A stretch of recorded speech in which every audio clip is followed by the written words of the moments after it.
Chapter 491. Henry, who was repelled by the Chidori, rolled a few times in the air, and then fell to the ground like a real beast. He tried to attack Rog with his right hand, but he felt a strong numbness, as if thousands of needles were piercing his palm at the same time. However, what Henry cared about at this time was not the numbness in his right hand, but the light blue lightning around Rog's body.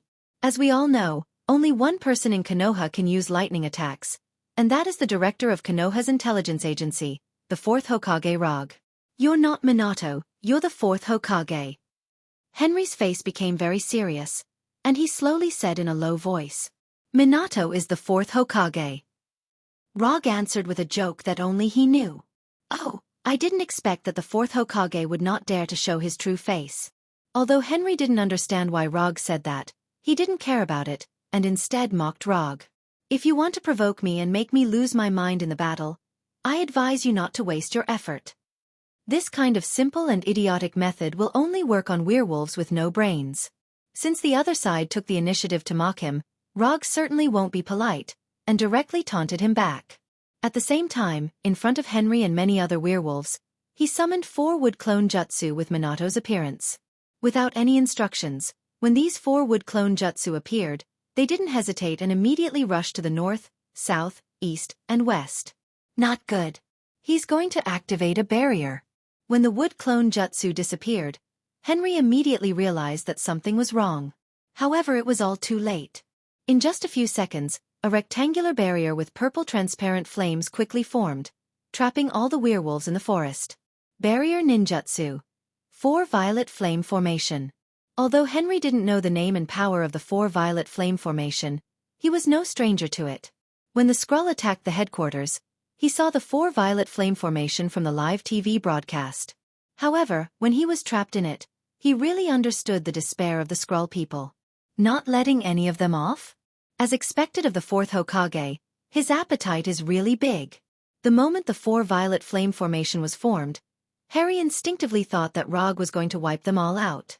Judging from the situation, it was normal for Henry to have such thoughts. After all, to a certain extent, the name of the 4th Hokage is equivalent to the Grim Reaper. Not only did Henry have such a thought, but the werewolves that he had gathered also had the same thought. Konoha's tyranny and the strength of the 4th Hokage, in the dark world, is a well-known fact. Don't worry. Even if I want to kill someone, I will only kill you and some of your loyal subordinates. As for the other werewolves, I'm not a demon. I won't kill them all. Roger said in a friendly tone. After he finished speaking, he turned around and glanced at the werewolves around him. Although he didn't think much of these werewolves, it would still take some time to kill over 1,500 of them. More importantly, killing these werewolves is not in line with his habit of maximizing economic benefits. Although these werewolves are a bit irritable and wild, as long as they are trained a little, they will become a group of very good workers. So you want us werewolves to become Konoha's dogs. You don't have to be delusional. We werewolves will never be slaves. Henry coldly snorted and said with a disdainful look, Is that so? I hope you won't be slapped in the face later. After saying that, Rog no longer controlled his aura. Instead, he completely released the aura that he had gained from his many years of fighting and killing. At the moment when he completely released his momentum, in the eyes of Henry and the others, he was no longer a handsome human man, but a Grim Reaper who is in charge of the life and death of all living things. Those who kneel down, I will spare their lives. Rog didn't look at the werewolves around him and just said in a soft tone. Although his voice wasn't loud, every werewolf in the forest heard it clearly. You don't have to. Just as Henry was about to say something, he saw the werewolves kneeling down one after another silently. In just a few seconds, there were more than 1,000 werewolves kneeling down in the forest. Do you know why you have always been no match for the vampires? The reason is very simple. Because you are too weak to be a leader. If you want to turn your subordinates into an invincible pack of wolves, you must first make yourself an unparalleled wolf king. A weak wolf king can't lead a pack of powerful wolves. Only when you have enough strength can you create a group of powerful subordinates. I'll teach you this lesson for free. Rog didn't know what the situation was like inside the werewolves.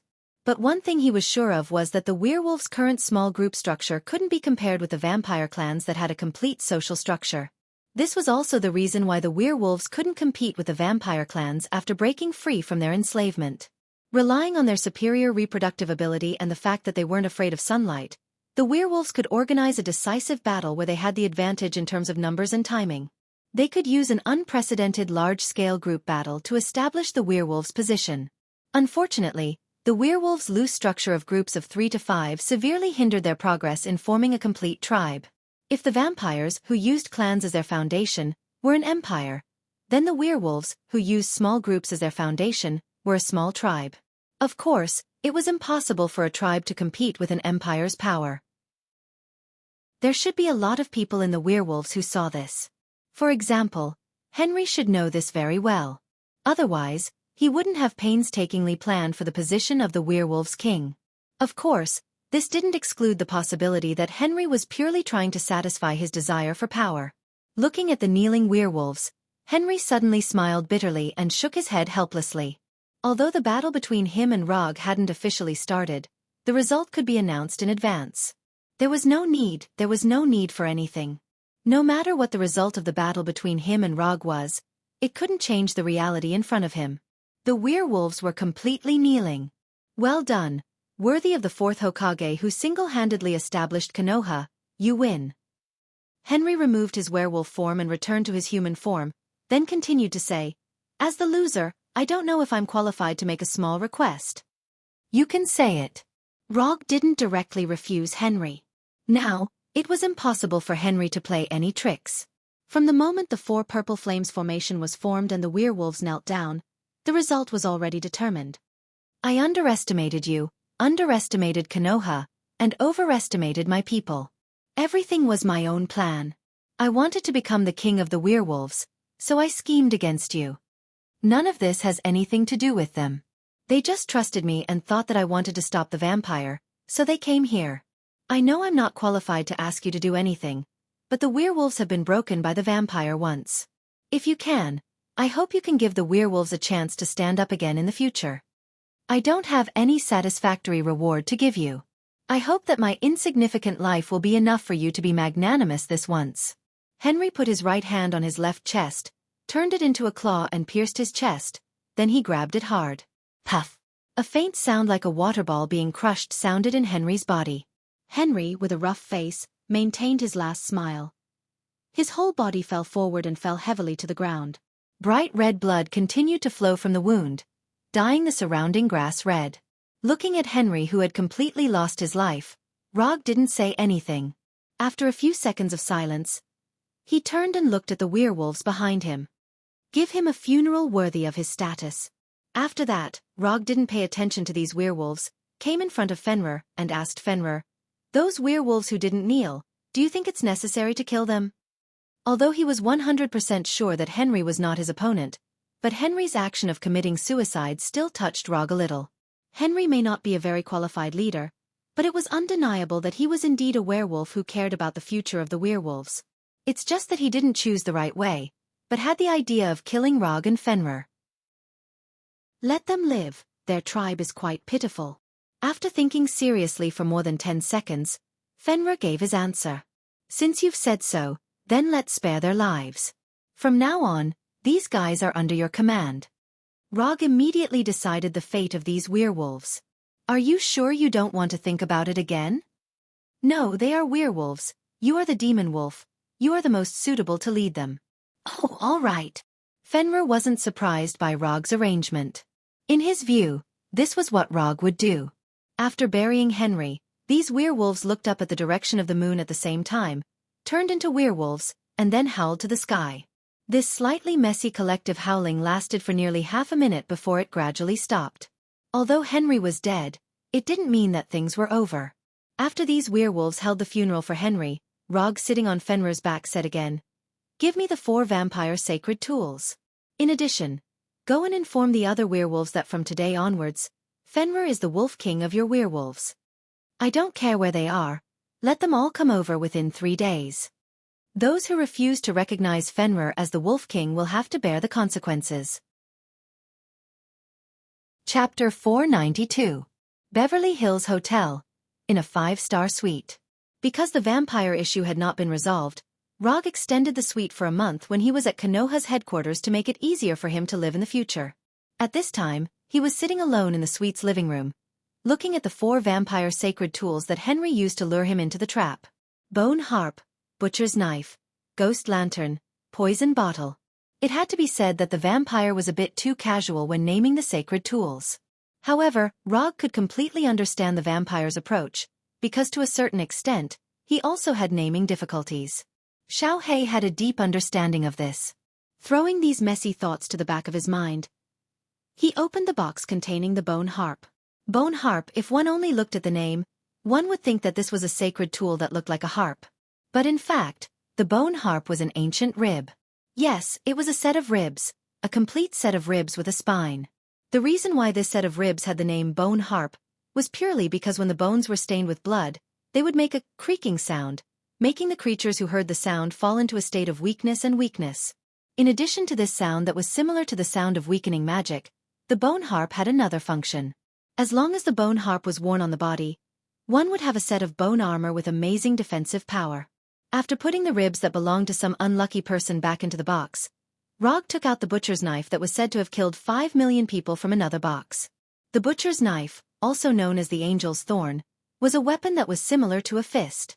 Rog did not believe that the butcher's knife had killed 5 million people. The butcher's knife may have killed a lot of people, but the number of 5 million was obviously an exaggeration. Although he did not know when the butcher's knife was made, even in the current era where the population was far more than before, 5 million people was a very exaggerated number. Compared to the bone harp, the butcher's knife's effect was much simpler. The butcher's knife could curse the souls of the killed and imprison them, making these souls the slaves of the butcher's knife's owner. It was said that holding the butcher's knife was equivalent to having 5 million undead warriors. But until now, no one had ever successfully summoned the undead warriors. For some reason, the image of the goddess of death appeared in Rog's mind when he was playing with this bayonet-shaped butcher's knife. Alas, I don't know where the eldest princess of Asgard went after leaving Jotunheim. If it were her, she would definitely be able to confirm if there were 5 million undead warriors in butcher's knife. Compared to the bone harp and the butcher knife, which were obviously not good weapons, the ghost lantern and the poison bottle looked much more normal. The ghost lantern looked no different from the black iron lanterns of the Middle Ages. The only difference was that the ordinary lantern had a candle, while the ghost lantern had a crystal ball that emitted a dark green light. The simple-looking ghost lantern did not have the flashy abilities of the bone zither and butcher blade. The only effect of the ghost lantern was that it could cause the target to hallucinate through its green light and control the target's actions. Among these 4 holy weapons, whether it was the bone zither and butcher knife used for direct combat or the ghost lantern used for support, none of them piqued Rog's interest. The only thing he was more interested in now was the blood race holy weapon known as the poison bottle. The poison bottle was the most simple of the 4 holy weapons. It was a round bottle with a narrow top and a wide bottom. If it were not for the golden threads that wrapped around the bottle, the poison bottle would be a trash glass bottle that no one would be interested in even if it was thrown on the street. The poison bottle's appearance was very simple, but its ability was not simple at all. Dripping blood into the poison bottle would cause the blood to mutate in the poison bottle. Drinking the mutated blood would cause humans, vampires, werewolves, and other creatures to mutate and become terrifying and violent monsters. The first time he saw the picture and information of the poison bottle, Rog had already thought of the most suitable candidate for the poison bottle. Dr. Lizard. As a top expert in the field of cross-species genetics, Dr. Lizard would definitely be interested in the mutated blood in the poison bottle. After the matter with the vampires was over, he would give the poison bottle to Dr. Lizard to study for a period of time to see if he could find anything interesting. After throwing the 4 holy weapons into the psychic scroll, Rog picked up the full moon ritual that was sent along with the holy weapons. The full moon ritual was the holy book of the werewolves after the werewolves broke free from the vampires' enslavement. They referred to the vampires' holy book, the Book of Shifting. Of course, due to the cultural heritage, the contents of the full moon ritual could not be compared to the Book of Shifting. Although the full moon ritual recorded some history and black magic of the werewolves, it had basically evolved into a list of the werewolves' internal members. Every alpha werewolf would have a full moon ritual in their hands, which recorded the names of all the werewolves under their control. Speaking of alpha werewolves, it was necessary to talk about the vampires' noble titles. According to the vampires' method of dividing vampires into 5 levels by their noble titles, the werewolves had also developed their own ranking system. Alpha werewolves, beta werewolves, omega werewolves, and wolf pups under the age of 10. Alpha werewolves corresponded to vampires' dukes, and the other levels corresponded to the vampires' noble titles. However, compared to the vampires who had long formed a stable clan system, the werewolves were much more backward in terms of organizational structure. Alpha werewolves controlled all the werewolves in an area, and alpha werewolves were the leaders of the small packs. According to the number of people, an alpha werewolf would have a small pack of 4 to 10 werewolves. Werewolves were dark creatures, but compared to vampires who had a long lifespan, their individual strength was relatively weaker. After all, as they grew older, they would be able to learn more abilities. In terms of learning black magic, vampires were far more talented than werewolves. If it were not for the vampires' low fertility and the strict embrace restrictions, werewolves would have been beaten up by vampires long ago. Currently, there were a total of 5 alpha werewolves in North America, including the dead Henry. The area on the west coast of the United States was Henry's territory. In the full moon ceremony book that belonged to Henry, there were about 2,000 werewolves registered. Among the werewolves he brought here tonight, only about 200 were his subordinates, that is, the werewolves who never knelt down. As for the rest, they were all from the other 4 alpha werewolves. Henry was openly poaching the other alpha werewolves. Wasn't he afraid of causing the dissatisfaction of the other 4 alpha werewolves? But thinking about it carefully, this was a very normal operation. Henry was thinking about how to become the king of the werewolves. Sooner or later, he would offend the other 4 alpha werewolves. Since he would offend them sooner or later, he might as well poach them earlier. He even dared to plot against Konoha, so how could he be worried about causing the dissatisfaction of the other 4 alpha werewolves? If the situation of the other 4 alpha werewolves was similar to Henry's, then the total number of werewolves should be about 10,000. 10,000 werewolves. This number was a bit small. Rog originally planned to drive all the werewolves to the planet Tatooine after this matter was over, letting them plant vegetables, trees, and flowers there. The news of Henry's suicide and Rog's plan to make Fenrir the king of the werewolves quickly spread. However, the next development of the matter was once again beyond his expectations. The day after Henry's death, the other 4 alpha werewolves rushed to the Beverly Hills Hotel where Rog lived and expressed their gratitude for his decision to make Fenrir the king of the werewolves. This development was wrong, right? Looking at the 4 alpha werewolves with happy faces, Rog actually had the illusion that he played too many games and couldn't keep up with the times. In the following conversation, he finally knew why the 4 alpha werewolves showed such a happy look as if they won the lottery. The reason was very simple. The werewolves were bullied too badly by the vampires. In the words of these alpha werewolves, their days in recent years were no different from the fugitives of the American colonial period. Although the number of vampires was not comparable to the werewolves, in terms of wealth, the vampires were several streets ahead of the werewolves. In a capitalist country like the United States, the power that the vampires could use was much more than the werewolves. In addition to guarding against the attacks of the vampires, they also had to guard against attacks from human society. For example, gangs, mercenaries, assassins, and so on were hired by the vampires. Ordinary human weapons could not cause fatal damage to the werewolves, but the problem was that the vampires not only hired these people but also provided them with silver bullets that were specifically targeted at the werewolves. Under such a double blow, these werewolves could only live a vagrant life like the gypsies. As alpha wolves, they didn't have to live like vagrants, but their subordinates weren't as happy. The 4 alpha werewolves had heard of the plan of the vampires to bring Cain and the First City back to the human world. It was not that they did not want to stop the vampires, but they were really powerless. Henry had contacted them early in the morning, but they never gave Henry a clear reply. Even when Henry took the initiative to poach them, they chose to turn a blind eye to it. Henry wanted to become the king of the werewolves, not only to satisfy his own ambitions, but also because the current werewolves really needed a bold leader. After sending the 4 alpha werewolves away, Rog suddenly understood Henry a little. The vampires had broken the werewolf's spine, and Henry was right. Just by looking at the 4 alpha werewolves, one could see how far the werewolves had fallen. How were they still king wolves? Even huskies were braver than them. Chapter 493. After knowing the true thoughts of the 4 alpha werewolves, the first thing that came to Rog's mind was not that these werewolves were pitiful, but that these werewolves were really disappointing. To put it bluntly, the current werewolves were simply sorry for their ancestors. If those werewolves knew that the freedom of their clan that they fought for with their lives had fallen to such a group of juniors, they might have preferred to do nothing.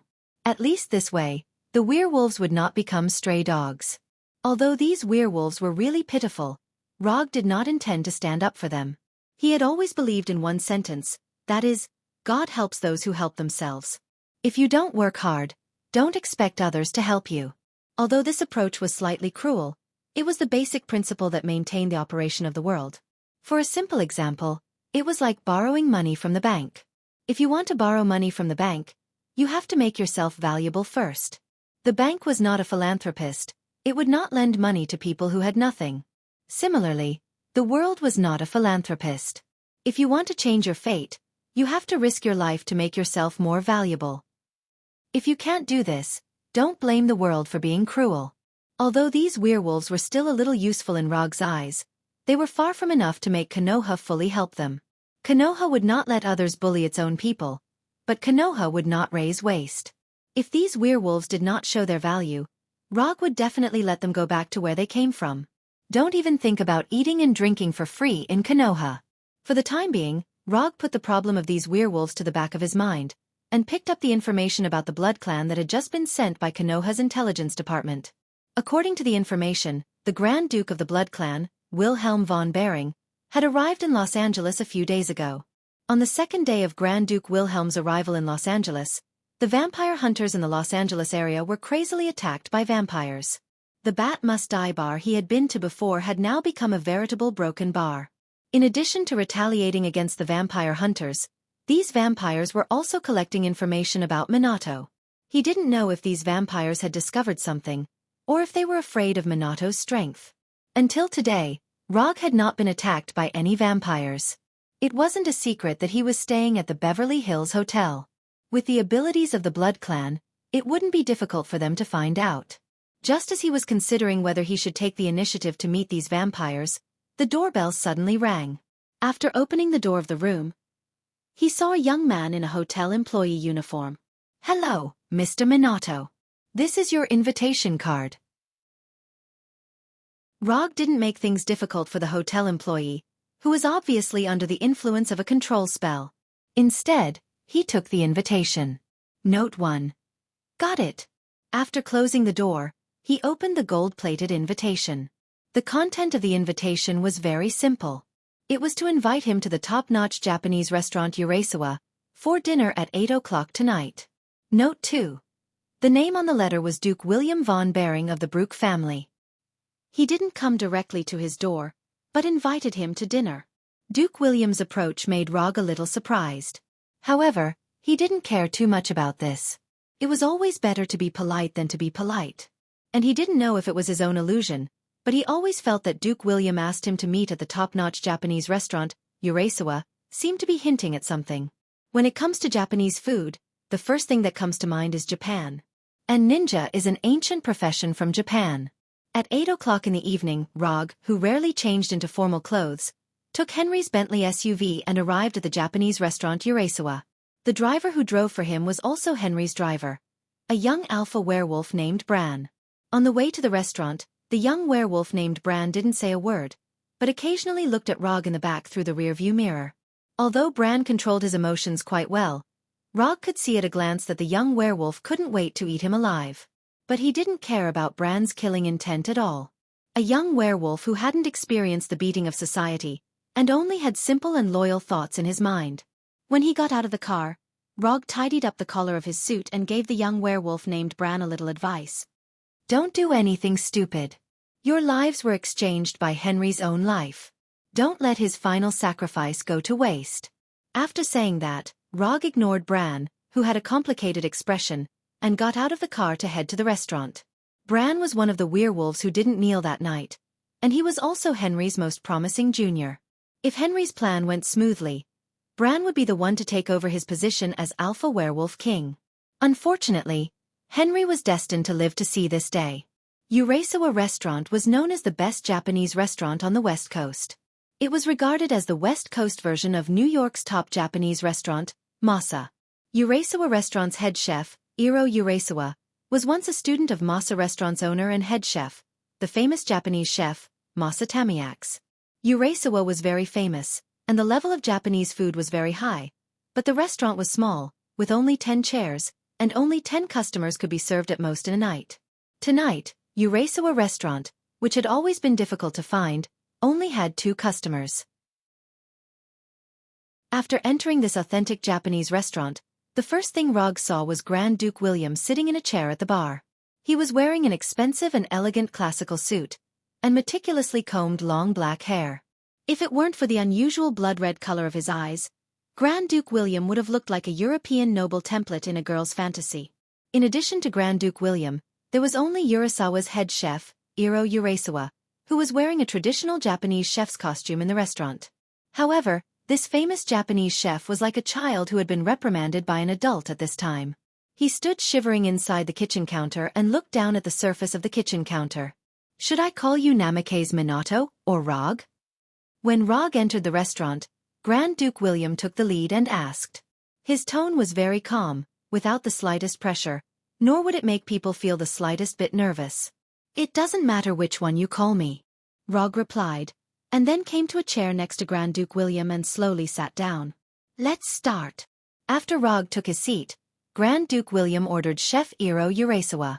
Although his tone was calm, the feeling it gave people was completely different. When talking to Rog, his tone didn't give people any pressure, just like a conversation between friends. But when talking to Chef Iro Urasawa, his tone was full of a sense of command, as if he was ordering his subordinates. You don't have to be so harsh on ordinary people. If the chef is nervous, he won't be able to make good dishes.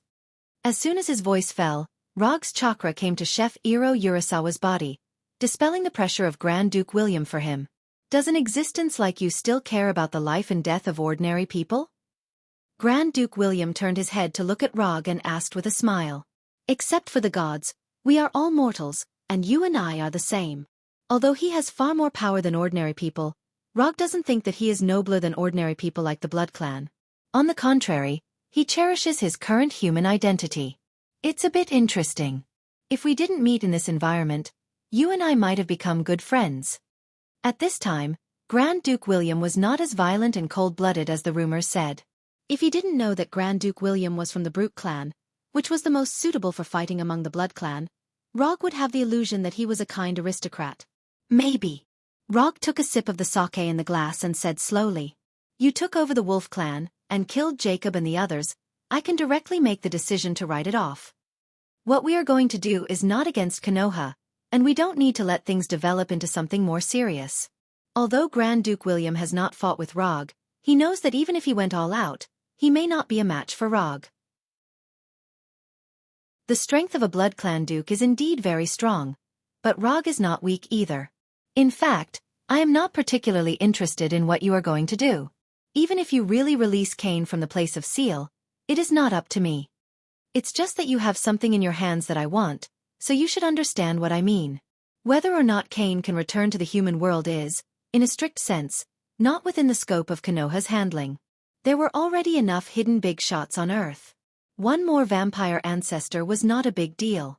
It's just that he is now interested in the 13 sacred tools of the Blood Clan, so he made a small move against the Blood Clan. We can't give you the sacred object.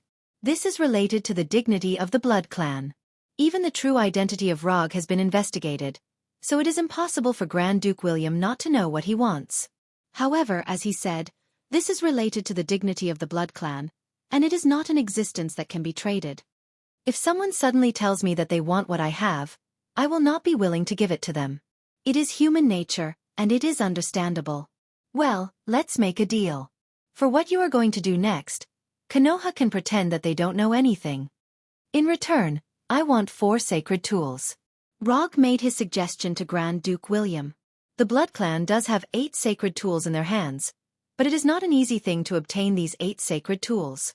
This is not a matter of eliminating the Blood Clan, but that eliminating the Blood Clan may not be able to get the sacred tools. If the Blood Clan is unwilling to surrender and would rather die than be willing to give up the sacred tools, Rog will not be able to find them all over the world. Finding things is not an easy thing. Not to mention that the person who hid them knows magic. For sacred tools in exchange for Konoha not to make a move? I have to say that you are a person who is not willing to suffer any losses. Of course, Grand Duke William knew why Rog had such a proposal. He was afraid that he would not get anything in the end, so he chose to compromise in advance. But I still say the same thing. We will not give up the sacred tools. This is related to the dignity of the blood clan. In the end, Grand Duke William rejected Rog's proposal. Don't refuse so quickly. I know that this proposal seems to be a loss for you, but think about it carefully. You are not without any gains. Let's put it this way.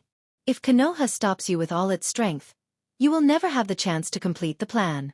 So you have to think about it differently. You are not losing the 4 sacred tools, but using these 4 sacred tools in exchange for a chance to smoothly welcome back the ancestor. If you exchange, you still have a chance to welcome back the ancestor. If you don't exchange, you really have no chance at all. Saint artifacts are precious, but compared to the progenitor, they are nothing.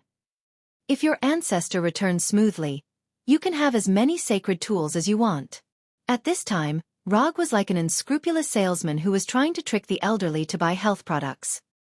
He was trying to trick Grand Duke William, an old man who had lived for hundreds of years.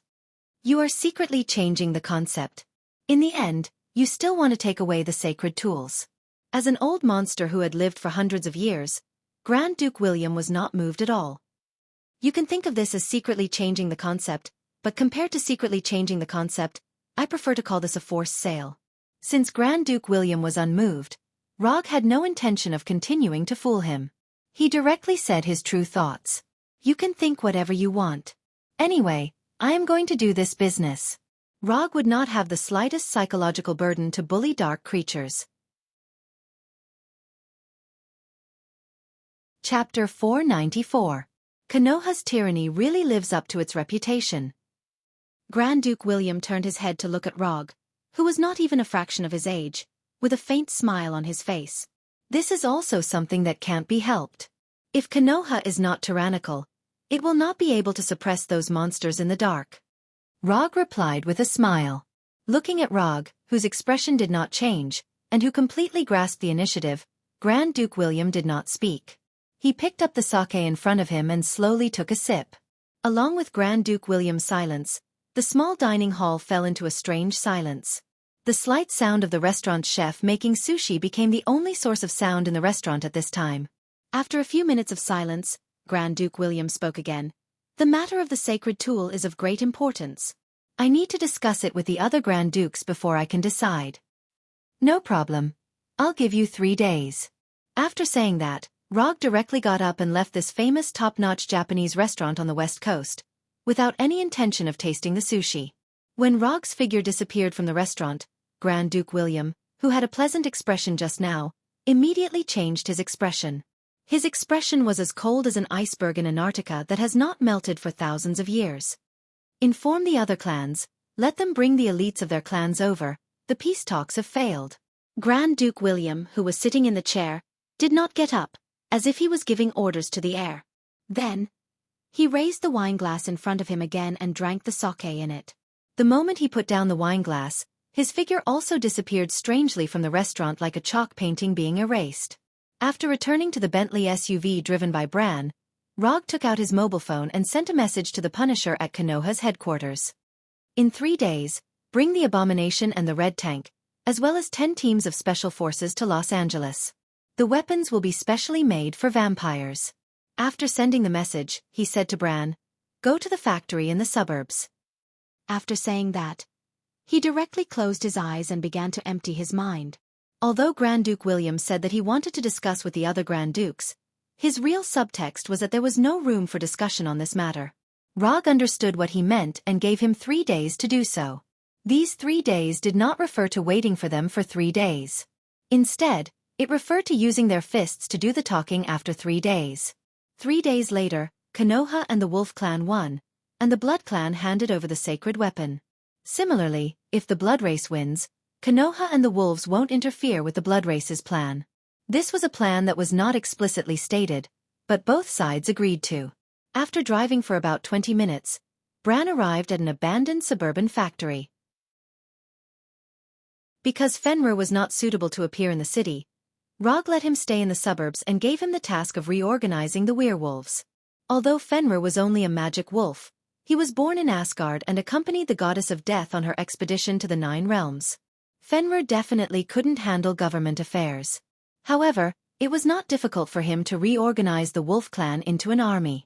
Although only 2 days had passed, these werewolves initially had the appearance of an army under the training of Fenrir's fangs and claws. After entering the factory that had been abandoned for many years, Rog saw the 4 alpha wolf kings that he had just seen this morning near Fenrir. I have reached an agreement with the Duke of the Brook clan. After 3 days, there will be a decisive battle between the Wolf clan and the Blood clan.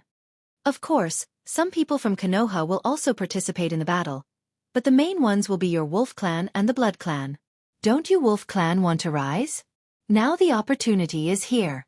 As long as you can defeat the Blood clan this time, you can join Konoha and completely get rid of the Blood clan's pursuit.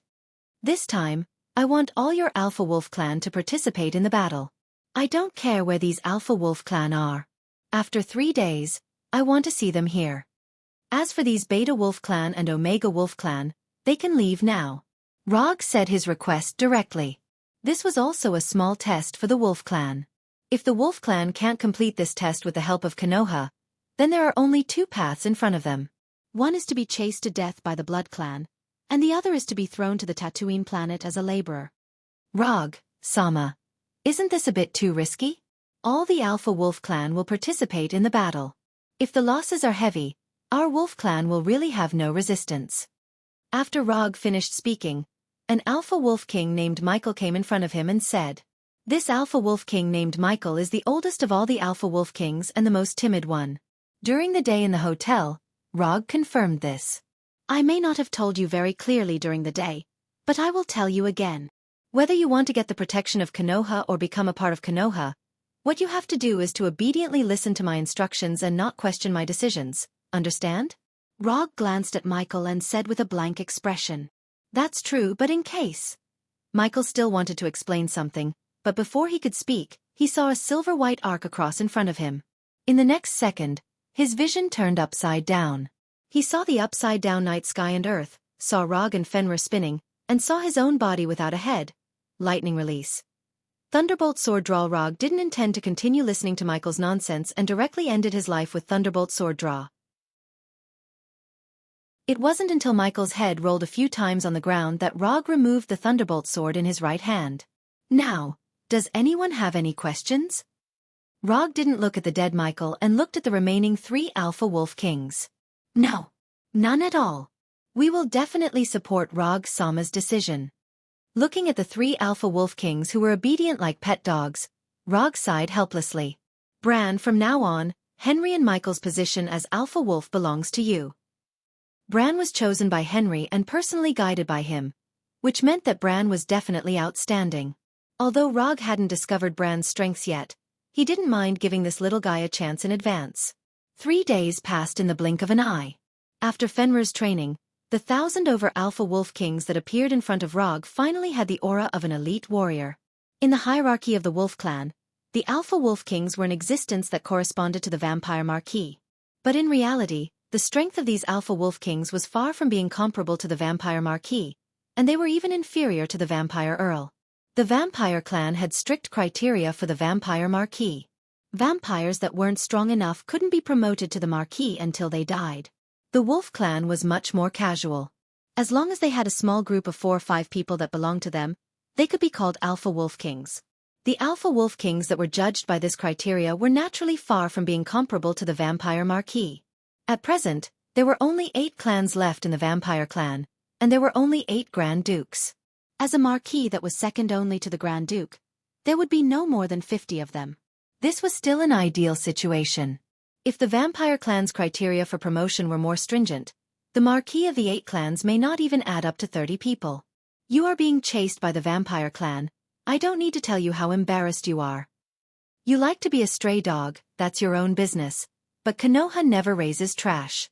If you want Konoha to protect you, you have to show the value of Konoha's protection. The opportunity is now in front of you. Whether you can seize the opportunity or not, it depends on you. Before departure, Rog made a pre-war mobilization to these wolf kings that had nothing to do with hot-bloodedness. Then, he didn't care about what these alpha wolf kings would think. He jumped directly on Fenrir's back and rode Fenrir out of the abandoned factory. Behind Fenrir were the Punisher, Abomination, and Red Tank. Behind them were fully armed 60 members of Konoha's special forces. Bran, who had just become the Alpha Wolf King for a few days, glanced at the murderous Konoha special forces and turned to look at the Alpha Wolf behind him. It wasn't until now that Bran finally understood why Konoha, with few combatants, could make many unruly underground organizations obediently abide by Konoha's rules. Obviously, they were just a group of humans, but they had a fiercer momentum than the Wolf Kings. What shocked Bran even more was the fearless posture shown by every Konoha Special Forces member. Although the opponent they were going to face next was the famous vampire in the Dark World, Bran didn't see the slightest fear in these Special Forces members. It felt like the enemy they were going to face next was not a vampire, but a group of street punks. Compared to the alpha werewolf behind him, Bran finally understood what Henry had been saying all the time. The backbone of the wolf clan was broken by the vampire. Glancing at the 3 wolf kings around him and the alpha wolf behind him with a heavy heart, Bran didn't say anything and silently followed behind the Special Forces members. When Bran followed the Special Forces member without saying a word, the other 3 wolf kings looked at each other and followed as well. During the day, Grand Duke William sent a letter of challenge with the time and place written on it. Grand Duke William didn't say anything about the tactics, nor did he say any superfluous nonsense, he just wrote the time and place on it. The only interesting thing was the signature of the letter of challenge. The 13 vampire clans. Grand Duke William didn't use his own name, nor the name of the 8 vampire clans, but the name of the 13 vampire clans. Signing in the name of the 13 vampire clans means that in the eyes of the vampire clans, this is the ultimate battle for the future of the clan. Chapter 495. There was a crescent moon, a gentle breeze, and everything was quiet. Before the appointed time, Rog, who was riding on Fenrir's back, brought the werewolves to the appointed location. After looking up at the night sky, he set his eyes on Grand Duke William and the others in the distance. Similar to the werewolves, there were not many vampires who came this time. There were only a little over 1,000 of them. Although not many bloodbreeds had come this time, the bloodbreeds that were present were all elites of the bloodbreeds without exception. There were more than 200 of them whose life force was not weaker than vampire Count Jacob and Alexander. However, at this time, only a few people, including Grand Duke William, attracted Rog's attention. Through Chakra's perception, he confirmed the identities of the 7 people beside Grand Duke William. Vampire Dukes. To be precise, they were the dukes of the other 7 clans. There were 8 vampire dukes and more than 1,000 vampire elites. Now, those who appeared in front of Rog and the werewolves were not the peak combat power of the vampires, but they were not far from it. While Rog was observing the situation on the vampire side, Grand Duke William and the others were also silently observing Konoha and the werewolves. Grand Duke William and the others were not surprised that Rog only brought a little over 1,000 werewolves. 2 days ago, they already knew that Rog only left the alpha werewolves behind. Since both sides had arrived, the next thing to do was naturally to start fighting. Whether it was Rog, Grand Duke William, or the other vampire dukes, none of them had the intention to challenge before the battle. They raised their right hands tacitly and then waved it down. Da-da-da-da-da. A-woo. A-wah. A-woo.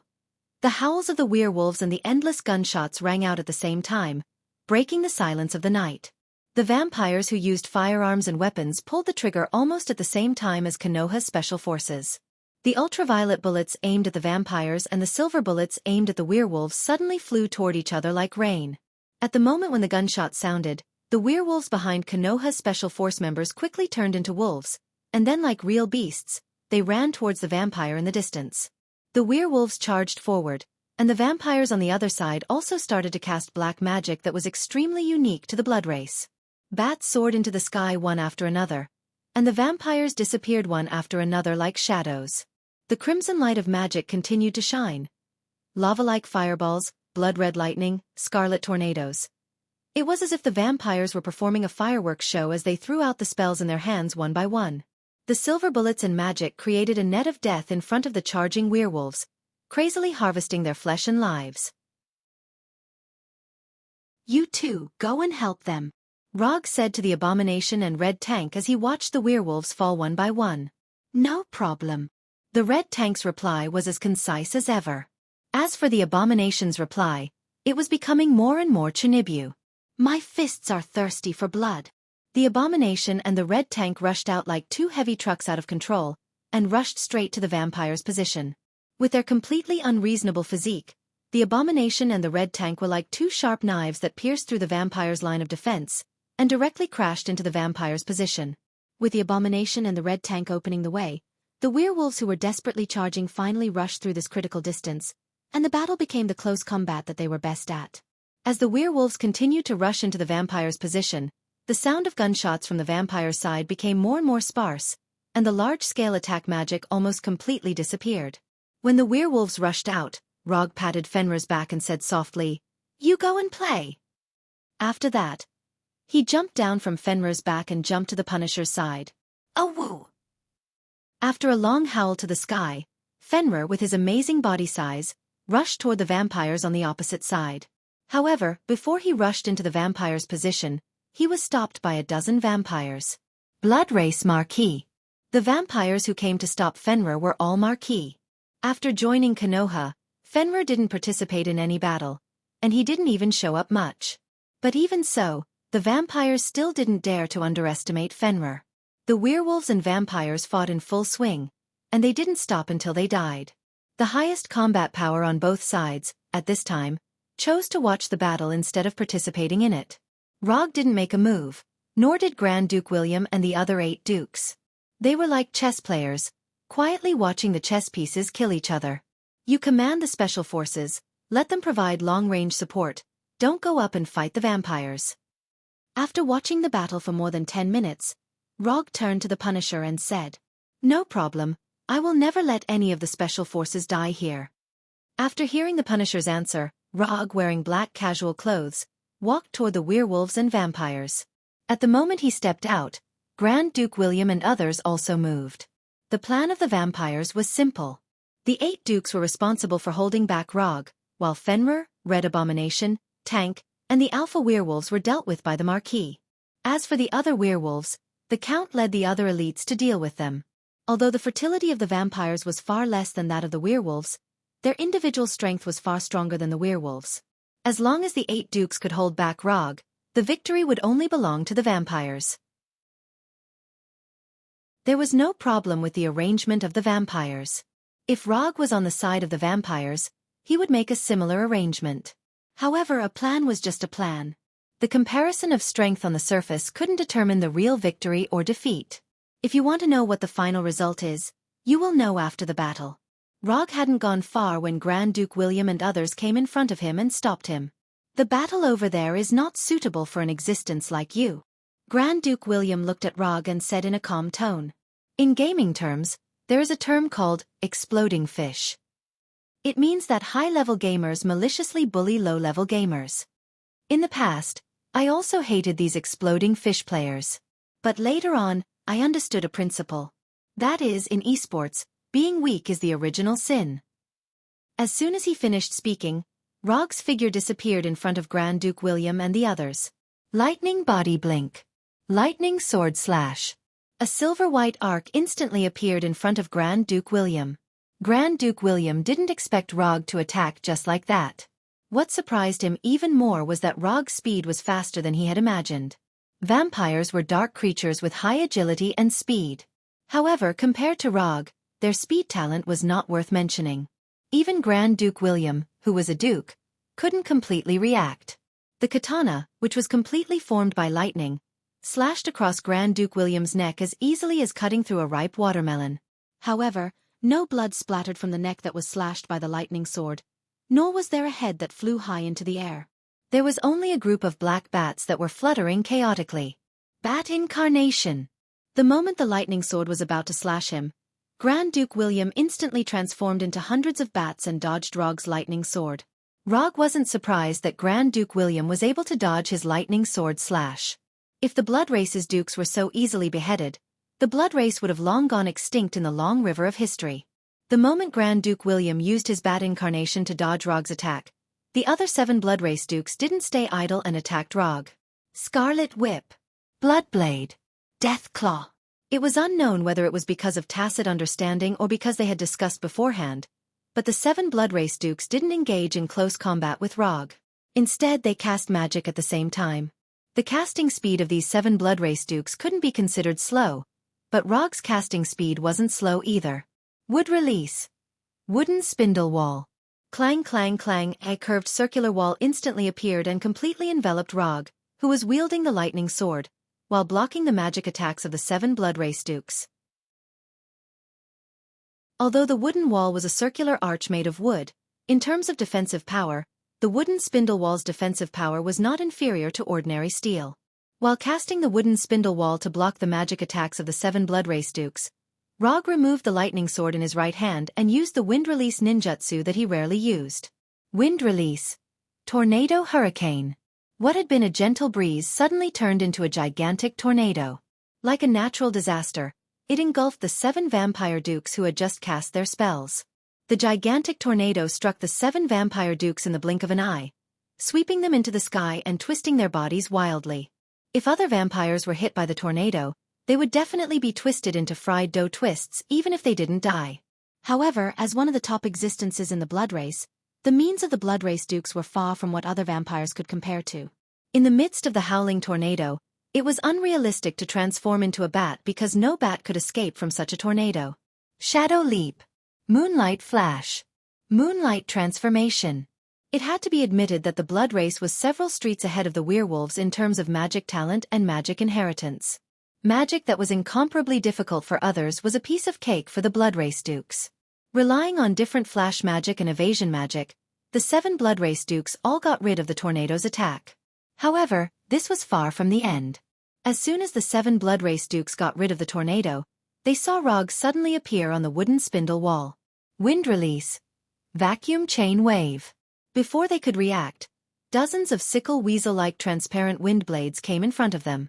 The Bloodrace Dukes were indeed good at magic, but Rog was also proficient in ninjutsu. Chapter 496.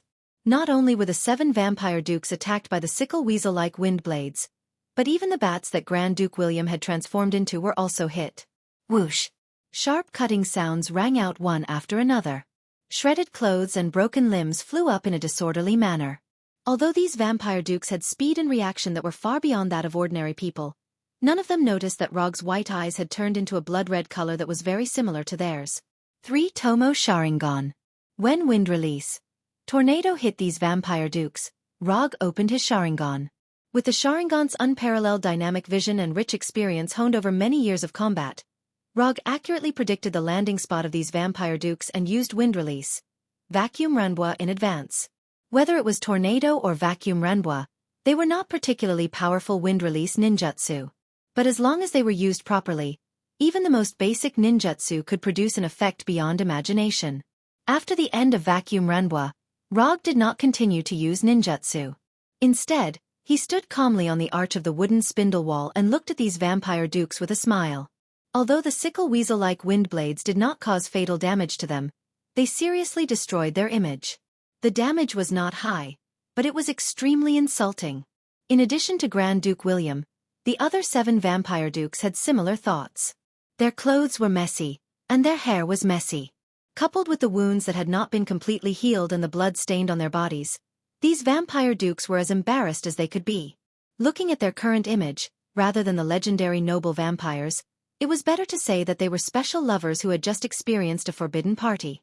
Although their image was a bit embarrassing, these Vampire Dukes were old monsters who had lived for who knows how many years. They quickly adjusted their state of mind and recovered from their injuries. As for the damaged clothes, they could do nothing about it. After all, not everyone could repair their clothes directly with energy like Gila. The warm-up is over, it's time to start the real show. Rog ignored the cold eyes of the Vampire Dukes and jumped down from the wooden spindle wall, summoning the Kusanagi sword. Don't blame me for not reminding you. If you get injured, it's not something that can be recovered by consuming some energy. As soon as his voice fell, Rog summoned the orange-red hellfire and let it wrap around the Kusanagi sword. The moment the hellfire appeared, the countenances of Grand Duke William and the others turned extremely grim. As dark creatures, Not only were they familiar with hellfire, but they were also very familiar with it. Although Johnny was the only ghost rider still alive, there had been more than one in the past. It is said that after the flood, God discovered that the sinful nature of man had not changed. However, he had promised that he would no longer use cruel means like the Great Flood to punish humans. Therefore, he developed and created the second batch of spirits of vengeance, which were called living weapons. He let the spirits of vengeance supervise the evil nature of humans. The spirit of vengeance descended from heaven in the form of a rain of fire and fused with the soul of its human host. In the end, it evolved into a ghost rider and shouldered the responsibility of cleansing the sins of the mortal world. Although Johnny also had the spirit of vengeance, he was a special kind of ghost rider. Because in his body, there was still the power of the elemental demon Lord Zartanos. Note 1. Ghost riders were knights who cleansed the sins of the mortal world, but this didn't mean that they would only attack humans. Compared to humans, dark creatures like vampires and werewolves were more to the ghost riders' liking. Therefore, in the past few thousand years, the vampires had been harassed by ghost riders. But later on, for some unknown reason, the ghost riders disappeared one after another, and the vampires finally escaped the fate of being hunted down by the ghost riders. Although the ghost riders had disappeared, the deep memories left behind by hellfire wouldn't disappear just like that. Lightning body blink. Rog wasn't interested in explaining hellfire to Grand Duke William and the others, and once again used lightning body blink. Although he had also disappeared, this time, Grand Duke William and the others were finally able to see Rog's route clearly. The hellfire wrapped around the Kusanagi sword was like a guiding line, leaving behind an orange-red arc in the air. Of course, Rog knew that hellfire would leave traces in the air, but he didn't take it to heart at all. Because seeing it didn't mean that he could block it. It was like seeing an afterimage left behind by an enemy who was too fast. Although he could see the afterimage, he couldn't keep up with the enemy's speed. After appearing in front of a vampire duke as if he had teleported, Rog didn't hesitate and directly swung the Kusanagi sword in his hand. Facing the Kusanagi sword wrapped in hellfire, the vampire duke didn't dare to be careless and hurriedly retreated. In the past, the vampires who had died tragically under hellfire had used their lives to leave behind an incomparably valuable advice for the vampires. That was, there was no need to try to use blood magic to resist hellfire. Whether it was an energy shield like the blood shield or a physical defense like the earth wall, it was impossible to block hellfire's attack. This had nothing to do with whether energy or physical matter could block hellfire. It was purely because hellfire restrained the vampire's blood power. In front of hellfire, blood power was like butter thrown into a pot of oil. It melted on a whim and didn't give any face at all. The vampire Duke Rog chose first wasn't the weakest among the 8 dukes, but he wasn't the strongest either. What was more troublesome was that he wasn't the fastest. In front of Rog, who had used lightning body blink, the vampire's pride in speed was like that of an ordinary human. Chi! The vampire duke, who had just recovered his right arm, didn't even take a few steps back before Rog's Kusanagi sword slashed across his neck like the Grim Reaper's scythe. As the top fighting force of the vampires, Duke-level vampires would never be burned to ashes again. Even if they were hit in the heart by an ultraviolet bullet or directly exposed to the sun, they wouldn't be reduced to ashes. However, at this moment, the vampire duke whose head had been chopped off by Logue's sword quickly burned into a pile of black ashes, just like the lowest level of vampires. With a fatal attack and the burning effect of hellfire, Rog let the vampire duke die in the same miserable way as a low-level vampire. First one. After dealing with the vampire duke, Rog said softly in a voice that Grand Duke William and the others could hear. Fried fish. This was the game term he had explained to Grand Duke William and the others just now. However, what Grand Duke William and the others didn't know was that the fried fish Rog was talking about wasn't him bullying the marquises or count-level vampires, but the 8 vampire dukes. Bullying the marquises and counts was fried fish to him. Bullying the dukes like Grand Duke William was also fried fish. Since they were all fish, there was no need to care too much about the level of the fish. After all, in front of kings, silver and gold were the same. Wait, maybe we can talk again. After watching a vampire duke die in Rog's hands, Grand Duke William realized how big the gap was between them and Rog. Talk again? I gave you a chance 3 days ago, but unfortunately, you didn't cherish it. As soon as he finished speaking, Rog disappeared again. Just as Grand Duke William was about to look around to see which duke would be chosen by Rog, Rog appeared in front of him like a ghost. Among these dukes, Grand Duke William was the only vampire duke who had dealt with Rog. However, this didn't mean that Rog would have any friendship with him and exclude him from the list of targets. Although Grand Duke William didn't expect to be Rog's second target, his reaction speed wasn't slow at all. In fact, he was even faster than the dead duke. In terms of strength, Grand Duke William was definitely the strongest among the 8 dukes. The Brooke clan was the clan that was best at fighting among the bloodbreeds. As the Duke of the Brooke clan, Grand Duke William's combat experience and skills were naturally the strongest among the Brooke clan. Just as the Kusanagi sword was about to hit him, Grand Duke William made a decision that even Rog praised. Grand Duke William didn't choose to retreat or dodge. Instead, he took the initiative to step forward and close the distance between himself and Rog. One had to admit that Grand Duke William's idea was very creative and effective. In terms of combat, the Kusanagi sword was definitely a close combat weapon. However, this didn't mean that the Kusanagi sword would be perfect in close combat. When the distance was shortened to the point where they were almost face to face, the Kusanagi sword would be limited by the distance and unable to display the effects it should have. This was also why a dagger was more useful than a sword in a real close combat. Relying on this method of closing the distance, Grand Duke William perfectly avoided the Kusanagi sword attack and blocked Rog's right hand with his left hand. Interesting. Looking at Grand Duke William, who was only 20 or 30 centimeters away from him, Rog once again praised Grand Duke William's combat intuition and fighting skills. After his right hand was blocked by Grand Duke William, Rog didn't hesitate and made a move that was also beyond Grand Duke William's expectations. He took the initiative to let go of his right hand and gave up the Kusanagi sword. The moment Rog let go of his right hand, Grand Duke William realized that something was wrong. But at this time, he didn't have time to change his tactics. Grand Duke William's left hand blocked Rog's right hand, while his right hand was like a sharp claw that grabbed Rog's neck. Just as Grand Duke William's right claw was about to grab Rog's neck, Rog's left hand hit his right wrist first and pushed his right hand away. Playing close combat in front of a ninja who had mastered Gentle Fist, 8 trigrams 64 palms, Rog didn't know for a moment whether to praise Grand Duke William's courage or arrogance. Chapter 497. If Rog were Grand Duke William, he would definitely not choose to continue attacking at this time. Instead, he would seize the rare opportunity to cast magic or directly retreat with speed.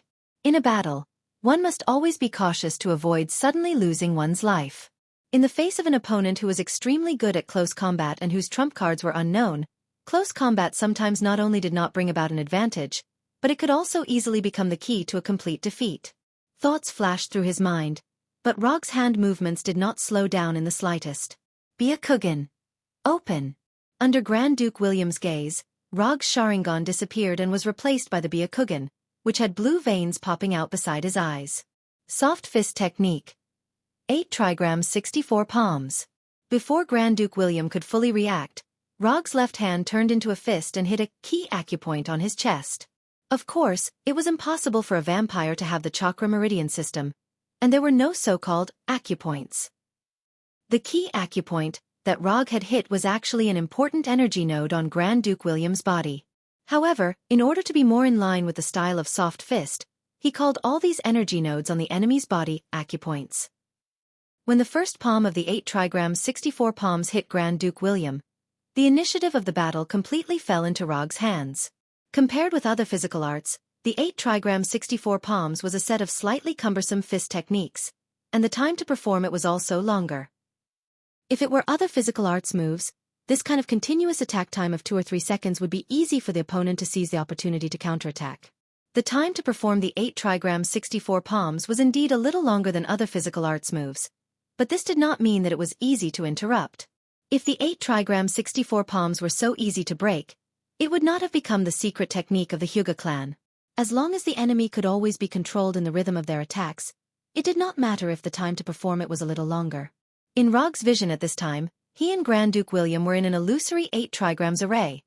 An 8 trigrams array that belonged to the 8 trigrams 64 palms. 16 palms. In the next second after hitting Grand Duke William's first palm, Rog's hand struck out 15 palms consecutively at a speed that surpassed the limits of what one could capture with their eyes, completing the first stage of the 64 8 trigrams palms. The first stage of the 16 palms did not focus on actual destructive power. As the opening move of a combo, The first 16 palms were mainly used to further restrict and deprive the opponent of the ability to resist. After the 16 critical acupoints were sealed, Grand Duke William discovered that the power of blood that he could control as easily as his own arm had suddenly become boundlessly sticky, like a ball of sticky paste. Almost at the same time that he noticed the abnormality in the power of blood, Rog struck out the next 32 palms. At this moment, not only did Grand Duke William sense the abnormality in his blood power, but he also sensed the abnormality in his body. At this moment, he was like a marionette who had completely lost the right to move his body freely. Before he could figure out what was going on, Rog had completed all 64 palms of the 8 trigrams. It was as if the power of his blood had been sealed. Intense pain spread from his body as he lost control of his body. Grand Duke William had planned to rely on close combat to obtain victory, but the development of the situation had completely gone against his plan. After finishing all 64 palms of the 8 trigrams, Rog could have ended the attack. However, he did not do so. The light blue chakra enveloped his right palm like a flame, causing it to emit a dazzling light like the sun. Then he used his right palm, which contained the terrifying power of chakra, to heavily strike Grand Duke William, who no longer had any power to fight back. 8 trigrams, mountain smashing strike. Rog's right palm was like a laser cannon, shooting out a huge light blue laser beam. It instantly sent Grand Duke William, who had been temporarily airborne due to the 64 palms of the 8 trigrams, flying. Boom! Grand Duke William, who had been hit by the 8 trigrams, mountain smashing strike, flew backward like a cannonball. He could not help but spit out a mouthful of blood as he crashed into one thick tree after another behind him. Rog's palm not only sent Grand Duke William flying over 100 meters, but it also left a ditch that was more than 2 meters wide and dozens of meters long on the ground. Was this guy still human? After witnessing the scene of Rog violently beating up Grand Duke William from the VIP seats, the same thought appeared in the minds of the remaining 6 bloodbreed dukes. In the bloodbreed's view, humans had always been fragile creatures that were like food. They knew that there were some existences among humans that were called monsters. However, they had never imagined that Grand Duke William, who was the strongest in the bloodbreed, would be as weak as a baby in front of Rog. At this moment, they finally understood why Rog had called the first round of fighting a warm-up. After sending Grand Duke William flying, Rog immediately turned around and looked at the remaining 6 bloodbreed dukes with shining eyes. "Don't say that I bullied you. Come at me together." As he spoke, he deliberately hooked his finger at the dukes, as if to say, "Come over quickly."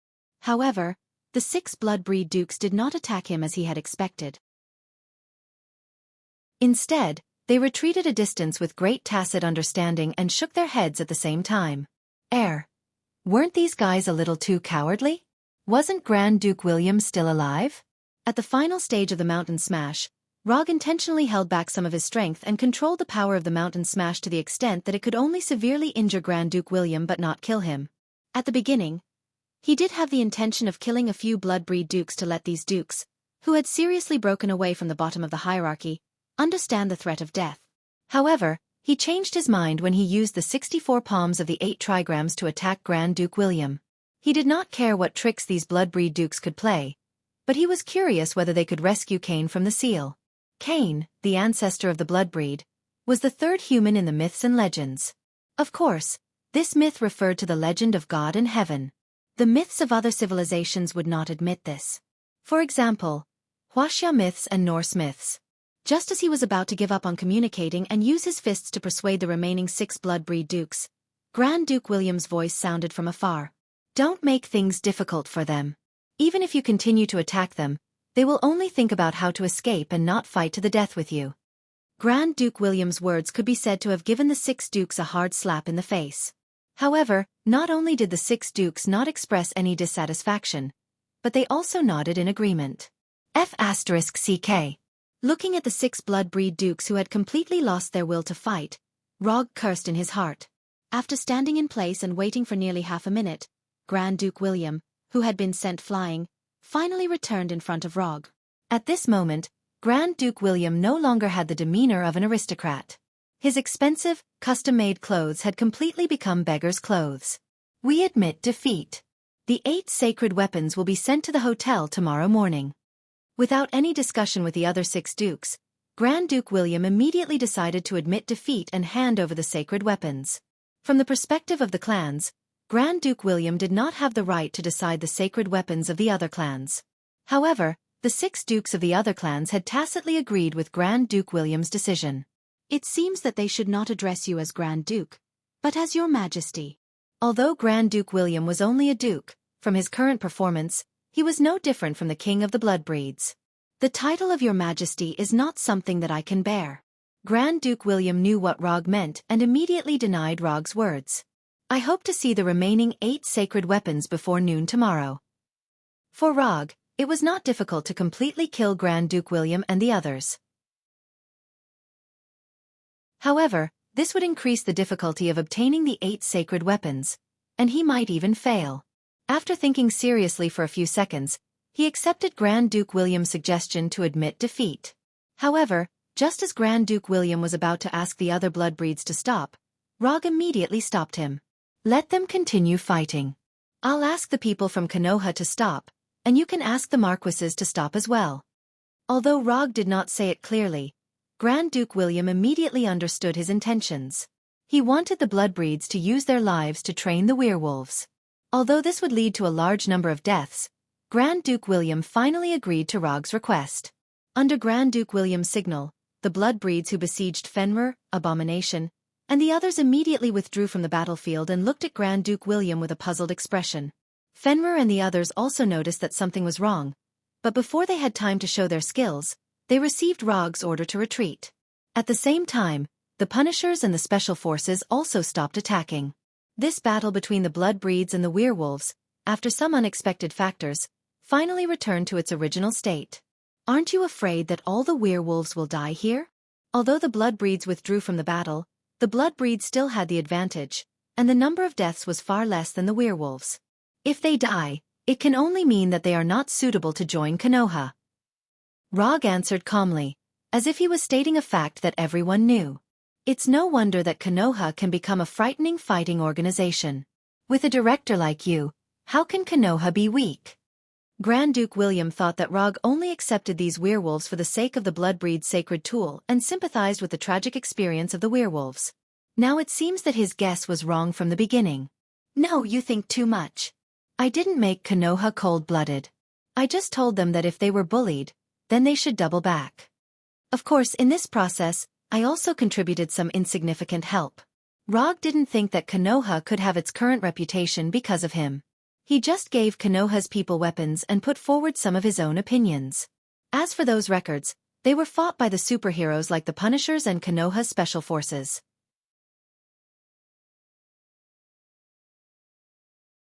Chapter 498. When Roger had used the 8 trigrams, Mountain Crushing Strike, which had the visual effect of a laser cannon, to send Grand Duke William flying, the werewolves had thought that they would soon welcome the dawn of victory.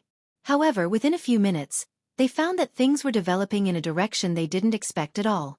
Fenrir, the king of the werewolves, who they just recognized, withdrew from the battle, and the Red Tank, who helped them open the way for the charge, also withdrew from the battle.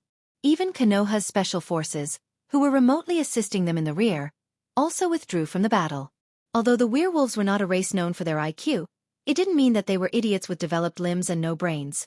In particular, the werewolves present were basically all alpha werewolves. Among the beta werewolves or omega werewolves, there may be some completely brainless idiots. But the alpha werewolves who could become the leader of a small group would never be brainless. If they didn't even have this most basic thinking ability, they couldn't become alpha werewolves. If it was only Fenrir and others who withdrew from the battle, these werewolves may not be able to guess Rog's plan in a short time. But after seeing that the marquises who attacked Fenrir and others also withdrew from the battle, they quickly understood. If they want to win, they can only rely on themselves. Although Konoha's practice of abandoning them without saying a word made these werewolves feel a little dissatisfied, they were also very clear about their current situation. It was impossible to resist Konoha. It was impossible to resist Konoha in this life. These werewolves didn't forget that the Alpha Werewolf King Michael only asked half a question, and his head was cut off by Rog. Even the Alpha Werewolf King had no power to fight back. Of course the lower Alpha Werewolves would have no chance. Although the marquises of the kindred withdrew from the battle, under the leadership of those counts, the werewolves slowly fell into a disadvantageous position and lost the initiative of the battle little by little. If it weren't for the presence of the 3 alpha werewolves, The werewolves would only be defeated faster and more miserably. Although Bran inherited the position of Alpha Werewolf King of Henry and Michael, his strength didn't keep up with his status. Now, he was still an alpha werewolf. At best, he could only be regarded as a relatively good alpha werewolf. As time passed, more and more werewolves fell, and the vampires' attacks became more and more lethal. This was especially true for the vampire counts who had mastered magic. They were like messengers of death, harvesting the lives of the werewolves in a frenzy. 3 minutes after Fenrir and the others left the battle, the number of fallen werewolves exceeded 100. In addition to the werewolves who had died in battle, there were over 400 werewolves who would forever remain on this land. Are you sure you want to continue? They are about to completely lose their will to fight. Grand Duke William calmly asked Rog as he looked at the battlefield with an indifferent expression. Looks like we're seeing something different. What I see isn't a group of werewolves who have lost their will to fight, but a group of werewolves who are about to explode. In terms of casualties, the werewolves' death rate had reached a shocking 1/3. However, Rog did not intend to end things here. When he was playing strategy games, he had a bad habit, which was that he would only use a large amount of resources to cultivate high-level troops. In his strategic system, there was no such thing as a basic troop class. Therefore, he would only cultivate a small number of high-level troops, and then they would be completely destroyed by the opponent's mixed forces composed of high-level and high-level troops. He knew that this habit was not good, but so far, he has no plans to change this habit for the time being.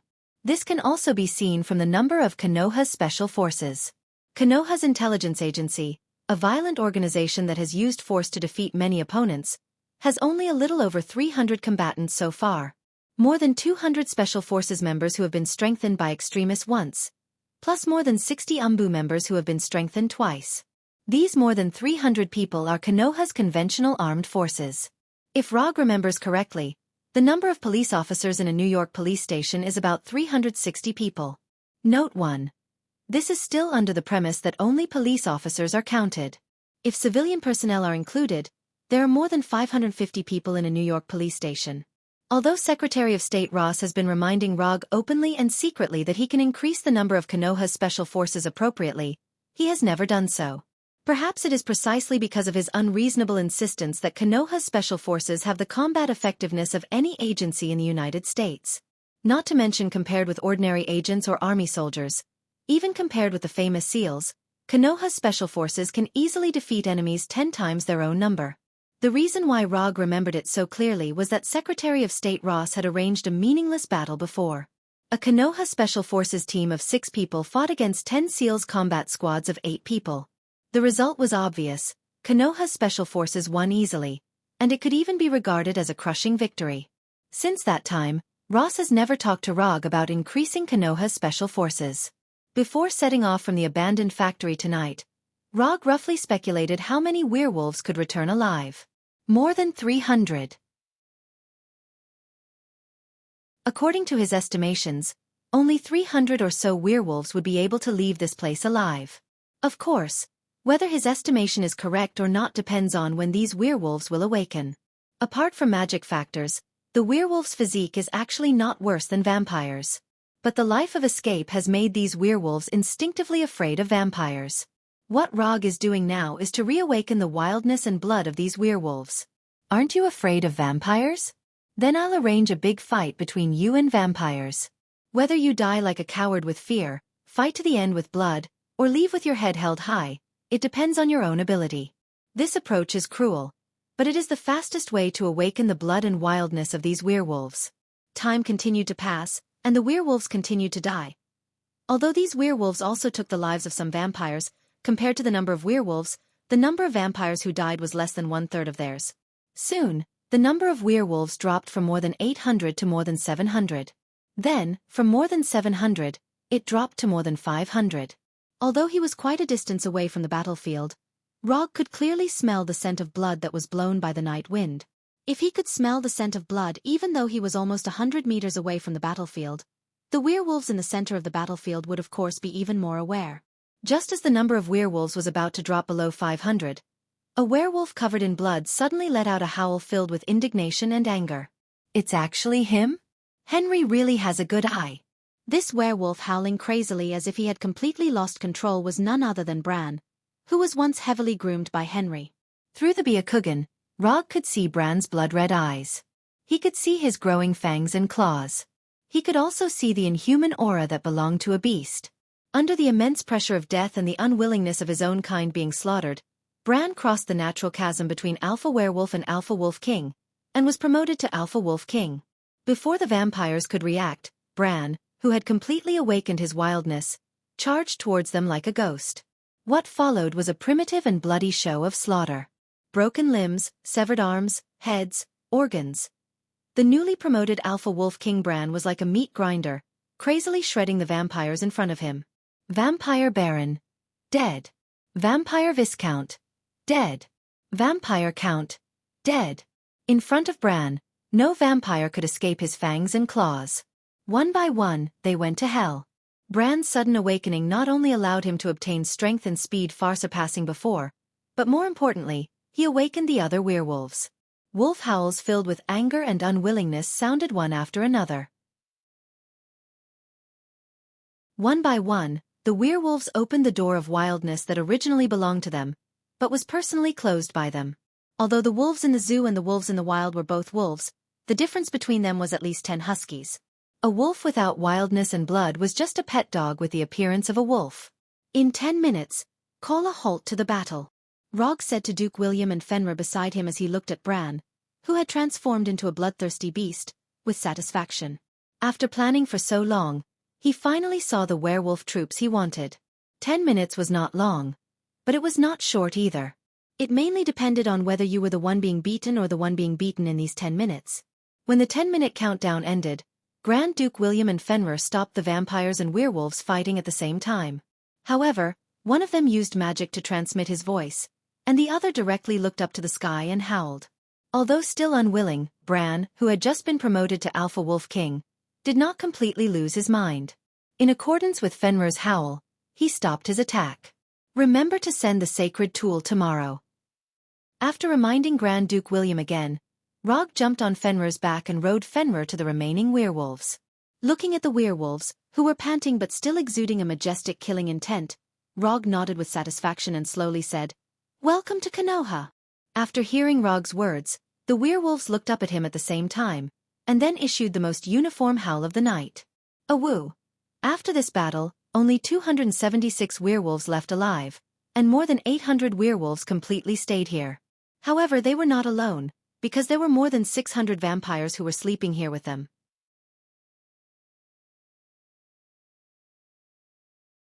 Chapter 499. In terms of the number of deaths, the werewolves were undoubtedly the loser in this battle. But whether it was Rog or the surviving werewolves, they didn't think that they had failed. In the case of a numerical disadvantage, they had an exchange ratio of 1 to 0. 75 with the vampires, who had oppressed them for many years. For the werewolves, this was a brilliant victory that they had never imagined before. Although the number of dead alpha werewolves was indeed beyond their imagination, the surviving werewolves would no longer have any fear of vampires. Wasn't it just 4 for 3? This was not a problem at all for the werewolves, whose fertility was far superior to vampires. After the battle was over, Logue had the surviving werewolves hold a simple funeral for their fallen brethren.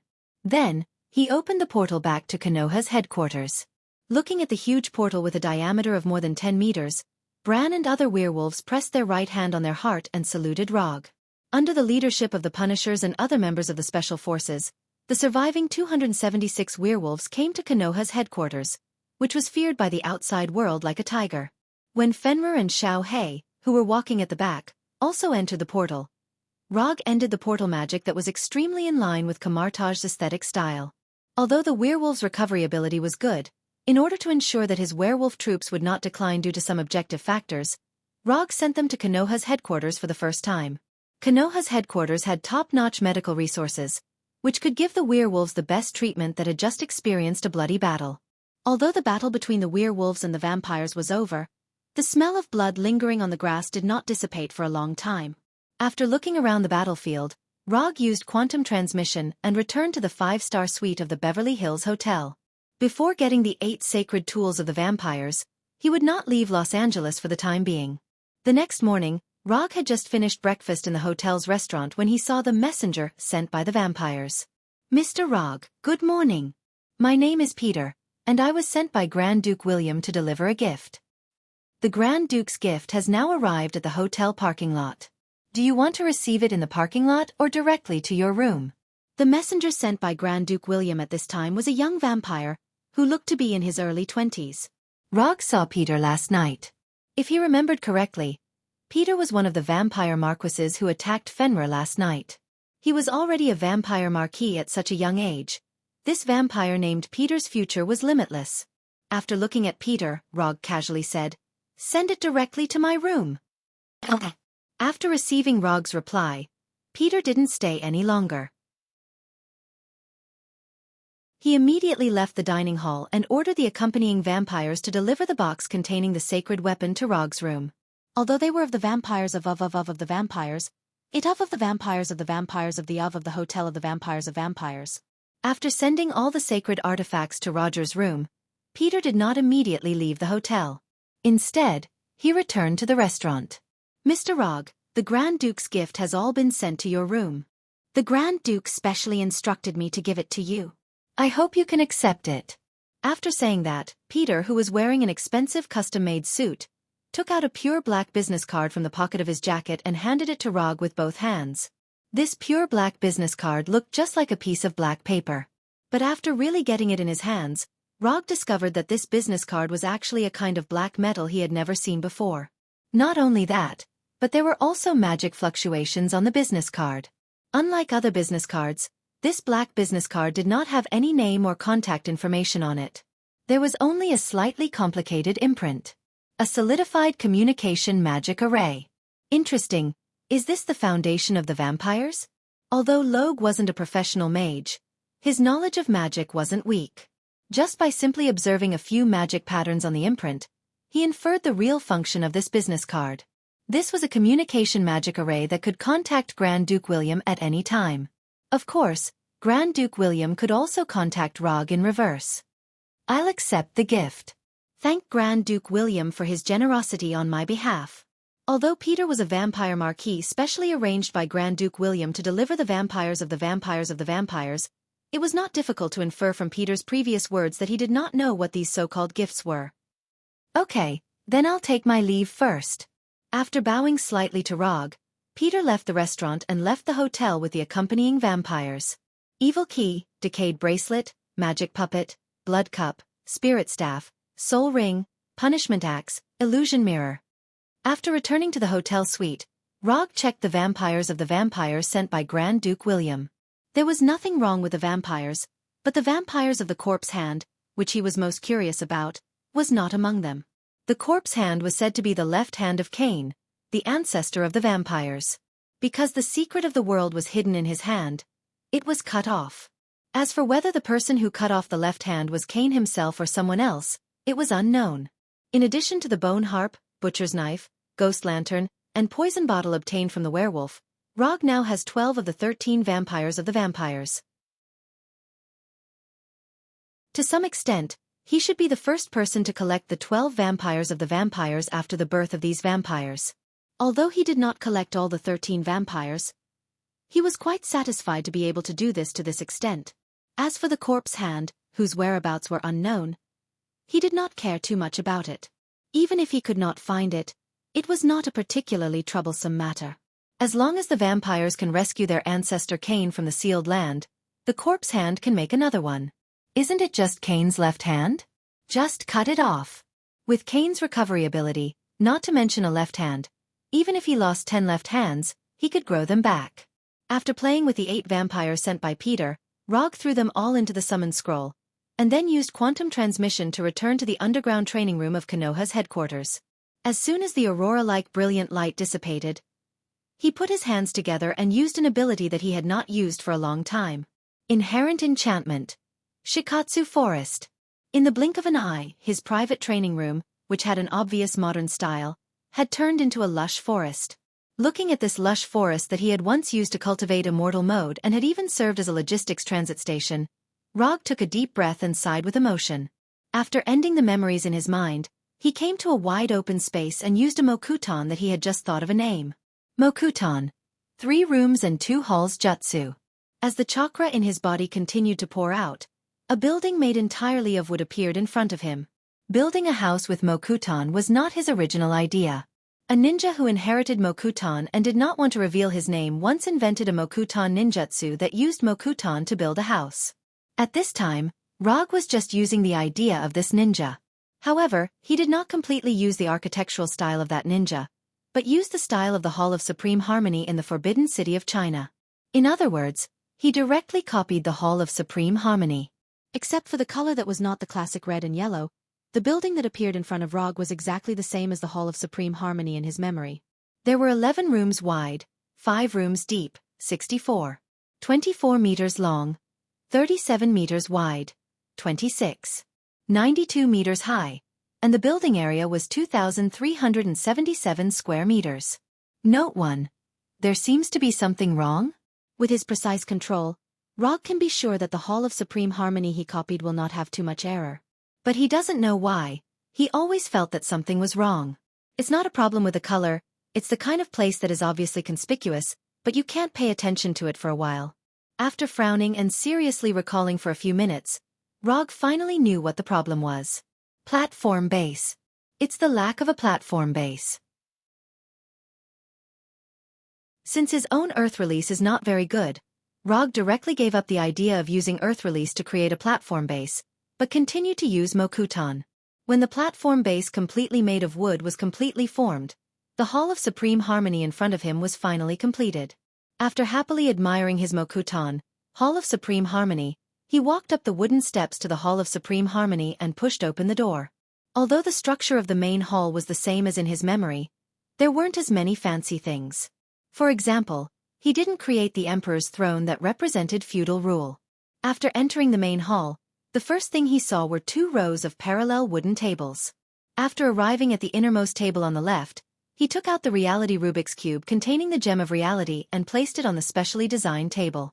Then, he summoned the eternal fire from the psychic scroll and placed it on the first table on the right, opposite the reality Rubik's Cube. After placing the eternity fire on the table, he summoned a golden disc from the mediumship scroll and placed it on the second table on the right. Then, he permanently peeled off a part of the hellfire that he plundered from Ghost Rider Johnny and placed it on the disc, allowing the hellfire to burn like the eternal fire. After doing all this, he directly left the main hall, randomly picked a room on the left side of the main hall, and placed the 12 holy artifacts of the Blood Kindred there. For the Blood Kindred, these holy artifacts were incomparably precious.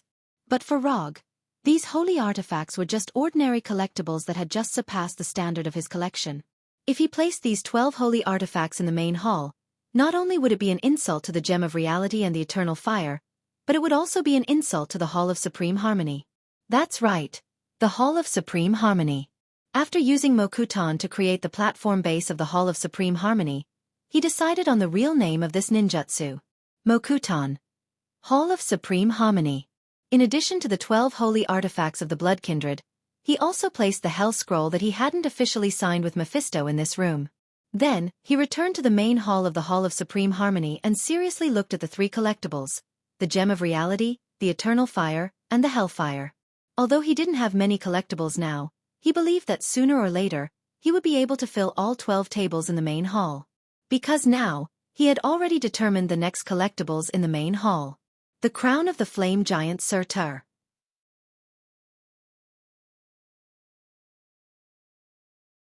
Chapter 500. Konoha Headquarters. Dr. Connor's Laboratory. Sir, this is all the research reports of Super Skrull. According to the advice you gave, we combined the research results of Super Skrull and successfully developed this combat glove called Endless Greed. Dr. Lizard, wearing a white coat, introduced it to Rog with excitement, and kept waving his arms like a conductor of an orchestra. Compared with Dr. Lizard Connors, who was almost crazy, Mr. Wonder Reed was much calmer. If it wasn't for the expression of, "I'm very powerful," that involuntarily appeared on his face, Rog would have thought that his heart really didn't fluctuate. Today is the 7th day since Rog returned to Konoha headquarters. In the past 7 days, in addition to getting himself a Taiha treasure haul, he spent the rest of his time in Dr. Connor's laboratory, using his profit advantage to provide them with some unique advice. The secret of Super Skrull copying other people's superpowers was studied by Dr. Connors and Reed a long time ago. Simply put, the reason why Super Skrull can copy other people's superpowers is that they have genes that can be freely changed. In general, the genes of creatures are fixed. Even for those who have awakened their superpowers, their genes are still in a stable state. Creatures with unstable genes may die completely at any time because of genetic collapse. However, the genes of the Super Skrull broke this rule to some extent. They can adjust their genes to the same as the target person, thereby copying other people's superpowers. Although this is not in line with the biological science on Earth, Super Skrull proves one point with its own existence, that is, the universe is big, and any strange creatures may be born. The secret of Super Skrull was studied by Dr. Connors and Reed. However, how to use this special genetic structure of Super Skrull in other aspects has become a problem. Just when Dr. Connors and Mr. Wonder Reed were at a loss, Rog, who has the prophet aura, provided them with a feasible direction. Speaking of this, it is necessary to mention the parallel universe where mutants exist. In a parallel universe with mutants, there was a mutant called Mystique. Her superpower was similar to that of the Skrulls. She could change her appearance at will. Mystique's superpower wasn't particularly powerful. Aside from her ability to infiltrate and camouflage, she didn't have any outstanding offensive abilities. However, a scientist named Bolivar Trask had the foresight to discover the brilliant future of Mystique's genes. Therefore, after thoroughly studying Mystique's genes, he created the Sentinel robot that almost ended the mutants forever. Through a special internal structure, the Sentinel robots could replicate the superpowers of the mutants. They could also adjust their own form or share the superpowers with other Sentinel robots. With these Sentinel robots, Bolivar Trask almost wiped out all the mutated humans. But unfortunately, the future without mutated humans that he was looking forward to was reversed by a mutated human who smoked, drank, and drove a motorcycle. Note 1. Rog didn't know how Bolivar Trask applied Mystique's genetic characteristics to the Sentinel robots, so that these mechanical creations had the ability to replicate mutant superpowers. However, the unique mechanical structure of the Sentinel robots and the visual effects displayed when replicating mutant superpowers left a very deep impression on him. So, he talked about what he saw in the Sentinel robots with Mr. Wonder Reed in detail. In the field of science, Rog is at most an ordinary person with more strange knowledge in his mind. Asking him to give practical research ideas and directions is purely embarrassing for him. However, he can be the one who provides the key. After explaining what he had seen on the Sentinel robot to Mr. Miracle, Reed felt as if he had suddenly opened a door he had never known before. The next thing is very logical. Reed, who will receive nicknames such as the smartest man on Earth and Magic Rod Reed in the future, used practical actions to prove to Rog what a cheat-like wisdom was. The genetic secrets of the Super Skrull, the idea of the Sentinel robots given by Rog, plus the unreasonable cheat-like IQ of Mr. Wonder Reed. A glove with the ability to replicate other people's superpowers. Endless Greed was born. Of course, because of time, the Endless Greed that appeared in front of Rog was only a first-generation product, and its potential and performance were far from the limit. After Mr. Wonder Reed's test, Endless Greed currently only replicated a target superpower. And after replication, this superpower will be solidified and can't be replaced at any time like the Sentinel robots. In addition, Endless Greed also has a small limitation. To replicate the target superpower, Endless Greed must be removed from the target. Touching the target's body or touching the target's blood is fine. From a scientific point of view, this is because Endless Greed needs to understand the genetic characteristics and structure of the target in advance, and then copy and imitate. Although Endless Greed is only a first-generation version, and there are certain limitations, this does not affect Rog's evaluation of it. He doesn't need the Sentinel robots, a perverted product. Endless Greed, which can only replicate and imitate a target, is enough to meet his needs. Mr. Rog, although the glove's ability to replicate and imitate has passed some simple tests, this is only a first-generation version. So be careful when using it. In addition, if you don't mind, I hope you can let me retest the glove after using it. Unlike Dr. Connors and others, Mr. Wonder Reed, who has just joined Konoha not long ago, did not address Rog as Lord or Hokage-sama, but maintained the initial polite address. No problem. I'll give you the glove again then. Because Endless Greed will be completely fixed once it truly replicates other people's superpowers, Reed has not tested Endless Greed in a real sense. Simply put, From a theoretical point of view, endless greed could replicate other people's superpowers like the Super Skrulls. But whether the effect will really be so good, as the inventor, Mr. Wonder Reed is not particularly sure. After all, new scientific products are often related to accidents. You should rest for a while. You've worked hard during this time. After thanking Dr. Connors and Reed, Rog took the endless greed that looks like leather, but is actually made of nanometal and left. After returning to his office, he adjusted the glove to match the size of his right hand.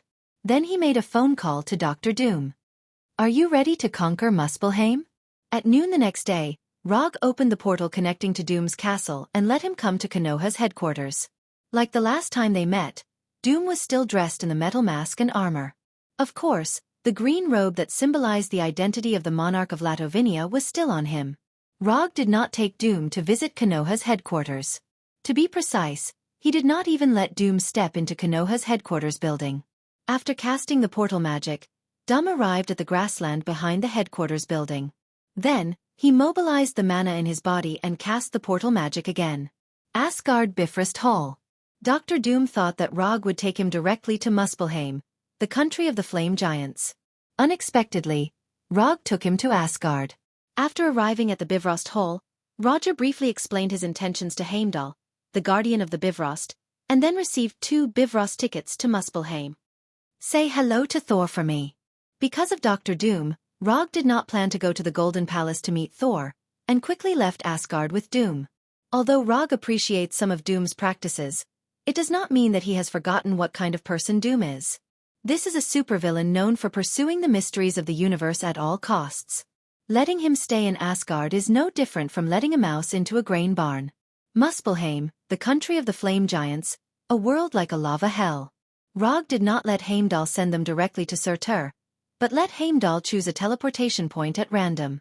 When the brilliant light of Bifrost dissipated, the true face of Muspelheim was revealed in front of them for the first time.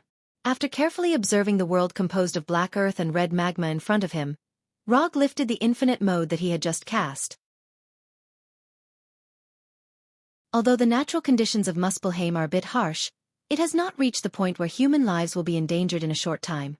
In addition to being a little hot, Muspelheim does not emit deadly gases containing hydrogen chloride and its derivatives like volcanoes on Earth. At least in the view of Rog, who has the body of an immortal, the air in Muspelheim is not dangerous. How are you? Do you need to maintain your status through magic? Rog turned to Dr. Doom and asked.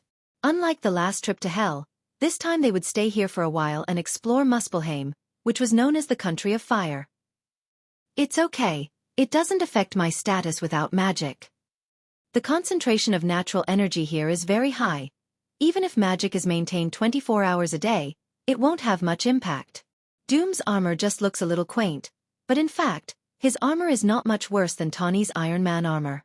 Maintaining vital signs is just a simple function. That's good, let's go. After that, Rog took the lead and walked forward.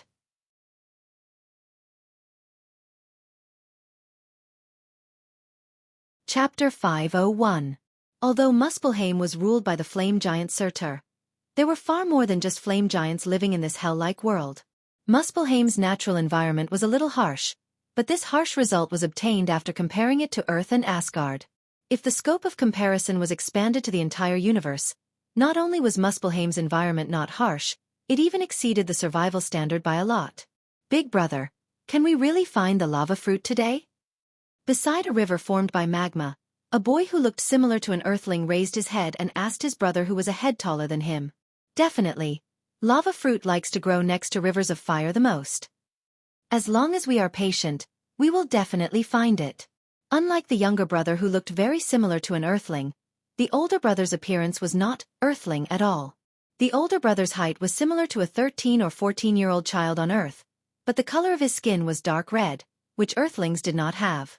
If Rog was present at this time, he would find that this rough, leather-like dark red color was very similar to the color he saw on the infernal demons.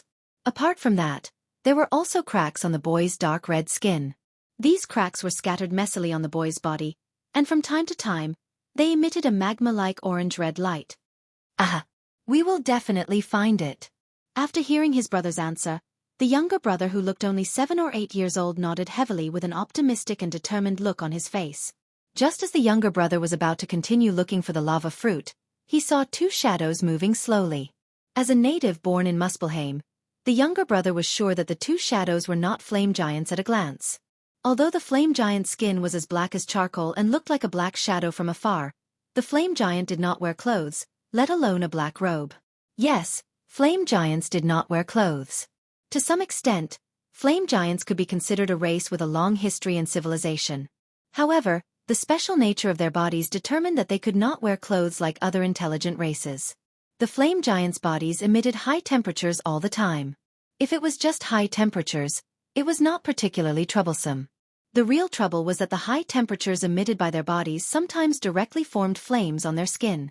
With such a physique, even if the flame giant wore metal armor, it would be useless, let alone clothes. "Brother, 2 exiles are coming." The younger brother's words instantly woke up the older brother, who was carefully eating the lava fruits beside the lava river. "Not good. Run." Unlike the curious younger brother, when the older brother saw the 2 slowly moving shadows, he immediately carried his younger brother and turned to run. The moment the elder brother carried the younger brother, the cracks on his body burst out with a bright orange-red light. As if he had been injected with adrenaline, he ran wildly in the direction of the village. "Those 2 natives seem to be running away. Aren't you going to chase after them?" Dr. Destruction glanced at the 2 children who were running away and said indifferently, "They won't be able to escape." "Well, can you not act like you don't care? It's not a shameful thing to be interested in alien life forms. You didn't even let that fire-breathing lizard go." Rog did not give Doom any face and directly exposed his disguise. The 2 figures that the little boy saw were Rog and Doom. To be precise, it was Doom who was wearing a black robe outside the Green Emperor's robe, and Rog who was wearing the Akatsuki's black cloud robe. After being teleported to Muspelheim by the Bifrost, they did not go directly to the flame giant Surtur. Instead, like alien tourists, they enjoyed the great rivers and mountains of Muspelheim. Every alien life form may hide the mysteries of the universe. The more you know about alien life forms, the more likely you will be to explore the ultimate mysteries of the universe. Doctor of Destruction Dumb used a very high-sounding reason to explain his overly curious behavior. Yes, you're right." Just as Rog and Doom were chatting, the 2 little boys quickly disappeared from their sight. Their explosive power is not bad, and there are signs of using energy to increase their speed. Doom continued to speak in an indifferent tone. "Don't analyze. You'll understand everything when you catch up." They don't know if the 2 of them were unlucky, or the flame giants were too lucky. They arrived at Muspelheim for almost an hour. However, apart from the fire-spitting lizard that Doom had dissected and analyzed with magic and the 2 boys who had just escaped, they didn't encounter any other living creatures. There are quite a lot of bones left after the death of creatures, including human bones that look like earthlings. Earth release. Super heavy rock technique. Rog used his only flying ninjutsu and flew in the direction of the 2 boys.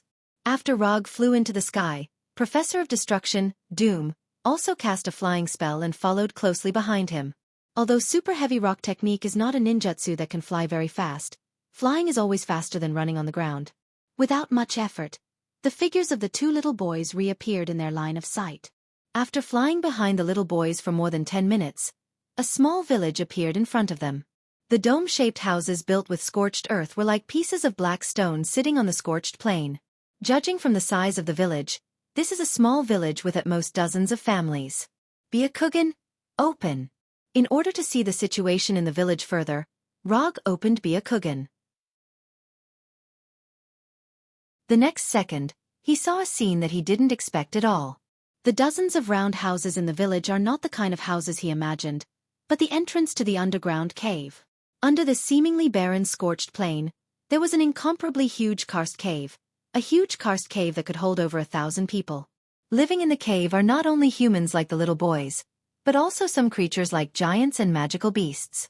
It seems that we are lucky this time. Those houses are just the entrance. The real village is underground. The scene inside is very unique. After confirming the real situation of the village, Rog closed Byakugan and accelerated his flying speed. Just as the 2 little boys were about to step into the village, Rog, wearing a black cloud robe, fell from the sky and stopped in front of them. Without waiting for the two little boys to speak, he cast a spell that he just learned not long ago. Language proficiency. At the very beginning, he planned to bring the universal language translator with him. But later, he gave up on this plan. There is no need to use scientific products for things that can be solved with magic. Hello, my name is Rog. I am a human from the Midgardian. Rog didn't say that he is from Earth. For the intelligent creatures in the 9 realms, the name Midgardian or Midgardian would be more familiar to them. After all, what is the name of the 9 realms is the universal education that is common in all 8 countries. The only place that doesn't popularize this is Earth. Just as Rog expected the two little boys to answer him with the same polite attitude, he immediately realized that he was overthinking. His self-introduction caused the vigilance in the eyes of the two little boys to disappear. Instead, it was a kind of contempt and disdain. Looking at the sudden change in the eyes of the two little boys, Rog couldn't help but wonder if there was something wrong with his self-introduction. Just as he was wondering if this is the cultural difference between Muspelheim and Earth, the older little boy put down the younger brother he was carrying. Then, like a cheetah, he pounced on Rog, his small hands directly attacking his neck. Facing the little boy's sudden attack, Rog casually raised his right hand. Just as the little boy's hands were about to touch his neck, he chopped the little boy's head with a hand knife. Bang! Although he only used less than 1/10 of his strength, Rog's hand knife was still a thunderous blow that the little boy couldn't withstand. The moment he was hit by the hand knife, the little boy was completely knocked out, and then came into close contact with the ground. After knocking out the little boy, Rog stepped over his body and came to the younger boy. This time, his face was not as kind as before, and he asked in a cold tone, "What I ask, you answer, do you understand?" Bullying children is not Rog's hobby. However, at this time, he didn't think the two little boys in front of him were children. His standards for judging children are somewhat different from others. If it's just that they are young, he won't think of them as children. After all, there are some so-called minors who can do demonic acts that adults can't do. And judging from the attack just now, the boy who was knocked out by him has obviously undergone professional combat training. Understood. After seeing his brother being knocked down in an instant, the boy who looked similar to an earthling finally didn't have the contempt and disdain he had just now, and he answered with trepidation. "Where are you from? What are your names? What's the matter with the village below?" Rog asked like a police officer interrogating a prisoner. "My name is Didier, and he is my brother, Mayor. I grew up here. The village has always been here. It existed before I was born," Didier quickly answered, his face full of fear. Wasn't the Midgardians the weakest existence in the 9 worlds? This Midgardian in front of him is so scary.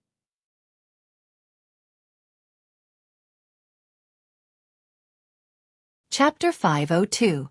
Is he your brother? Do you have the same parents? With the presence of Thor and Loki, Rog had a little distrust towards the so-called brothers. Especially when the two brothers are not the same type. "Mayor is my brother, my blood brother."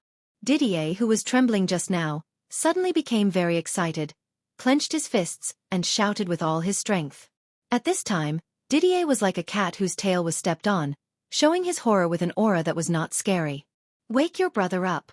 We are going to your village." Rog's left hand unbuttoned the black cloud robe, pointed to the unconscious mayor lying on the ground, and finally put his left hand on the middle button of the robe. Although the black cloud robe has 2 sleeves, he did not put his left hand into the sleeve, but put his left hand inside the robe. The left hand is not wearing the sleeve, but the right hand is wearing the sleeve. He learned this method from an Uchiha clansman who did not want to reveal his name. Although it looks a bit improper, it has a unique charm. Under Rog's gaze, Didier came to Mayor's side and gently patted his face. Didier's concern for Mayor doesn't seem to be fake, but it's really hard to believe that they are blood brothers just by looking at their appearance. While Didier was trying to wake up Mayor, Doom, who was floating in the air, slowly landed next to Rog.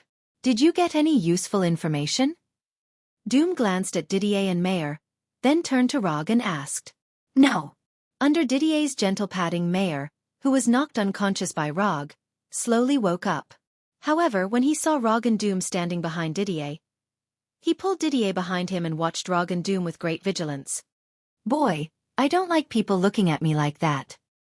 If you continue to look at me like that, I will dig out both of your eyes." Although he was just knocked unconscious by Rog, Mayor's eyes were still full of contempt and disdain. After being warned by Rog, Mayor put away his contempt and disdain and looked at the two with a cold face. Lead the way. People like Mayor, at first glance, lack of social punishment. Not surprisingly, he also has a serious racial discrimination mentality. Although he was unwilling in his heart, Mayor didn't completely lose his mind. Without saying a word, he pulled Didier and walked towards the entrance of the village.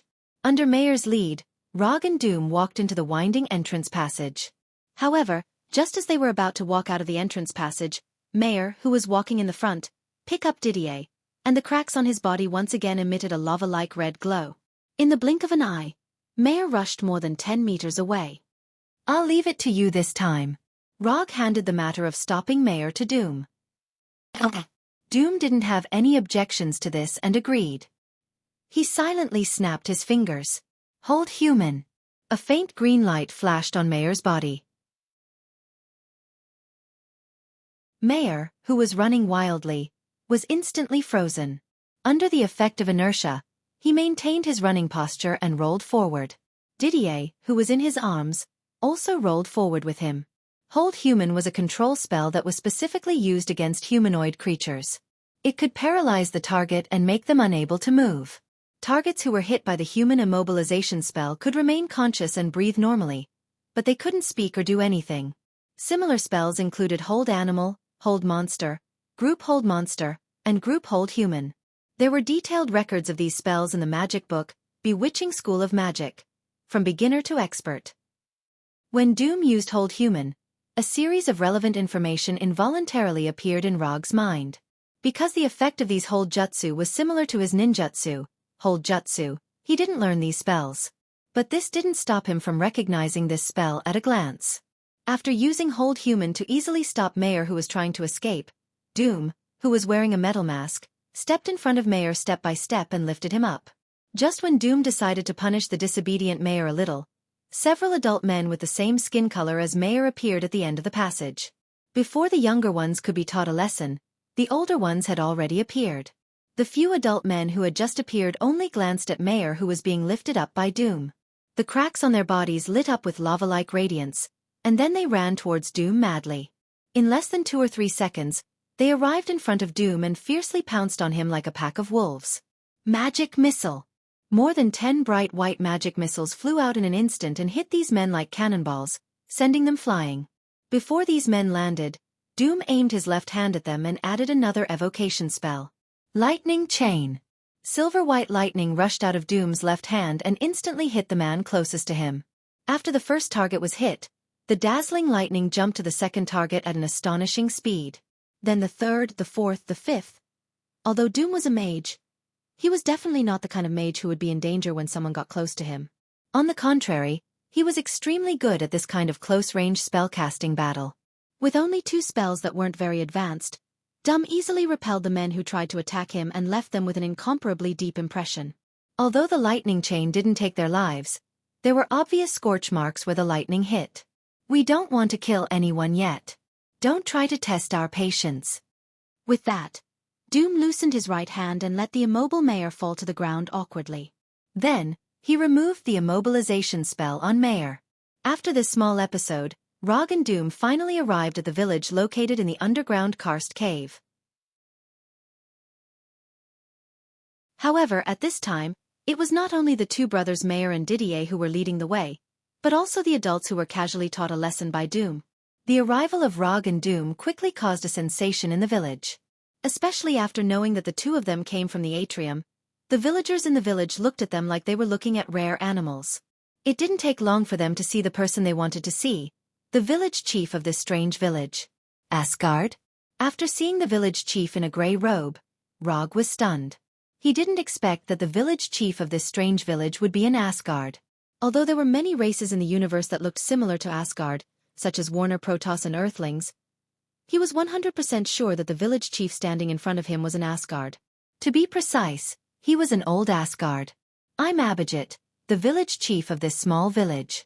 May I know why you 2 are here? Abhijit glanced at the Mayor brothers and the injured villagers behind Rog and said with a kind face. You're in Asgard. Why are you in Muspelheim? As an Earthling who once lived in Asgard, Rog was very clear about the hometown plot of these Asgard people. For the Asgard people, Asgard was not only their birthplace, but also their eternal resting place. If there was no special reason, these Asgard people would never settle down in other places. Have you been to Asgard? Abhijit didn't answer Rog's question. Instead he asked Rog. We've been there for a while. They did stay in Asgard for a while, but the time Rog spent there was not the same as the time Durham spent there. The prophecy really came true. Asgard really sent a messenger! Obviously, Abhijit directly misinterpreted Rog's meaning and said loudly to the surrounding villagers with a happy face. What's wrong with this guy? Does he have Alzheimer's? Looking at Abhijit, who was instantly excited and inciting the villagers' emotions, Rog frowned slightly. This village was getting stranger and stranger. The location was strange, the villagers were strange, and the village chief was also strange. When the surrounding villagers were excited, Abhijit whispered to Rog and Durham, "Sorry, I've caused a misunderstanding. If you don't mind, we can go to the village hall to talk in detail." Although they didn't know what Abhijit was planning, Rog and Durham didn't have the slightest worry. When the villagers were watching them, they also used their own methods to confirm the strength of this village. How should they put it? From the perspective of the two of them, this village was an existence that could be completely destroyed with a wave of their hand. Even if only one of them made a move, they could completely destroy this village in a few minutes and end the lives of all the villagers. Because of this strength that far exceeded the village's resistance, they didn't care at all whether Abhijit was plotting something. A few minutes later, they came to the village hall that Abhijit mentioned. From Abhijit, they learned the reason for the establishment of this village and what the so-called messenger of Asgard was all about. To put it simply, this was a misunderstanding full of coincidences. But in order to make this misunderstanding a reality, Abhijit spent the rest of his life in this small village called Dawn.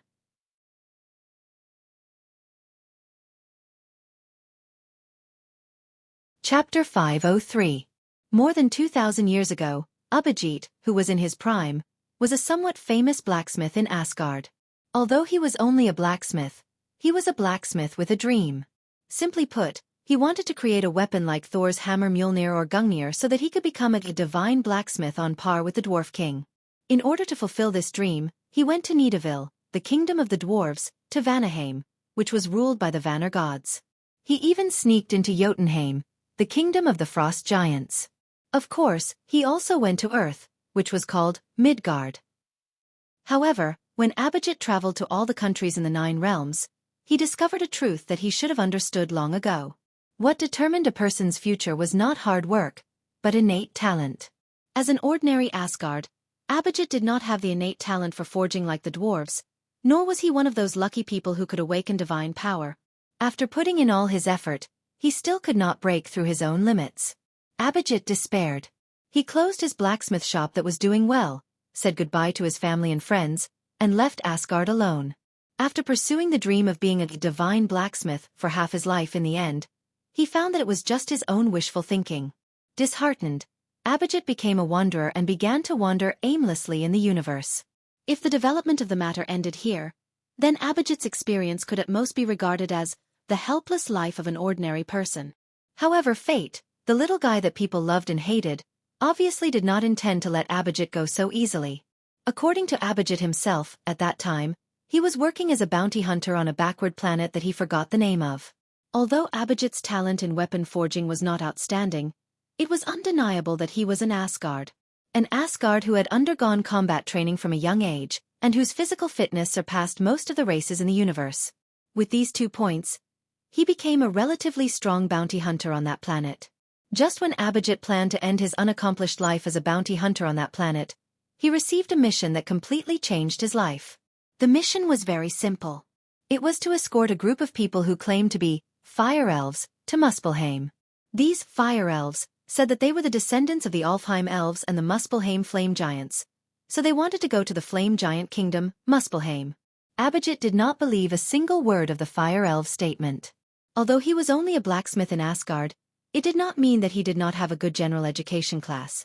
It was impossible for Alfheim's elves and Muspelheim's flame giants to produce mixed blood descendants. Although they were all humanoid creatures, The reproductive isolation between them was even greater than the reproductive isolation between birds and fish. Although Abhijit was dismissive of these fire elves, he was very satisfied with the reward given by the fire elves. The task reward, the task, the Asgard the flame giant is tempted by the reward.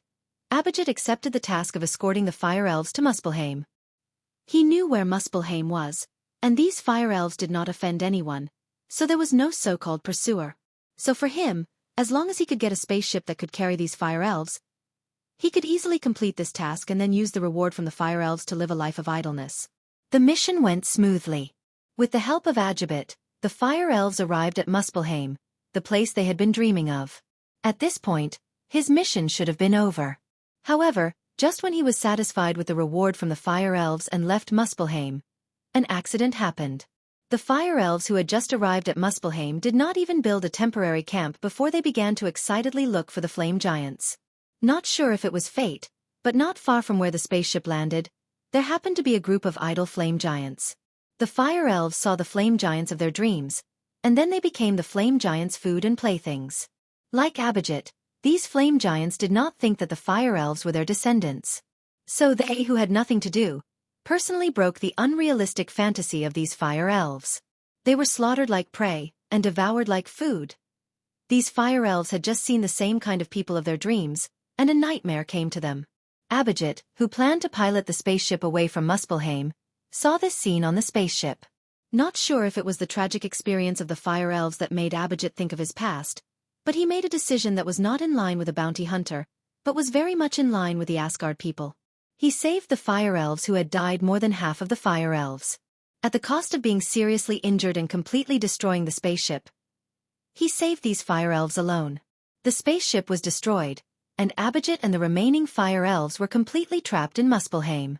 Relying on the unreasonable physique of the Asgard people and the careful care of the fire elves, Abhijit gradually recovered. The instant destruction of hope and the grief brought by the death of a large number of people completely changed these surviving fire elves. After seeing these lively fire elves become lifeless, Abhijit made the decision that changed his life. He wanted to stay in Muspelheim and build a small country for these fire elves. In order to rekindle the hope of these fire elves, he used his identity as an Asgard to tell a small lie. As long as we can build a camp here, when Asgard knows that this camp was built by his people and other races, Asgard will send a messenger to make the camp belong to Asgard's territory. As long as we can get Asgard's approval, we can build a kingdom of fire elves in Muspelheim, a homeland that truly belongs to the fire elves. With the advantage of asymmetrical information, Abhijit successfully fooled the fire elves and planted a seed of hope in the hearts of the fire elves. In fact, Abhijit's statement was not completely wrong, but he modified a key point. Asgard would indeed protect the camps built by his people in other countries. But the premise was that there must be a large number of Asgard people in the camp. There were only a few Asgard people in the camp, and it was impossible to get Asgard's approval. So what Abhijit provided to the fire elves was an impossible hope from the beginning. Asgard would never send an army to Muspelheim for Abhijit and a group of people who claimed to be fire elves. It was even more impossible for him to build a so-called kingdom of fire elves for them. Under this false hope, Abhijit and the fire elves began to build a village called Dawn little by little. In order to let these fire elves have a certain ability to protect themselves, Abhijit also began to teach the fire elves the knowledge of the 9 worlds and fighting skills. In the following days, they also rescued some creatures that had inexplicably wandered to Muspelheim, such as the giants and monsters outside. It's a good experience, but you should know that the false will always become true. The two of us are not the so-called messengers of Asgard, and it's impossible for us to help the fire elves build a kingdom. Rog expressed sympathy for Abhijit and the fire elves' experience. However, this doesn't mean that he will help these fire elves. It's true that the false can't become true, but you will definitely help us.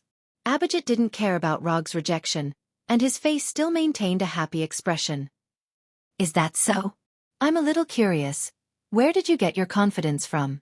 Abhijit's reaction was beyond Rog's expectation, but it also aroused his curiosity. Because you are the 4th Hokage, Rog-sama. After hearing Abhijit suddenly say the words, 4th Hokage, Rog's face instantly sank, and his whole person became extremely vigilant. Abhijit's words not only made Rog vigilant, but also Doom, the Doctor of Destruction, was also on full alert. Although Rog introduced himself in front of Didier, he didn't say that he was the fourth Hokage. How do you know that I'm the fourth Hokage? Answer me well. This answer directly determines your life and the safety of others. Looking at Rog's face suddenly became serious. Abhijit quickly waved his hand, indicating that he had no malice. I have no malice. I just want to make a deal with you. As for why I know that you are the fourth Hokage, you will understand after seeing Kornj and Mick. Kornj and Mick? Rog suddenly felt like he heard these two names somewhere. Kornj, Mick, you all come in. The closed door of the villagers' hall was pushed open, and two people appeared in the sight of Rog and Doom. The moment he saw these two people, Rog finally knew where he heard their names. Saga Planet. Champions Arena. Kornj was a 2-meter-tall Cronin warrior. Beside him, Mick was a midget bug with 2 knife-wielding hands. Of course, this dwarf is from a human's point of view, but from an insect's point of view, Mick is a giant. After seeing Kornj and Mick, Rog shrugged and sighed helplessly. Fate, this little guy, is starting to mess around again.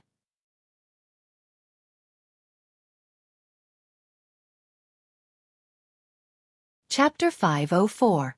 Clunan Gladiator Kornj and Knife-Wielding Insect Mike. Although they weren't famous gladiators on soccer, they still had their own fame. To be precise, it was their fame in the lead-in match. Before the start of every championship match on soccer, there would be a lead-in match to arouse the audience's emotions. Although the danger level of the lead-in match was not as high as the free-for-all or the team free-for-all, it was definitely not a game of house.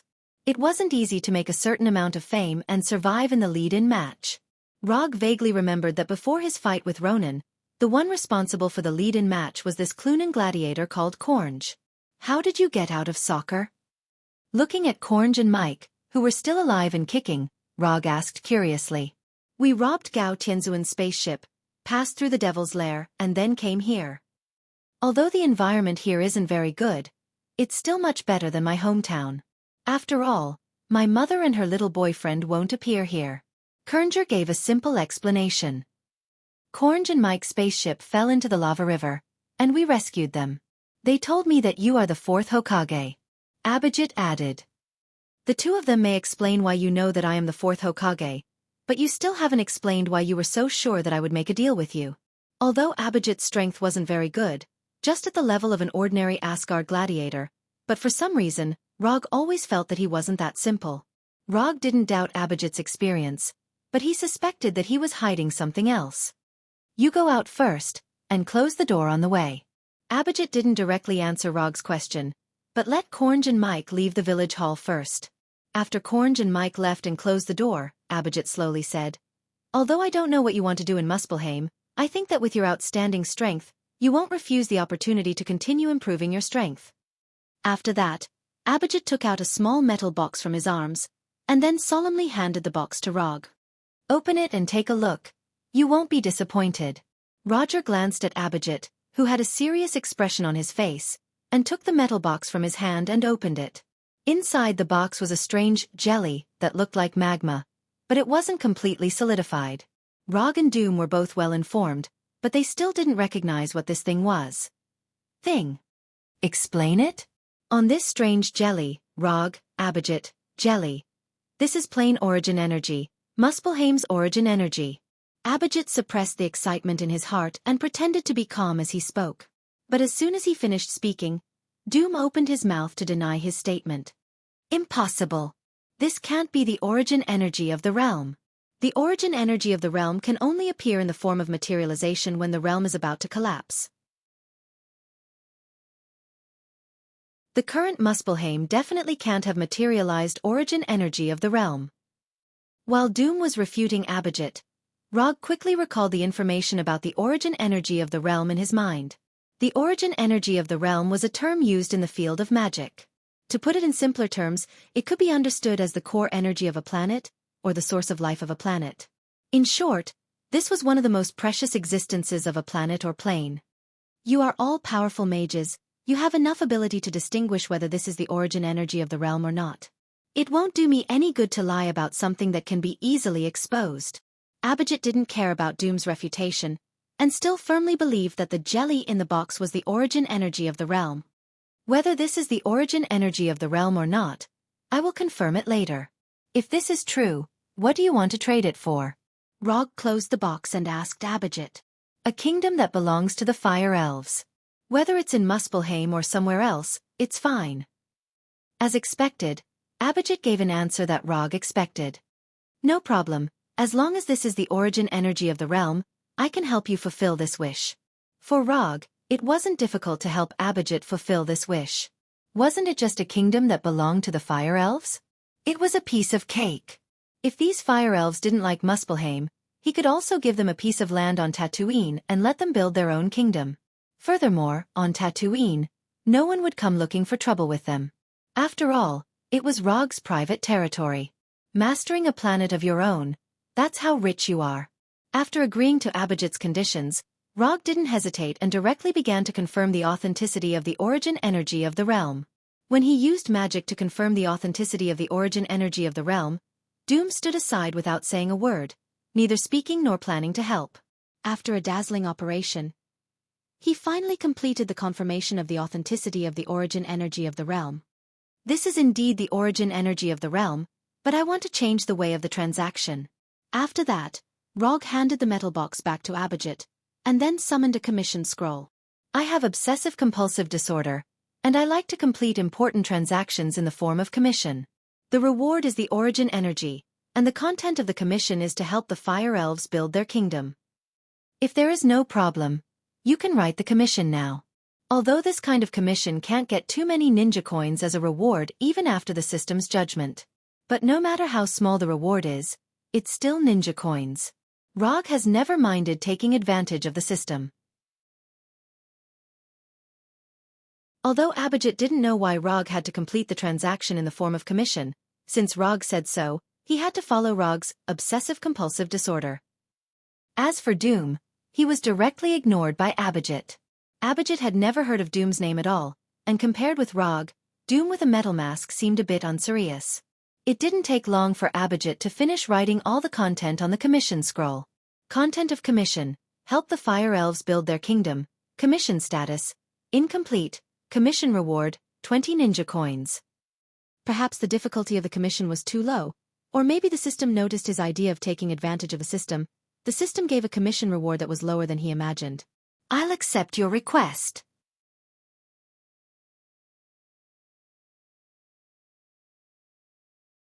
Chapter 505. After officially accepting Abhijit's commission, Rog accepted the plain origin energy in advance. Arrange 2 rooms for us, and the commission will be completed for you within a week. Abhijit had no objection to the time Rog gave to complete the commission. They had waited for more than 2,000 years, and waiting for another week was not a problem. Under Abhijit's arrangement, Rog and Doom stayed in this village called Dawn as Asgard's emissary. They did not expose Abhijit's lie, but acquiesced to the identity that Abhijit had arranged for them. Anyway, for them, no matter what identity they had, it would not affect their next plan. Time passed in the blink of an eye.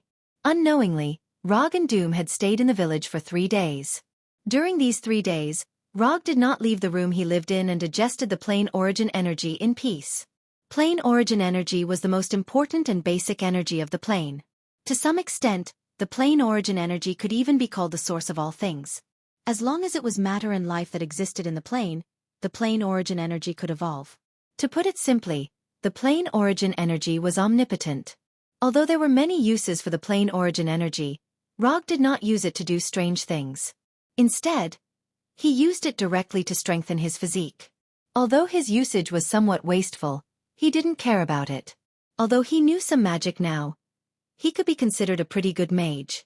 But he would not forget that he was a ninja who relied on ninjutsu, genjutsu, and taijutsu. Therefore, instead of using the plain origin energy as a magic material or other materials, it was better to use it directly to strengthen his body. Under the nourishment of the plain origin energy, his sage body, which had not significantly improved for a long time, began to improve rapidly at a speed visible to the naked eye. When the plain origin energy was completely digested by him, he had an accurate perception of his sage body that he had never had before. 80%. His sage body was developed to 80%. For a long time, he could only rely on his experience and intuition to estimate the extent to which his sage body had been developed. From there, he could calculate the gap between himself and Hashirama. Now, after absorbing the planar origin energy, he could finally accurately determine the degree of development of his immortal body. Although 80% wasn't particularly high, considering the amount of chakra he had, Rog could still accept this result. His current chakra was only at 6 tails, and he was only 3 tails away from the 9-tailed beast. But in reality, the amount of chakra he had now was only 1/3 of that of a complete 9-tailed beast. The chakra measurement unit used by the system was based on the Yang 9-tailed chakra, not the complete 9-tailed chakra. After he exchanged the ENQB, he would increase his sage body development to 100%, which is equivalent to Hashirama's sage body. Then, he could start to think about Hashirama's Shartanra.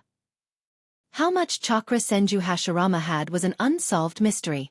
The only thing that was certain was that Hashirama once said that Naruto, Minato, and the complete Kyuubi had the same amount of chakra as him. So, Rog still had a long way to go before he could catch up with Hashirama's chakra. At the very least, he had to develop his sage body to 100% before he could start to think about this problem.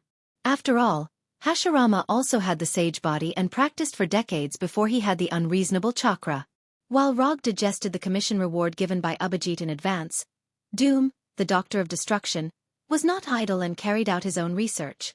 Doom conducted a detailed study of these fire elves, who claimed to be the hybrid descendants of the flame giants and the elves, from their life form to the internal structure of their bodies. Although his research content was a little bit more, he did not conduct too many inhumane experiments on these fire elves, nor did he use dissection and other means. The fire elves in the village were not very willing to cooperate with Doom's experiment, but after knowing that Rog and Doom would help them build a fire elven kingdom, they became extremely cooperative. Even Mayor and the adult fire elves, who had been taught a lesson by Doom, joined Doom's experiment without hesitation. After coming out of his room, Rog did not look for Doom, who was addicted to the experiment, but found Cornge and Mike.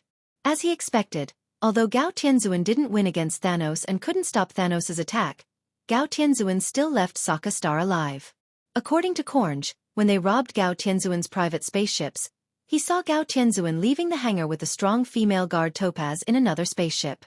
Although Cornge didn't know where Gao Tianzuan and Topaz went, he saw something very interesting. He saw Thanos. To be precise, he saw Thanos whose armor was beaten into tatters. Rog clearly remembered that when he fought with Thanos, Thanos' armor was intact. Even when he used the portal magic to take Hulk away, Thanos' armor was still intact. Although Sokka Star advocated gladiators and had many gladiators, none of them could cause damage to Thanos and break his armor. This was something that even Rog couldn't do, let alone those gladiators who were far weaker than him. So there was only one conclusion, that is, the person who broke Thanos' armor was Gao Tianzuan. Apart from Gao Tianzuan, Rog couldn't think of anyone else in Sokka Star who could have such strength. Although Gao Tianzuan looked a little improper, he was a member of the universe's Council of Elders anyway. It was normal for him to have some unknown strength. After ending the conversation with Cornge, Rog came to Doom's room, which was not much different from a laboratory. "Do you have anything else to deal with here? If not, I plan to meet with Surtur as soon as possible." According to the original plan, they should not go to the flame giant Surtur for trouble until a few days later. Basically everything that needs to be studied is almost done. Now it's okay to go and see Surtur. Doom, who was engrossed in writing something, turned his head and glanced at Rog, and answered casually, "Then let's set off today." Rog didn't know if it was his own illusion, but after learning the news about Gao Tianzuan and Thanos from Cornge, he always felt that something would happen, and it was a very serious kind. So he decided to deal with Surtur's affairs as soon as possible, and then return to Earth to see Sorcerer Supreme.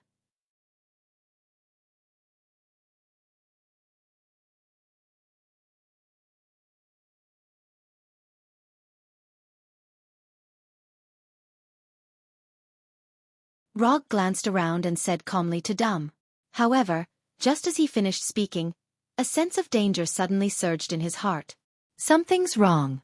The intuition of danger in his heart suddenly made Rog extremely vigilant.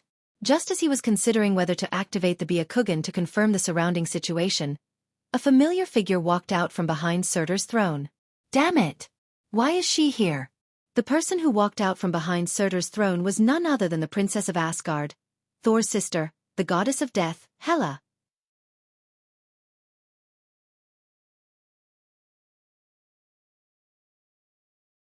Chapter 507. Rog had imagined many scenarios of fighting Surtur in his mind.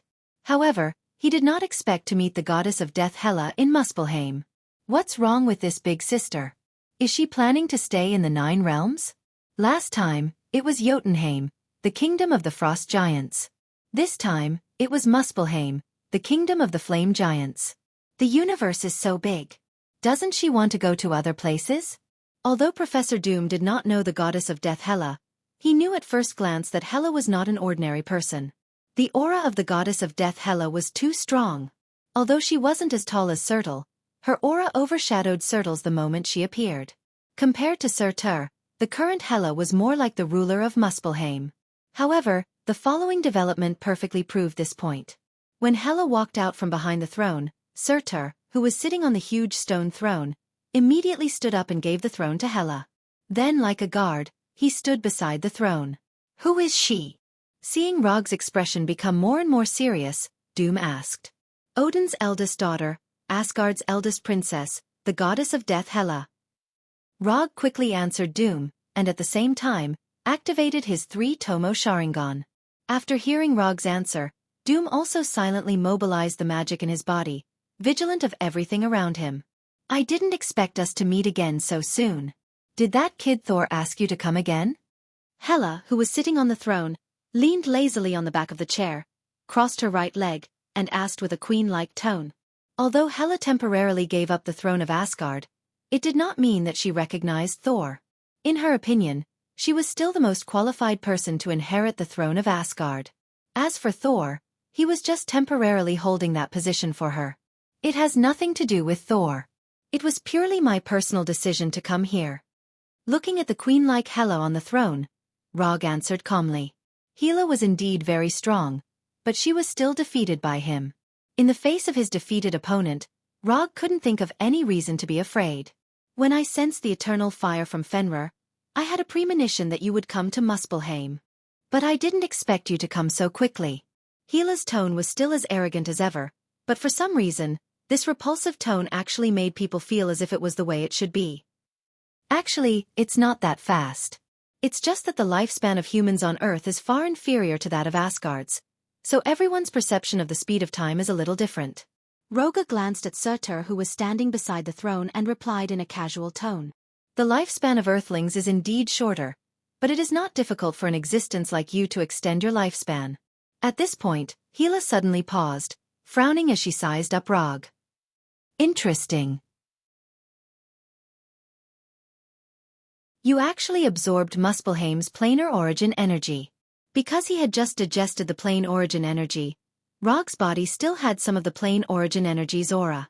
Although these auras were very weak, for Hela, who was extremely good at controlling energy, as long as she looked carefully, she could easily see them.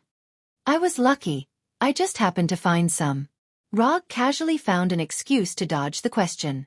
He had asked Abhijit before, wanting to know where Abhijit got the plane origin energy from. As a result, Abhijit gave him a slightly funny answer. It fell from the sky. This was Abhijit's original words at the time. Later, after realizing that the joke did not have the desired effect, Abhijit seriously explained again. That ball of plane origin energy did indeed fall from the sky, but it fell from the sky after it was spewed into the sky from the crater of an erupting volcano. According to Abhijit, at that time, he was planning to go to an active volcano to look for a metal unique to Muspelheim. As a result, before he reached his destination, the volcano erupted.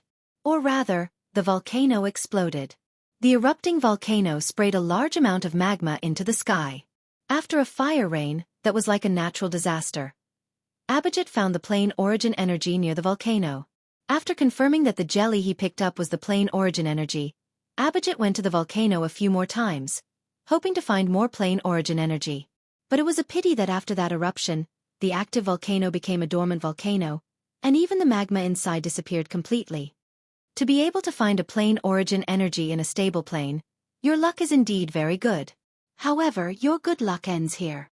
After saying that, Gila, with her slender legs and graceful figure, stood up and picked up the twilight sword that was leaning against the throne, which did not match her figure at all. Then, she dragged this huge red twilight sword down the stairs in front of the throne step by step. If I'm not wrong, you came to Muspelheim for this twilight sword. As soon as she said that, Gila raised the 3-meter-long twilight sword and slashed it directly at Rog's neck. However, just as this huge twilight sword was about to attack Rog's neck, the size of the twilight sword began to shrink rapidly. In the end, the red tip of the twilight sword stopped only 4 or 5 centimeters away from Rog's Adam's apple. The steam rising from it formed a faint layer of mist in front of him. I guess when Odin taught you swordsmanship, he must have told you that if you don't have the intention to kill others, it's best not to point the tip of the sword at others. After saying that, Rog raised the Kusanagi no Tsurugi sword in his left hand and used the hilt to move the red tip of the twilight sword away. After doing all this, he continued, I am indeed here for the sunset light sword. Moreover, the purpose of my trip is not only the sunset light sword but also his crown. Rog did not mind Gila knowing his purpose. He was determined to get the twilight sword and Surtur's crown. Surtur could not stop him, and Gila could not stop him either. You are indeed very different from other people on Earth. You let me go last time. This time, I'll return the favor. The sword of sunset light and Surtur's crown are both yours. Gila's tone was still that of a queen, but after she finished speaking, she inserted the twilight sword, which had shrunk to more than 1 meter long, directly into the ground, then turned around and left. That works. After seeing Gila put down the twilight sword without hesitation, Doom's gaze toward Rog suddenly became a little strange. Could it be that he and Gila? Doom was not a particularly gossipy person, but the scene in front of him made him involuntarily think of some strange images. Just when Rog and Doom both felt that this development was a little strange, Surtur, who was more than 10 meters tall, suddenly spoke. Your Majesty, this is different from what we discussed before. You can't do this to me. It's not fair.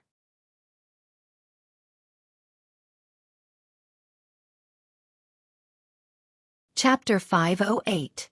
No one would have thought that the legendary flame giant Surtur, who caused the twilight of the gods and completely destroyed Asgard, would actually show such a begging posture. Unfair. Surtur's words made Gila, who was climbing up the stairs, stop and look up at the legendary flame giant. Yes, this is unfair. Very unfair. Back then, we agreed that if I gave you the throne of Muspelheim, you would help me take back the eternal fire. You can't go back on your word. Surtur, who was more than 10 meters tall, said in a roaring tone, making his face that was similar to a demon from hell look even more ferocious. Looks like Odin didn't just take away your eternal fire, but also your intelligence. Looking at the ferocious Surtur, Gila let out a disdainful laugh. Fairness needs to be maintained with strength. Without strength, you have no right to ask for fairness with others. Also, let me remind you, you didn't give me the throne of Muspelheim. You lost the throne to me. Do you understand?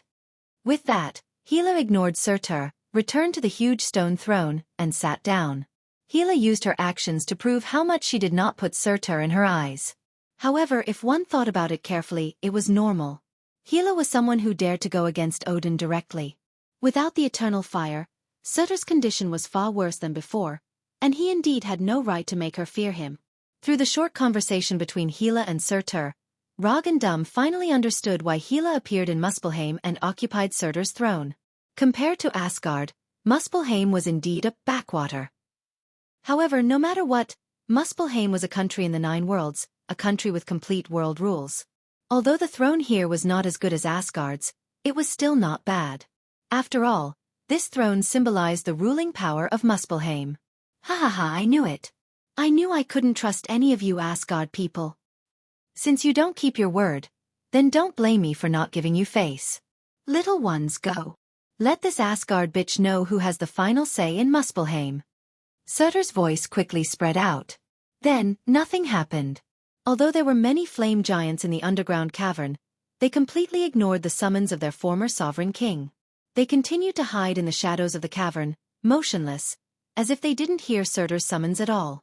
After this awkward scene of no response for more than 10 seconds, Surtur did not know if it was because he felt embarrassed or because he was completely overwhelmed by anger. He let out a beast-like howl. Ah! As he roared into the sky, Surtur extended his right hand towards the twilight sword in front of Rog, attempting to summon the soul weapon that had accompanied him for countless years. But no matter how hard he tried, the sword Surtur was stuck. Surtur, Surtur, Surtur, hhh, Surtur, Surtur. Surtur could be considered a failure to live up to this point. Even the blazing demonic dragon that was chained to the stone pillar silently turned its head and closed its eyes after seeing this scene. I'm starting to doubt the records of Surtur in the ancient books. Dam, who was also the king of a kingdom, shook his head in disappointment after seeing Surtur's current state. Although Surtur was a retired king, he had ruled Muspelheim for so many years and yet he did not cultivate a single loyal follower. To a monarch, this was simply an inconceivable matter. After realizing that the Sword of Twilight was no longer responding to his summons, Surtur finally stopped his wailing. Seems like I don't have to do it this time. Finish him off as soon as possible and don't let him continue to embarrass himself. Looking at his former colleague, Doom gave Rog a benevolent suggestion. Good suggestion. Rog agreed with Dumb's suggestion, but he did not attack Surtur immediately. Instead, he summoned a black glove from the medium scroll. Endless Greed. The reason why he asked Mr. Miracle and Dr. Connors to study the Super Scroll and develop Endless Greed was to replicate Surtur's ability. Although he did not know if Endless Greed could replicate Surtur's ability as he imagined, it did not stop him from giving it a try. After putting on Endless Greed, he summoned the eternal fire that Surtur yearned for day and night and covered Endless Greed with it. Although he left most of the eternal fire in the Yamato treasure vault, he did not forget to keep some with him. In terms of attack power, the eternal fire was inferior to the hellfire. But in some aspects, the eternal fire had a huge advantage that the hellfire could not reach. For example, it could enhance the user's attack power in areas such as flames, high temperatures, and explosive shockwaves. When the eternal fire was completely wrapped around Endless Greed, he reached out his right hand, grabbed the hilt of the Sword of Twilight, and pulled it out from the ground. The moment the eternal fire touched the Sword of Twilight, he felt the perfect fit between the eternal fire and the Sword of Twilight. This feeling was like the perfect feeling when he made the final shot in a crucial basketball game. As expected, the Sword of Twilight was the best tool to utilize the eternal fire. After making sure of it, he raised the Sword of Twilight and pointed the red tip at Surtur. Don't be afraid, it will be over soon. The moment his words subsided, Rog vanished from everyone's sight. Blink. Rog with the Sword of Twilight appeared behind Surtur in an instant. More precisely, he appeared behind Surtur's legs. Before Surtur could react, the Sword of Twilight had slashed through his Achilles tendons, leaving a huge wound that was dozens of centimeters long. After slashing Surtur's Achilles tendons, Rog did not see the scene of blood splattering everywhere as he had imagined. Although it was different from what he had imagined, his hands did not stop moving.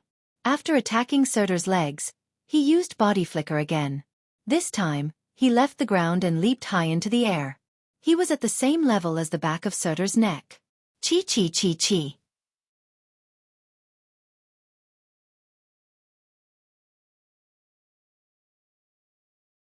Chapter 509. Before transmigrating, Rog had seen such a setting in a certain anime. The giant's fatal weakness was located at the back of the neck, which was 1 meter long and 10 centimeters wide. Of course, this was just a setting in that anime. In other worlds, the giant's fatal weakness might not be at the back of the neck. However, this did not stop Rog from viciously attacking the back of Surtur's neck. When he attacked Surtur's Achilles tendons with the Twilight Sword, he realized that the Twilight Sword was not a very sharp sword. To a certain extent, the Twilight Sword was more like a magic sword and not a sharp sword that mainly dealt physical damage. If he had to compare the sharpness of the Twilight Sword, it was not even as sharp as the Kusanagi no Tsurugi sword that he often used.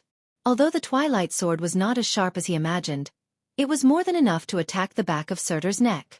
As the Twilight Sword danced in the air, the back of Surtur's neck, which was thicker than his waist, welcomed the rapid flesh grinder attacks. In just 1 or 2 seconds, more than half of Surtur's neck had been sliced off by the Twilight Sword, causing his huge head to look like it was on the verge of collapsing. However, as soon as the attack of the Twilight Sword stopped, the back of Surtur's neck healed at a speed visible to the naked eye. In just a few seconds, the back of Surtur's neck had completely recovered, as if everything that had happened before was just an illusion. Unlike the rapid regeneration of flesh and blood creatures, the recovery method that Surtur displayed was a kind of energy manipulation technique. By consuming the flame energy in his body, Surtur could not only recover from his injuries at any time, but he could also directly change his body shape. For example, he could become as tall as a mountain. Of course, the premise of all this was that Surtur had enough flame energy. If Surtur still had the eternal fire, he could completely ignore Hela and Rog and even let them attack his body. Unfortunately, the one who had the eternal fire now was not him but Rog. After landing, Rog didn't stay behind Surtur. Instead, he used Blink to appear in front of Surtur. Just as Surtur was about to teach the little guy a lesson with his fists for daring to attack him, Rog did something completely out of his expectations. Rog withdrew the fire of eternity that was wrapped around Endless Greed, and threw the severely shrunken Twilight Sword back to Surtur. Under his precise control, the red-tipped Twilight Sword drew a beautiful parabola in the air. Then, it plunged straight into the ground in front of Surtur. The red tip of the sword was buried deep into the ground. "I'll return the Sunset Light Sword to you. Go all out."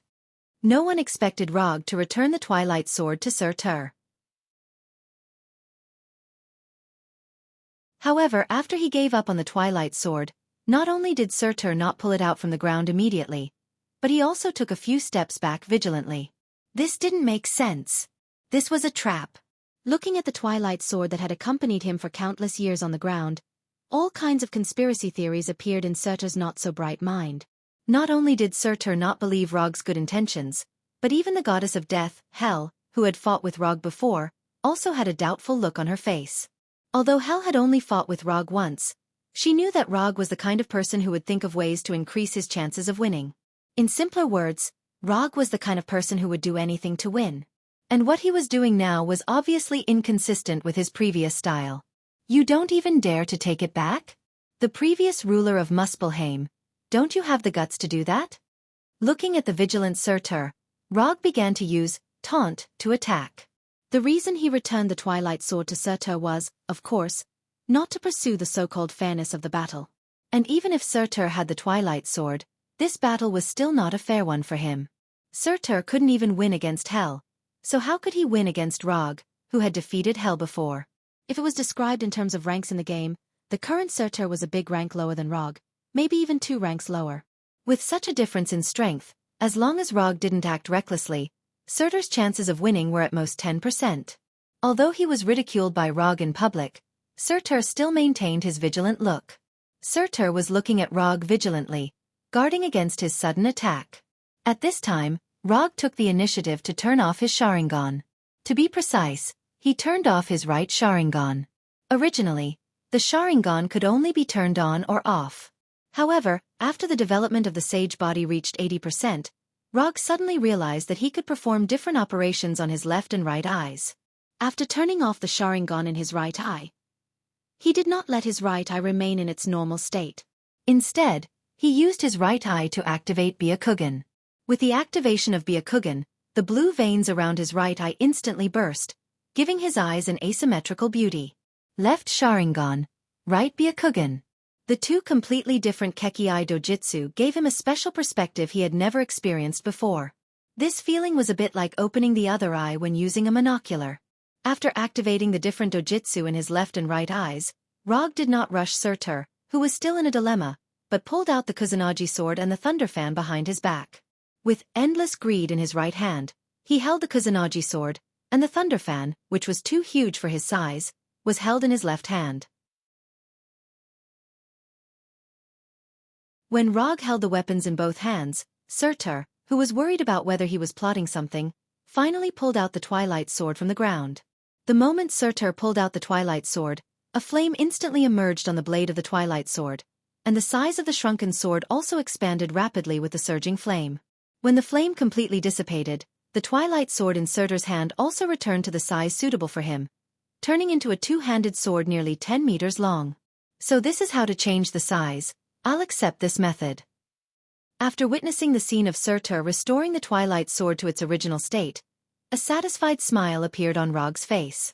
The reason why he returned the Twilight Sword to Surtur was to copy, or to learn the best way to use the Twilight Sword from him. In this universe, Surtur was undoubtedly the person who knew how to use the Twilight Sword the best. With such a sensei, Rog didn't need to explore the best way to use the Twilight Sword by himself. The Sharingan in his left eye was used to copy and observe Surtur's use of the Twilight Sword. The Byakugan in his right eye was used to observe the flow of energy in Surtur's body. With this kind of observation without any blind spots, he could master the best way to use the Twilight Sword in the shortest time possible, so that the Twilight Sword would become a new trump card in his hand.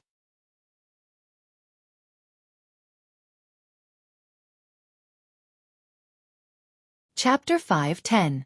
When the Twilight Sword returned to its original size, the flame giant Surtur's confidence also returned. Holding the Twilight Sword tightly with both hands, he didn't hesitate at all. He strode towards Rog like a flaming demon from ancient times. Looking at Surtur, who was getting closer and closer to him, Rog neither rushed forward nor retreated. Instead, he stood straight on the spot and waited for Surtur's arrival. Go to hell! Perhaps to vent the anger in his heart, or perhaps to encourage himself, Surtur raised the Twilight Sword high and shouted at Rog. Then, he slashed the Twilight Sword down. In terms of swordsmanship, Surtur's slash wasn't considered stunning. It even seemed a little ordinary. However, with his tremendous strength that far exceeded that of ordinary creatures and the terrifying high temperature that the Twilight Sword itself carried, his sword displayed an astonishing momentum that was as powerful as a thunderbolt. Under normal circumstances, Rog would never compete head-on with an enemy like Surtur, who was much larger than himself. But now, he intended to experience Surtur's slash with his own eyes. He wanted to see what kind of power the deity body that was 80% developed had. In the blink of an eye, the red tip of the Twilight Sword arrived in front of him and collided heavily with a thunder fan made of vibranium. Boom! A loud explosion that wasn't weaker than a large Yield C4 bomb boomed. Red flames, accompanied by the shockwave of the explosion, instantly engulfed Rog, who was holding the thunderball fan. The red flames gushing out of the Twilight Sword lasted for more than 10 seconds before slowly dissipating, revealing the aftermath of the attack to everyone. Rog, who took Surtur's slash head-on, was still standing in his original position. The thunder fan held in his left hand firmly against the tip of the Twilight Sword like a shield. Physical skill. Monstrous strength. Monstrous strength was still monstrous strength. However, after the deity body was further enhanced, the strength given by monstrous strength was also more powerful. With the 80% developed deity body and physical skill, monstrous strength, Rog displayed physical strength that wasn't weaker than Surtur's. The legendary flame giant Surtur only has this much power? Rog's disdainful voice was clearly heard by Surtur. Although Surtur couldn't see the expression on Rog's face, he could imagine the mocking expression on Rog's face. Don't be too arrogant, Midgardian. Surtur raised the Twilight Sword again, intending to give Rog another vicious slash. However, just as he raised the Twilight Sword, Rog suddenly disappeared from his sight. Lightning body flicker. Before Surtur could react, he saw Rog leaping in front of him and the Kusanagi sword wrapped in silver-white lightning. Kusanagi sword. Chidori blade.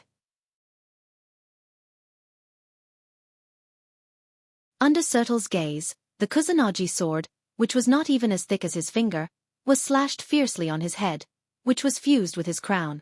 Clang! The crisp sound of metal colliding rang out. The Kusanagi sword that struck the center of Surtur's head didn't cut in like Rog expected. It's actually that hard? Rog did not expect Surtur's seemingly ordinary head to be able to block the attack of the Kusanagi sword, Chidori blade. Although he wasn't unscathed, it was enough to shock anyone. Iron head. That was the word that popped up in Rog's mind when he saw the scene. Just as Surtur tried to reach out with his left hand to grab Rog, who was suspended in the air, his left cheek suddenly suffered a heavy slap. Slap. The one who slapped Surtur was none other than Rog. Although the Kusanagi sword, Chidori blade didn't cause enough damage, it didn't mean that he would end his attack. Before Surtur's left hand could reach him, he slapped Surtur in the face with the thunderclap ball fan, interrupting his unrealistic fantasy. The slap from the palm of thunder didn't cause much damage to Surtur, but it was extremely humiliating. He was actually slapped by a Midgardian in his own palace in front of his own subordinates. To Surtur, who was once the ruler of Muspelheim, it was an insult worse than being mocked for having no heat in his lower body. Relying on the reaction force of the slap, Rog quickly landed on Surtur's left. Then, he cast a water release ninjutsu. Water release. Ripple wave. Surtur had just turned his head and glared at Rog with a face full of rage when he saw a super-pressurized water column that was incomparably tiny to him. Surtur's forehead had fused with his crown, which was why it was astonishingly hard. However, his face wasn't protected by the crown.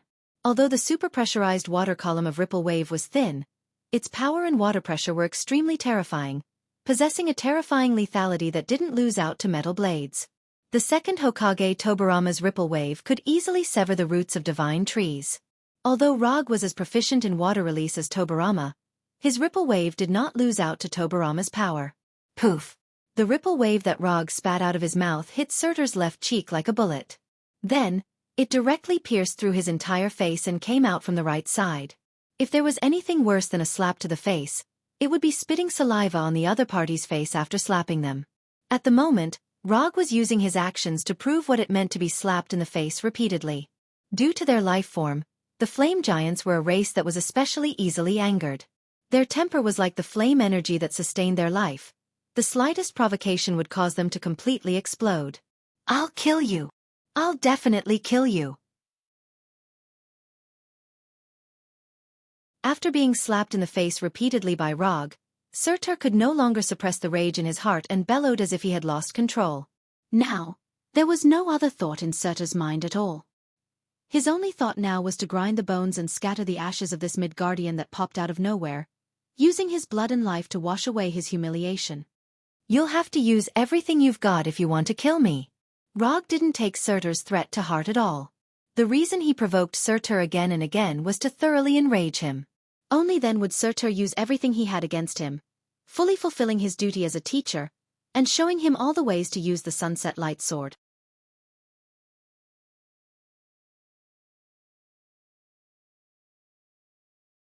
Chapter 5:11. Just as Rog expected, Surtur's mind was completely occupied by anger. As soon as the wound on his cheek healed, Surtur, who was wielding the Twilight Sword, rushed towards Rog like an enraged beast. The red tip of the Twilight Sword seemed to have sensed Surtur's anger as it emitted an even higher temperature. The front half of the blade had turned into a bright red magma. Looking at Surtur who was running towards him, Rog didn't stand still and wait for his arrival like before. Instead of retreating, he moved forward and galloped towards Surtur. In terms of size, Roger looked like a domestic pet cat that was trying to challenge a ferocious tiger in the wild. But everyone in the cave knew that the smaller Rog was the ferocious tiger. Clang!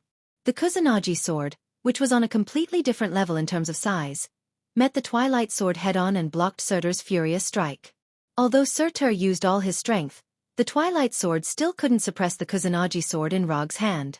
Then, under Surtur's gaze, Rog, who was under the Twilight Sword, suddenly withdrew the Kusanagi sword and let the red tip of the Twilight Sword hit the ground heavily, setting off a pure flame explosion.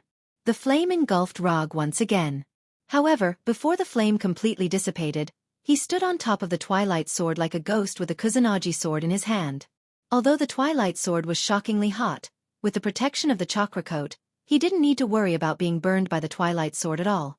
Compared to Surtur's astonishing size, Rog's speed and agility far exceeded his. "It's my turn."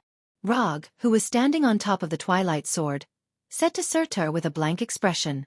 In the next second, he stepped on the blade of the Twilight Sword and ran towards Surtur's huge and ugly head. Although Surtur immediately swung the Twilight Sword in an attempt to shake Rog off the blade, he couldn't do it. However, all of this was destined to be futile. In the blink of an eye, Rog followed the blade of the Twilight Sword and Surtur's arm and arrived in front of him.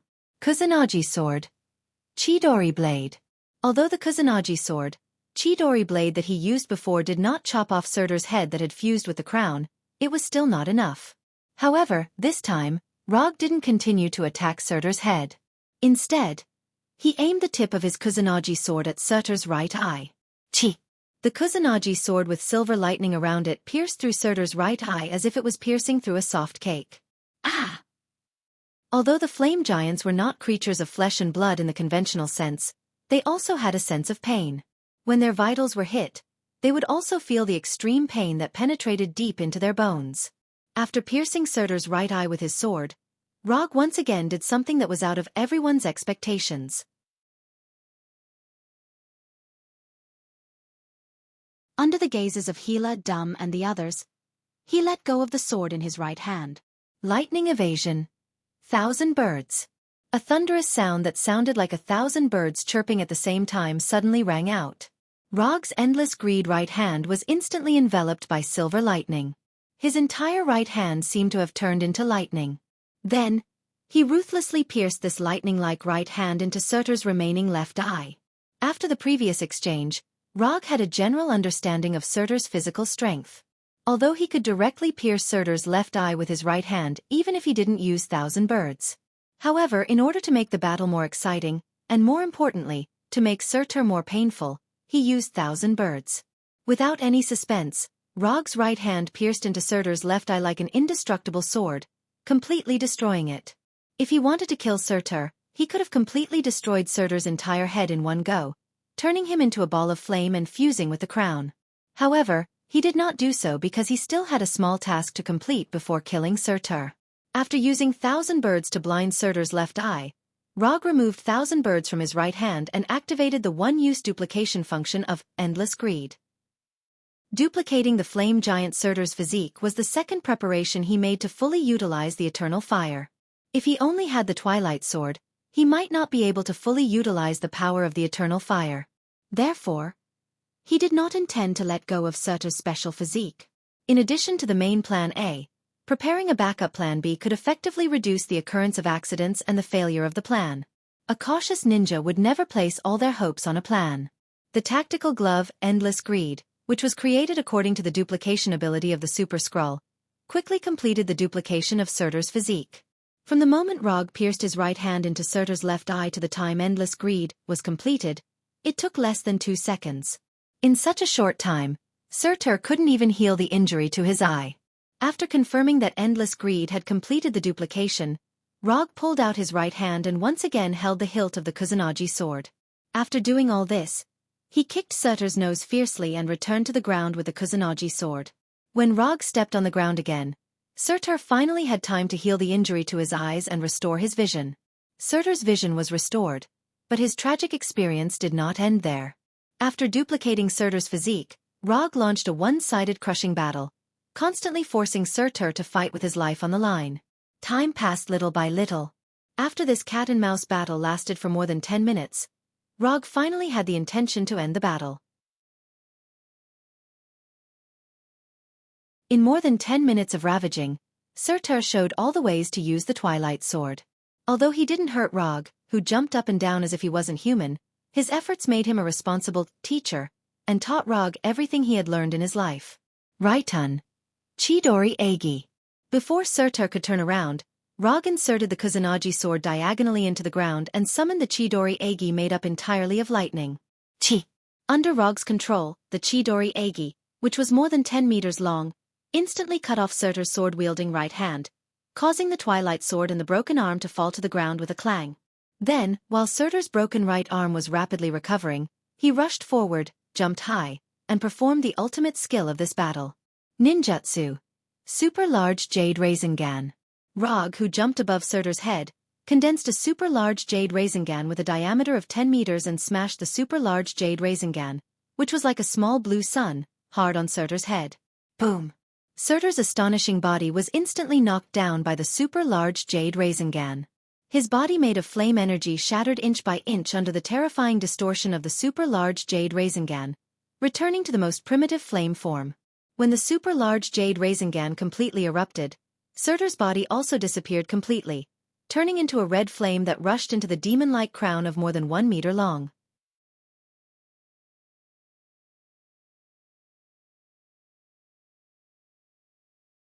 Chapter 5:12. The Super Jade Rasengan, which was 10 meters in diameter, left a huge crater on the charred ground. Along with the shockwave of the explosion, rocks larger than humans began to fall from the walls of the cave. Lava gushed out from the ground and began to fill the cracks on the ground, as well as the crater that had just been formed. When the red lava was about to touch the demonic mask-like crown in the crater, Rog formed a chakra hand, grabbed the left horn of the crown, and took the crown in his hand. If one only looked at its appearance, the crown in Rog's hand at this time was a crude and cheap handicraft, like a demonic mask handmade in the feudal era. However, the true value of the crown was far more than what its appearance showed.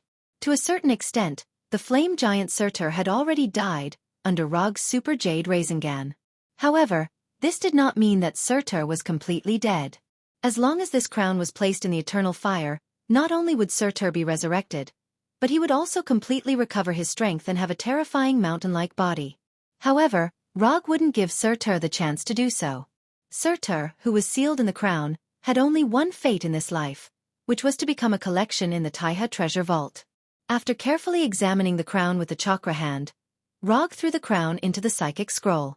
Then, he came to the side of the twilight sword that had not completely dissipated. When Surtur was sealed, the sword of sunset light lost its only source of energy and began to crumble. As one of the main spoils of war of this trip, Rog naturally would not let the twilight sword disappear. Under the gazes of Hila, Dum, and the others, he summoned the eternal fire again and covered it in his right hand. Relying on the method he learned from Surtur, he held the hilt of the twilight sword and let the eternal fire slowly flow into the twilight sword.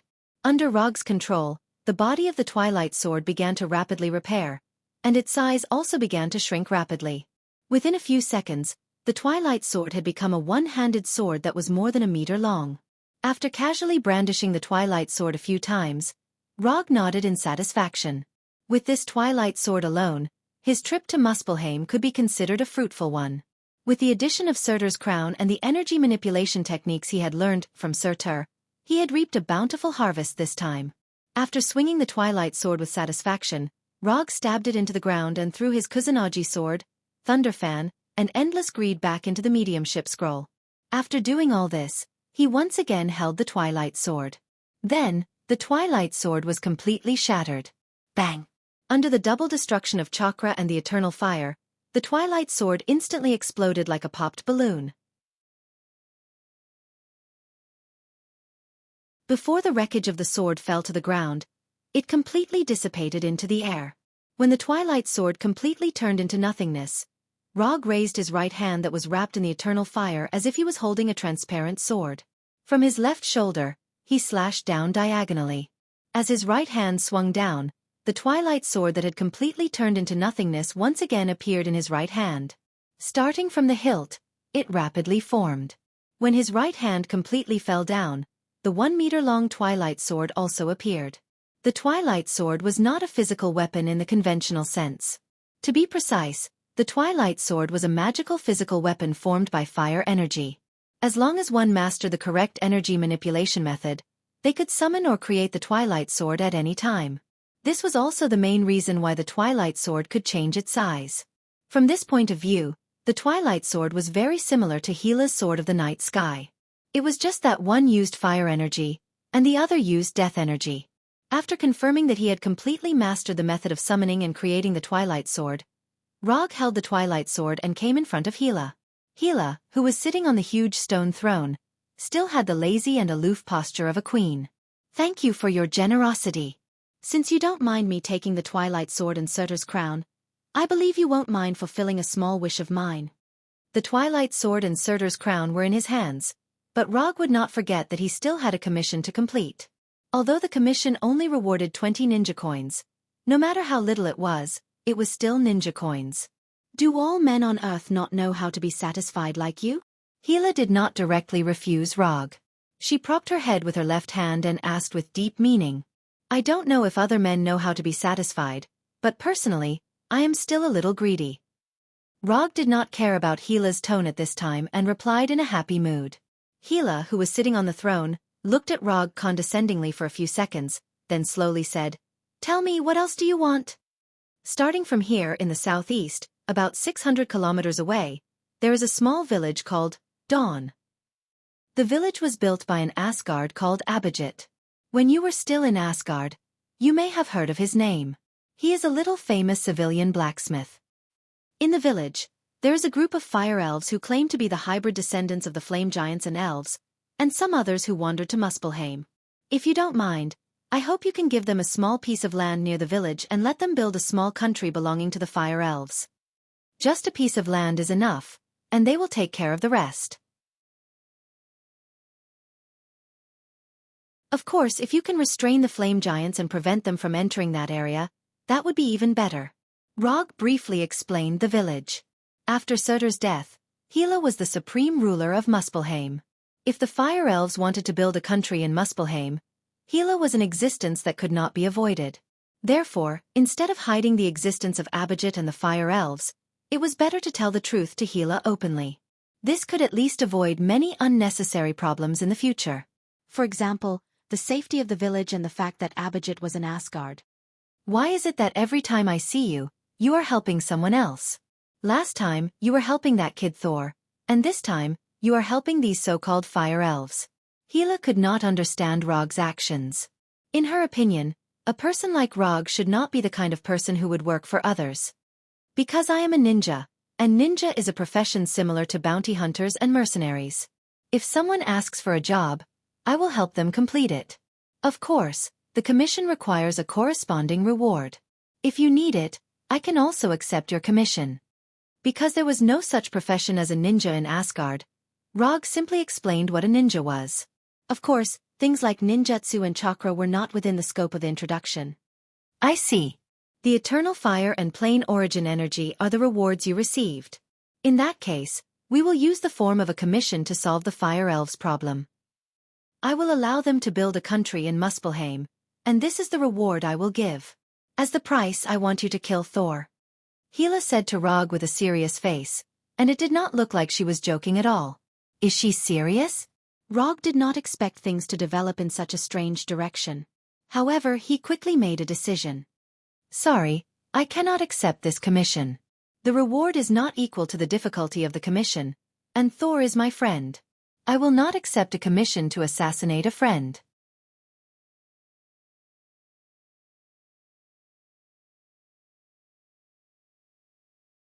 Chapter 5:13. Do people like you still care about this? Although Hela and Rog had not been in contact for a long time, including this time, it was only 2 times.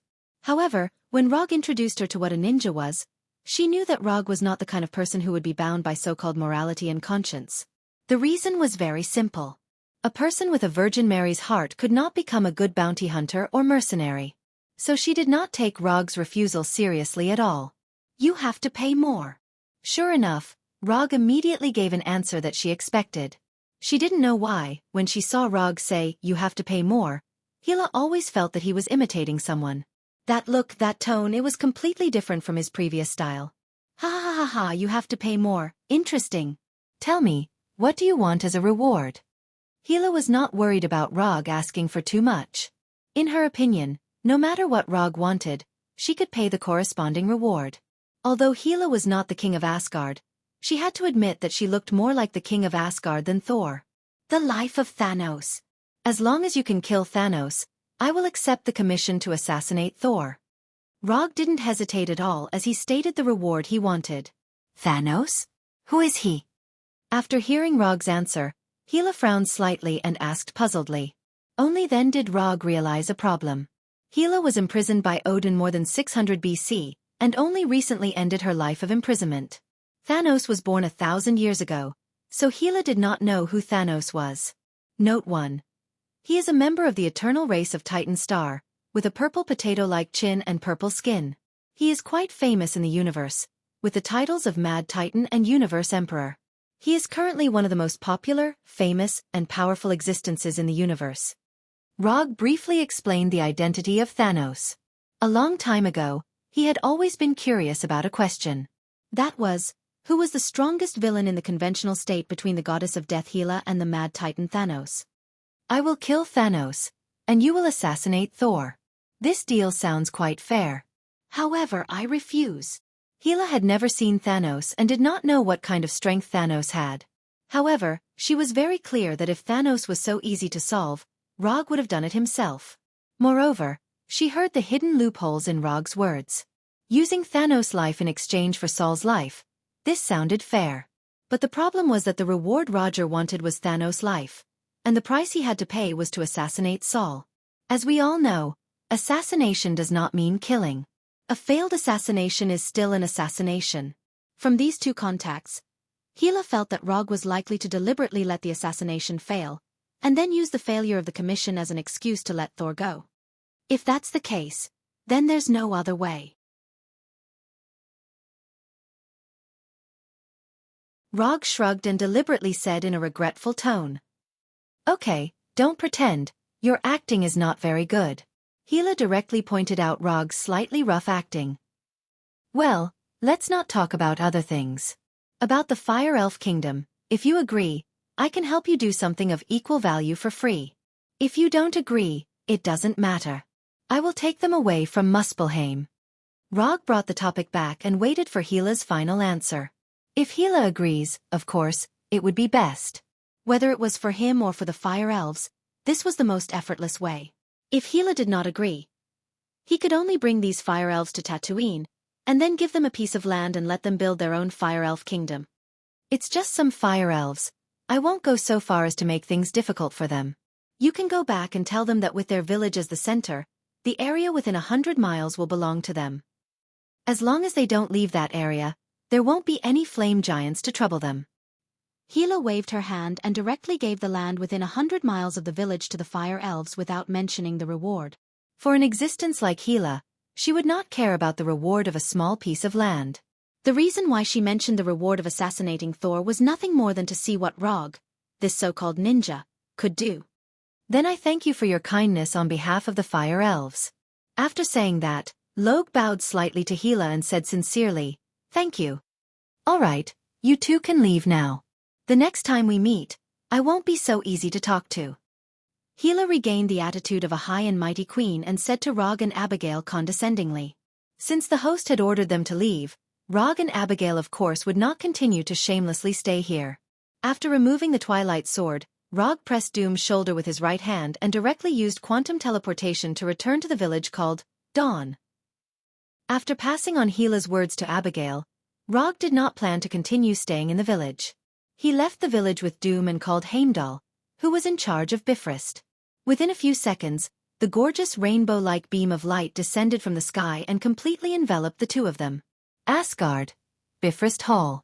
Heimdall. Send Doom back to Earth. I have some things to talk to Thor about. I'll go back later. No problem. Heimdall did not hesitate to agree to Rog's small request. When Doom's figure disappeared at the entrance of Bifrost again, Rog used quantum teleportation to come to Thor's meeting hall. Before the brilliant light of quantum teleportation dissipated, Thor's voice came. Rog, why are you back so soon? Thor was not surprised by Rog's sudden appearance because Heimdall had already reported this matter. However, he did not expect Rog to return from Muspelheim so soon. The matter is done, so I came back, but that's not the main point. The main point is that I met Gila in Muspelheim. And she's now the ruler of Muspelheim. With Gila's strength, as long as she did not want to be discovered by Heimdall, Heimdall would definitely not be able to detect her. Gila had already proven this once in Jotunheim. Is that so? So she went to Muspelheim. Thor was not too surprised that Gila had become the ruler of Muspelheim. After officially becoming the king of Asgard, Thor found a lot of information about Gila in the top-secret database that only the king of Asgard could browse, so he had expected this.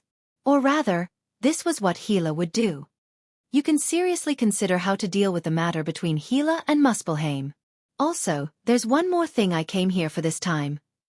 I hope you can help search for a planet called Igor. I have some things to discuss with this planet.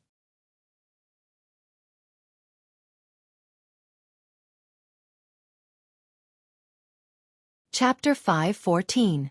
Igo? Are you talking about the self-aware planet?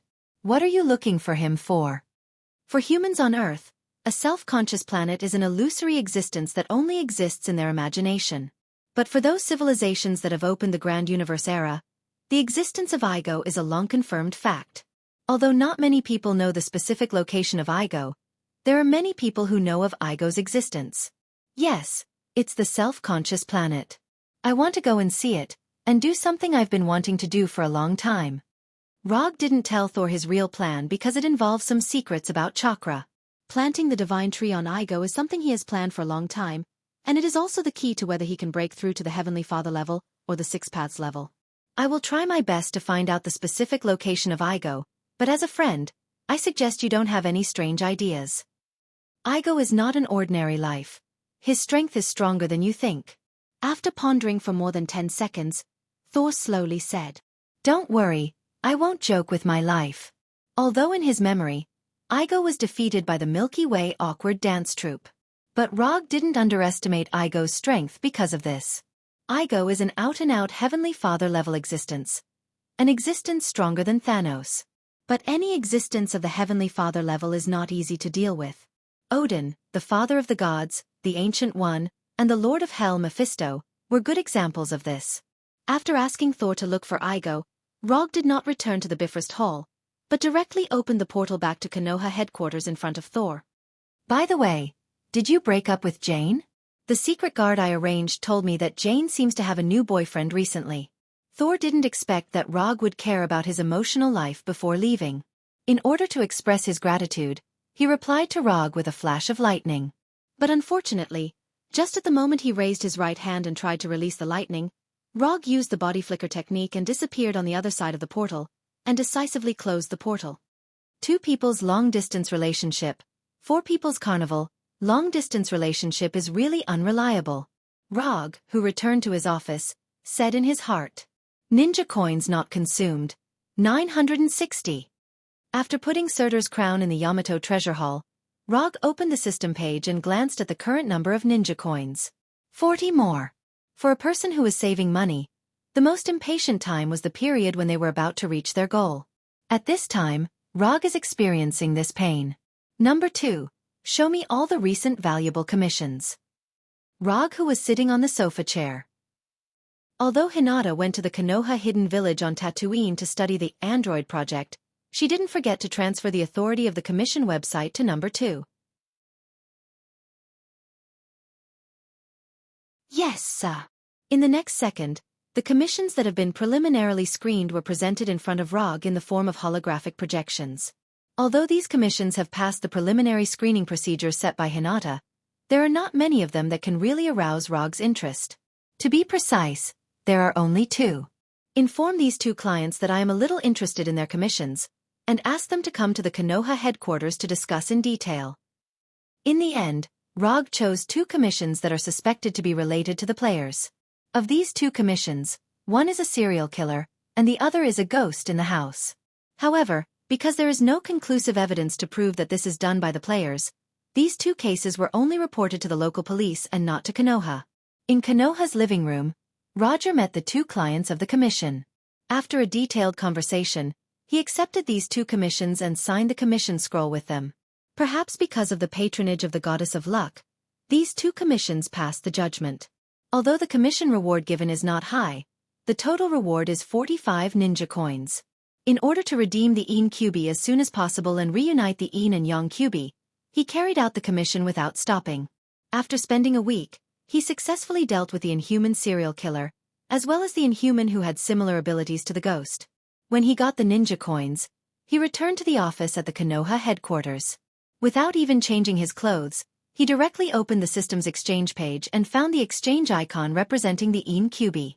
Without any hesitation, he pressed the exchange icon for the Yin Kyubi, and the number of unconsumed ninja coins instantly changed from 1005 to 5. He didn't pay attention to the change in the number of ninja coins, but let his consciousness enter the 8 trigram seal. Just like the last time he exchanged the Yin Kyubi, the majestic chakra of the Yin Kyubi descended on him and merged perfectly with the Yang Kyubi in the 8 trigram seal. The fusion of the Yin Kyubi and the Yang Kyubi was faster than he imagined. It took only 2 or 3 seconds for the Yin and Yang Kyubi to completely merge together. When the fusion was over, the Kyubi in the 8 trigram seal was a full circle, and the momentum it exuded was even more amazing. Compared with the obviously enhanced momentum and chakra, the Kyubi also produced an unexpected change that Rog didn't expect. When there was only the Yang Kyubi, he always felt that the Yang Kyubi was a little silly. And when he looked at the Yang Kyubi, he also felt like he was looking at a husky.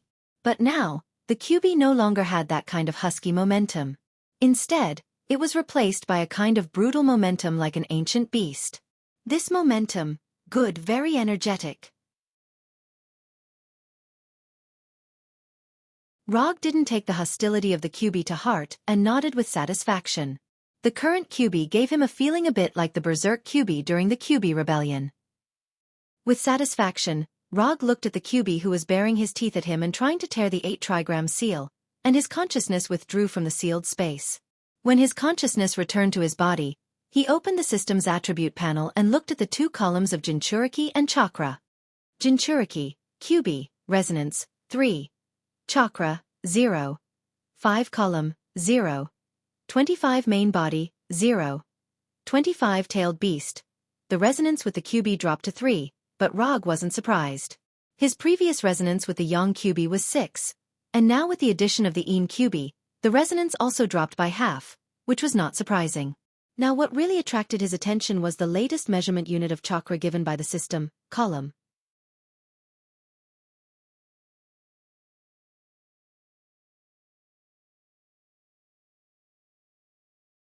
Chapter 5:15. Chakra. Tail. Pillar. Kakashi. Kyubi. Senju Hashirama. This is the measurement unit of chakra that the system has used at different times. He thought that the unit after the tail would be chakra, but he didn't expect the system to directly change the measurement unit of chakra to pillar. What he didn't expect was that the system's recognition of Hashirama's chakra amount would be so high. He previously had a 6-tailed chakra amount, and Kyubi's resonance degree also reached 6, adding up to a 12-tailed chakra amount. Although this chakra unit, tail, is based on Kyubi's standard, even if it is changed to the standard of a complete Kyubi, it is equivalent to a complete Kyubi. However now, when the chakra unit changed from Kyubi's tail to Hashirama's pillar, the data given by the system is 0. 4 pillar. After conversion, 1 pillar is equivalent to about 1.7 complete Kyubi. Note 1. It's no wonder that Hashirama's chakra amount is called chakra. This terrifying amount of chakra is completely worthy of the unit, ton. After confirming his current amount of chakra, Rog opened the system's exchange page again and found the exchange icon symbolizing the sacred tree sapling. Regarding the sacred tree sapling, the system gave a different introduction from Rog's memory. In Naruto's world, the Jubi is the sacred tree sapling. The Otsutsuki clan first planted the Jubi on the ground of the alien planet, and then after the Jubi grew to a certain stage, the guardian was used as a living sacrifice for the Jubi to eat. When the Jubi ate the guardian, it could truly transform into the sacred tree, spreading its roots to all corners of the planet, absorbing the chakra of all creatures on the planet, and finally bearing the chakra fruit. However, because of the wrong world, the system adjusted some of the settings of the sacred tree sapling. Note 2. Because in the world where Rog is now, there is no Otsutsuki clan, and there is no so-called guardian, so the sacred tree can't grow in the original way. In this regard, the system very considerately cancelled the setting that the Jubi must devour the guardian to mature. In addition, the system also made a distinction between the sacred tree sapling and the Jubi. The Jubi, chakra, became a pure-tailed beast, with 1 to 9 tails, and the Otsutsuki. As for the sapling, it became a pure sacred tree. A sacred tree that can only bear chakra fruit, and has no other abilities. Rog had already learned about the system's adjustments when he had the idea of planting the Tree of God. Moreover, he was very satisfied with the price of the Tree of God's sapling after the system had adjusted it. Sapling of the sacred tree, exchange price, 500 ninja coins. Although 500 ninja coins is not a low price, for Rog who has exchanged 1,000 ninja coins twice, 500 ninja coins is an acceptable and reasonable price. In other words, 500 ninja coins is equivalent to a chakra fruit. As long as he can find a suitable planet and has enough strength to protect the sacred tree sapling, it will be a very cost-effective deal. Rog had already decided on where to plant the sapling of the Tree of God long ago. Although there are many planets in the universe, when it comes to planting trees, no planet is more suitable than Igo. To some extent, Igo and the sacred tree are destined to be soulmates. And coincidentally, Igo's plan to conquer the universe is also completed by planting its own seeds on alien planets. Number 2. I will give you the authority to mobilize all resources and immediately arrange people to go to the forest in Missouri to find a plant that does not belong to the earth. If there is any discovery, protect the scene and inform me immediately. After thinking for a few seconds, Rog gave a new order to Number 2. Yes, sir. Although Rog didn't give too much detailed information, Number 2 didn't think there was anything wrong with it. If Rog knew everything, he wouldn't have to give this order. Soon, Rog's strange order was conveyed to Konoha's intelligence department and all the field personnel on vacation. Even the werewolves who had just joined Konoha not long ago also received the order. Find an alien plant? Is there another alien invasion? Missouri? Damn it. My parents live in Missouri. Just when these intelligence personnel and field personnel were guessing what secrets were hidden behind Rog's order, Rog left the office and went to his private practice room. The last time he came here was when he taught Hulk, Hashim and Tonku. That time, the Berserk Hulk had directly destroyed his cultivation room. It wasn't until half a month later that the damaged practice room was repaired and further reinforced. Looking at the new practice room, Rog directly started the practice to improve QB's resonance degree. The addition of Een QB made the resonance degree between him and QB drop to 3. This is a problem that needs to be solved immediately for him who has mastered the half-tailed beast transformation. When the resonance degree reaches 1, he can use the first stage of the Bijou transformation, the Bijou chakra coat. And if he wants to enter the half-tailed beast transformation, the resonance degree must reach at least 4 before he can use it. As for the complete Bijou transformation and QB mode, the resonance degree must reach at least 8. Rog doesn't expect himself to be able to restore the resonance degree to the previous 6 in a short time. But no matter what, he must at least raise the resonance degree to 4. Only in this way can QB become another trump card in his battle, instead of a chakra power bank. Because Kuroto already had a resonance level training in Konoha before, so this resonance level training is a walk in the park for him. Time flies. Rog's resonance degree practice plan lasted for a full 4 months before it finally came to an end. Because of his previous experience, his cultivation efficiency this time was much higher than when he was in Konoha's hidden village. In only 4 months, he raised his resonance degree with QB to 5. In addition to this, he has an additional gain. Sage Mode Development Progress. 85%. The increase in the amount of chakra brought by the improvement of the resonance degree also led to the further development of the Sage Mode, making him closer and closer to the complete Sage Mode of Hashirama. After this 4-month practice, he opened the system's property panel again and looked at his current chakra amount. Chakra amount. 0. 6 column. 0. 25 main body. 0. 35 bijou.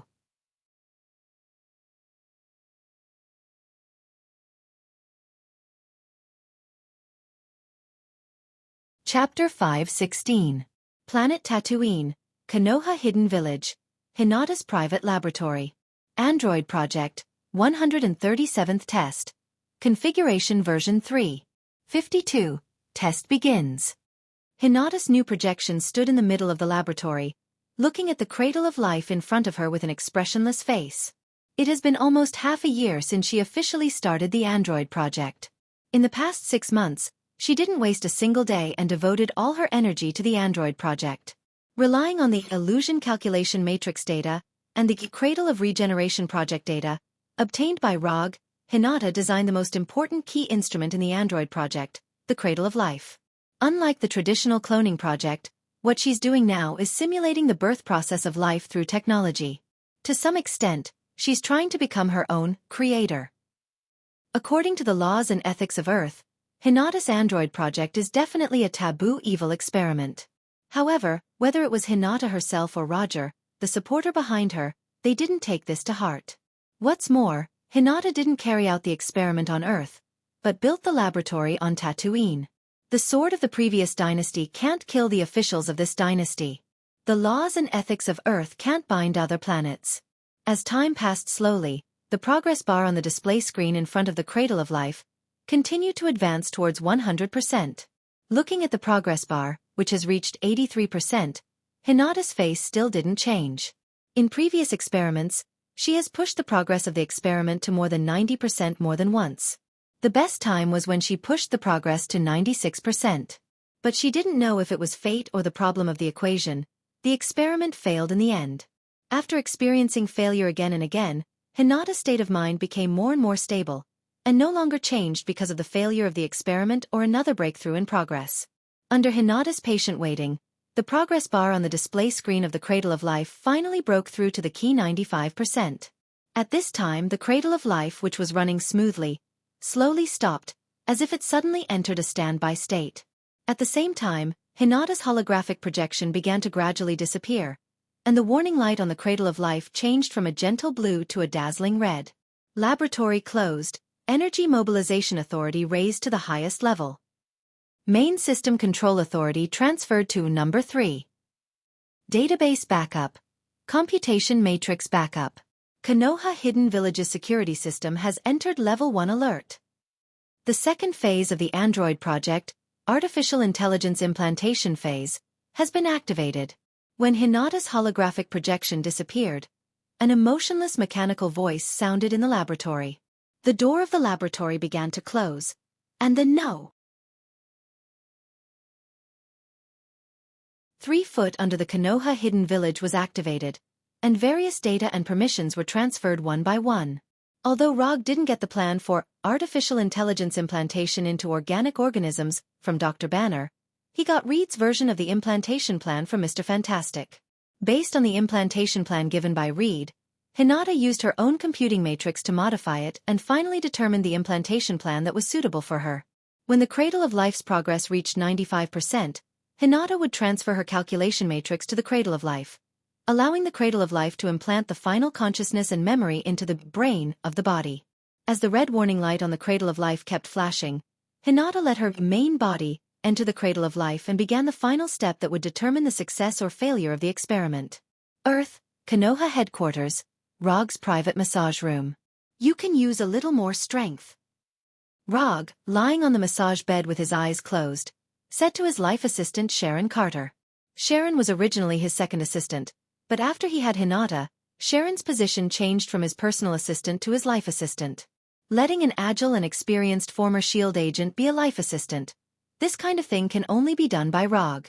Although Sharon is Kuroto's personal assistant, he doesn't have much contact with her because he usually isn't in Konoha HQ. He's either practicing or playing console games in the Kree Empire. If it weren't for the end of the 4-month resonance training and just remembering that he still has a life assistant, he wouldn't be lying here with only a bath towel wrapped around him. Yes, sir. After hearing Rog's instructions, Sharon silently increased the strength of her hands and kept wandering on Rog's muscular back. It has to be said that S.H.I.E.L.D. has a good eye for choosing people. When she was an agent, Sharon was an elite agent in S.H.I.E.L.D. When she was an assistant, she was not a good personal assistant. When she became a life assistant, her massage skills were no worse than those of the professionals outside. Under Sharon's massage, Rog, with his eyes closed, began to feel sleepy. However, just when his consciousness was in a half-awake and half-confused state, he suddenly found that the hand on his back had become a little wrong. Although Sharon is not on a field mission now, she used to be a S.H.I.E.L.D. agent who had undergone professional shooting training.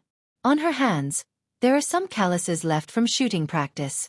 But now the pair of hands that were swimming on his back gave him an unusually delicate feeling, as if they were just born babies. This is definitely not Sharon. After confirming this, Rog, who was still a little sleepy, woke up in an instant. This is his private massage room, and no one can enter here except him. At this time, his privilege was broken.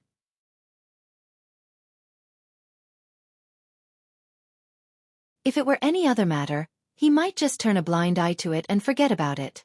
But when it comes to his own personal affairs, he is not so easy to talk to. Who are you? Who let you in? Rog's tone was a little cold, and at the same time, he sensed the life energy signal of the uninvited guest behind him. What is this? Ever since he mastered the chakra sensing technique, he has sensed at least 800 lives, if not 1,000. He has sensed at least 800. However, he had never sensed such an incomparably familiar life energy signal from anyone. Chakra. This is the unique energy signal of chakra. After discovering this, he did not wait for the person behind him to reply and directly mobilized chakra. He jumped up in an instant and looked at the uninvited guest with chakra.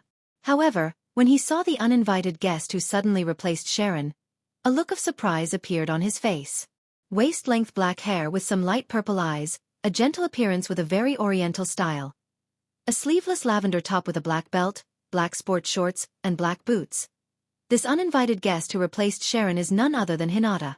To be precise, it's Hinata from the movie. The last, the 19-year-old Hinata. Hokage-sama, Hinata is back. Hinata showed a pure and charming smile and said softly to Rog, who was only wrapped in a bath towel. Sharon, go out. No one can come in without my permission. Although Rog's eyes have been fixed on Hinata, he quickly said to Sharon, who was standing at the door of the massage room.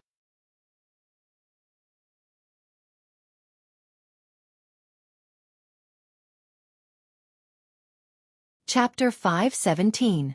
When Sharon left the massage room and closed the door, Rog didn't hesitate and immediately activated Byakugan. Byakugan, activate. Under the Byakugan's ability to see through things, the secrets of Hinata's body were revealed to his eyes without reservation. Unlike the Genjutsu's metal body made of vibranium, Hinata's body is the flesh and blood of a carbon-based life form. A rhythmic beating heart, slow-flowing blood, cells containing life energy. If you exclude the chakra in Hinata's body, she is no different from an ordinary human being on Earth. After taking a detailed look at the internal situation of Hinata's body, Rog turned off Byakugan, and a dignified look appeared on his face. Although he had a premonition that this day would come when he promised Hinata to carry out the android project. But when the living Hinata really appeared in front of him, he still had some unrealistic feelings. This is not a holographic virtual projection, this is a living human. A real human with the same appearance as Hinata. Under Hinata's gaze, Rog, who was only wrapped in a bath towel, came in front of her and pinched her face with a complicated expression. This kind of soft, tender feeling with the warmth of her body. After pinching Hinata's cheeks a few times like pinching a baby's round cheeks, Roger retracted his right hand and calmed down his complicated and excited mood. How do you have chakra? Although excited, Rog didn't forget the business and asked Hinata. When building this body, I referred to some of your physical data and energy data during cultivation, and then combined with the Hashiman Tonka data you gave to number 2, as well as the post-adjustment plan, I made some adjustments to the body's cells. Then I have chakra. After saying that, Hinata stretched out her right hand and let the light blue chakra cover her white right hand. Is this even possible? Rog certainly knows that chakra is the body's energy extracted from the cells. However, he didn't expect that Hinata would be able to deduce the method of chakra's production based on the information he left behind and the collected chakra energy data. And judging from Hinata's current level of control, her control of chakra has reached the level of ninjutsu. Keep all information related to chakra under the highest level of confidentiality. I will give you some ninjutsu practice methods later. See if you can practice these ninjutsu. From his perception and observation of the Byakugan, Hinata's chakra wasn't much different from his own chakra. If there's a difference, it's that in Hinata's chakra, he only felt the fire and lightning attributes. However, based on this alone, he can't be sure that the chakra on Hinata's body is real chakra. Only chakra that can perform jutsu is the real chakra. Otherwise, the chakra on Hinata's body can only be regarded as pseudo-chakra with the same energy nature.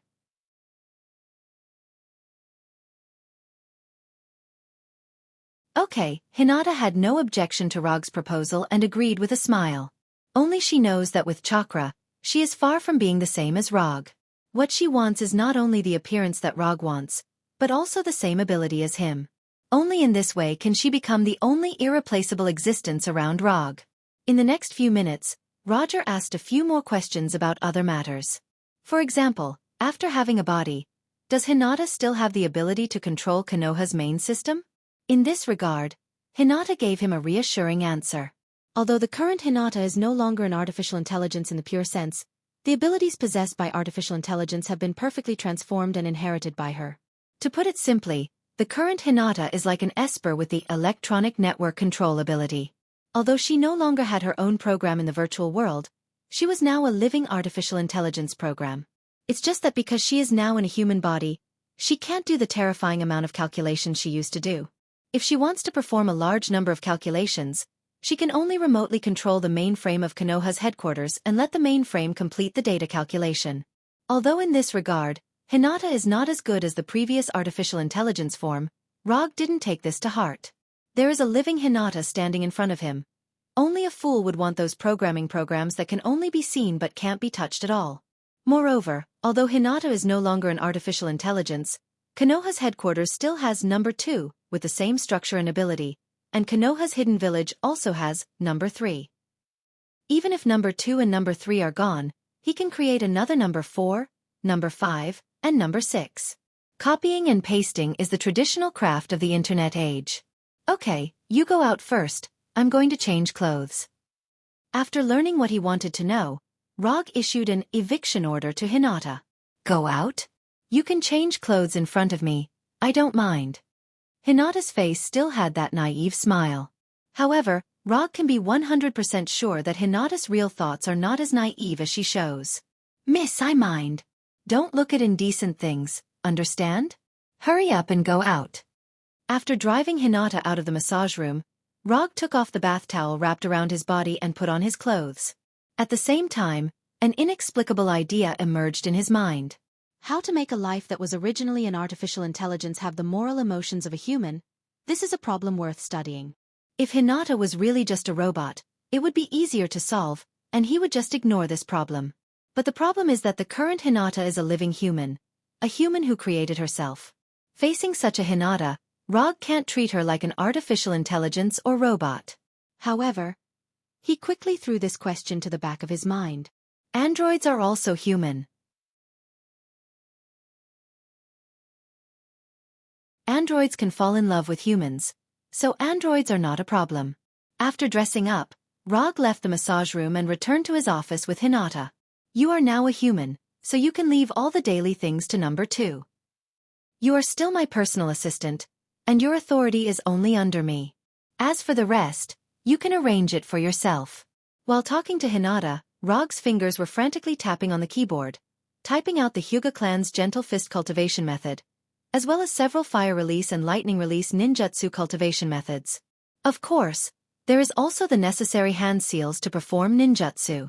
Rog has the Muji ninjutsu talent given by the system, so hand seals are just a way for him to show off. But for other ninjas, hand seals are the key to release ninjutsu. The kind of person who claps his hands and gets whatever he wants is not in the scope of reference. This is your work for the next few days. See if you can practice gentle fist and these ninjutsu. You don't need to be able to release them immediately. Just remember the chakra operation method of these ninjutsu first. After speaking, Rog handed the information that had just been printed to Hinata in front of him.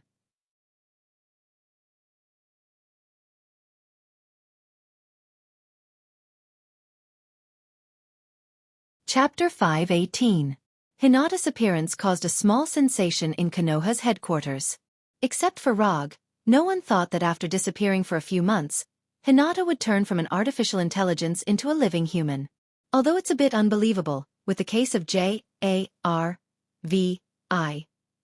becoming a genjutsu, it's not particularly difficult to understand that Hinata turned from an artificial intelligence into a human. The Punisher followed Abomination and the others and quickly accepted this. They didn't change their view of Hinata just because she had a real body. However, after seeing Hinata, especially after knowing that Hinata's current body was only 19 years old, the way they looked at Rog became a bit strange. But even so, they quickly accepted Hinata's existence. After all, the friendship between girls sometimes came so quickly. In this regard, the invisible heroine Susan is a good example. After reintroducing Hinata, who already had a body, to the Punisher and the others, Rog began his own short rest time. When Hinata was practicing gentle fist and ninjutsu, Rog didn't disturb her. Instead, he stayed in his room all day, wearing a virtual game helmet, playing the console game invented by the Carey Empire. Time passed in a flash, and a week passed unknowingly. During this week, in addition to playing games to pass the time, Rog didn't forget to pay attention to the progress of Hinata's cultivation and the search for Igo's clone. In terms of combat power, the current Konoha has no shortage of combatants. In addition to Konoha's special forces and Umbu, Bulin and other werewolves also have an official combat order in Konoha. Wolves. Because he doesn't have much talent in naming, Rog gave the combat unit composed of Bulin and other werewolves a very appropriate name. For the name Wolves, Bulin and other werewolves had no objection. Not to mention that Rog just named them wolves. Even if Rog called them hounds, they wouldn't have any objection. After joining Konoha, Bulin and the others discovered how important it is to have enough money and security in a capitalist country like the United States.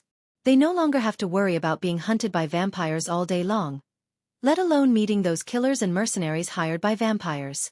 Konoha gave them a strong sense of security that they once yearned for but never had. Because the Wolves' combat order hasn't been officially made public, Bulin and the others became the main force in searching for Igo's clone. This is the first official mission of Bulin and others, And they also took all their energy to find the alien plant mentioned by Rog. Unfortunately, for months had passed and they still had nothing to show for it. Missouri wasn't the largest state in the United States, and it wasn't even in the top 15. However, this didn't mean that it would be easy to find an unknown alien plant in this place. In order not to disappoint Roger, and more importantly, to prove that the lichens were useful to Konoha, led by Bulin, the 4 alpha wolf kings made a joint decision. Gather all the werewolves in the United States, as long as they are not infants and the elderly who can't move alone, and go to Missouri to find the alien plant. For a time, tens of thousands of werewolves, in just a few days, all poured into Missouri and started a crazy carpet search. Rog didn't know that Bulin and others would mobilize so many people at first, directly mobilizing the entire werewolves. When he found out, these werewolves had already searched the forests and mountains of Missouri for more than 3 months. Tens of thousands of werewolves searched for more than 3 months with great fanfare, but the result was still nothing. In this regard, Rog didn't find it strange. Although the clone left by Igo was only a strange plant, it was still a clone left by the existence of the Heavenly Father. Igo didn't know when he would be able to make all the preparations for the plan. In order to ensure that the clones he left on various planets won't have any accidents, he must leave some measures to protect the safety of his clones. After roughly taking a look at the recent search progress of Bulin and others, he used quantum transmission to come to his private training room. When Hinata also began to practice Gentle Fist and Ninjutsu, his private training room had one more user. The reason why he let Hinata practice in his own training room was, on the one hand, for the sake of confidentiality, and on the other hand, because his training room has the highest level of defense and security. After experiencing Hulk's rampage last time, his training room has become the strongest area in the entire Konoha headquarters. Practicing here, there is no need to worry about the power of ninjutsu. When the brilliant aurora-like light lit up, Rog's figure appeared in the training room. Hinata, who was practicing ninjutsu, sensed the arrival of Rog for the first time, but she didn't stop her practice but quickly formed hand seals. Si Wei, Shen, Hai, Wu, In. In less than 3 seconds, Hinata completed 6 hand seals. Then, she puffed up her cheeks and spouted a huge fireball with a diameter of more than 1 meter from her mouth. Fire release. Great fireball. Looking at the huge fireball flying quickly towards him like a cannonball, Rog didn't dodge and also used fire release. Great fireball. In order to keep the size of his fireball about the same as Hinata's, he also deliberately suppressed his chakra to prevent his fireball from being too big. Boom. In the blink of an eye, the 2 huge fireballs collided fiercely, erupting into a pure firestorm. The orange-red flames flew around, quickly blocking the sight of the 2 of them. Then at this time, 4 or 5 silver-white lightning passed through the scattered flames and rushed towards Rog. Lightning release. Lightning palm. As the inventor of this ninjutsu, Rog recognized the lightning palm at a glance.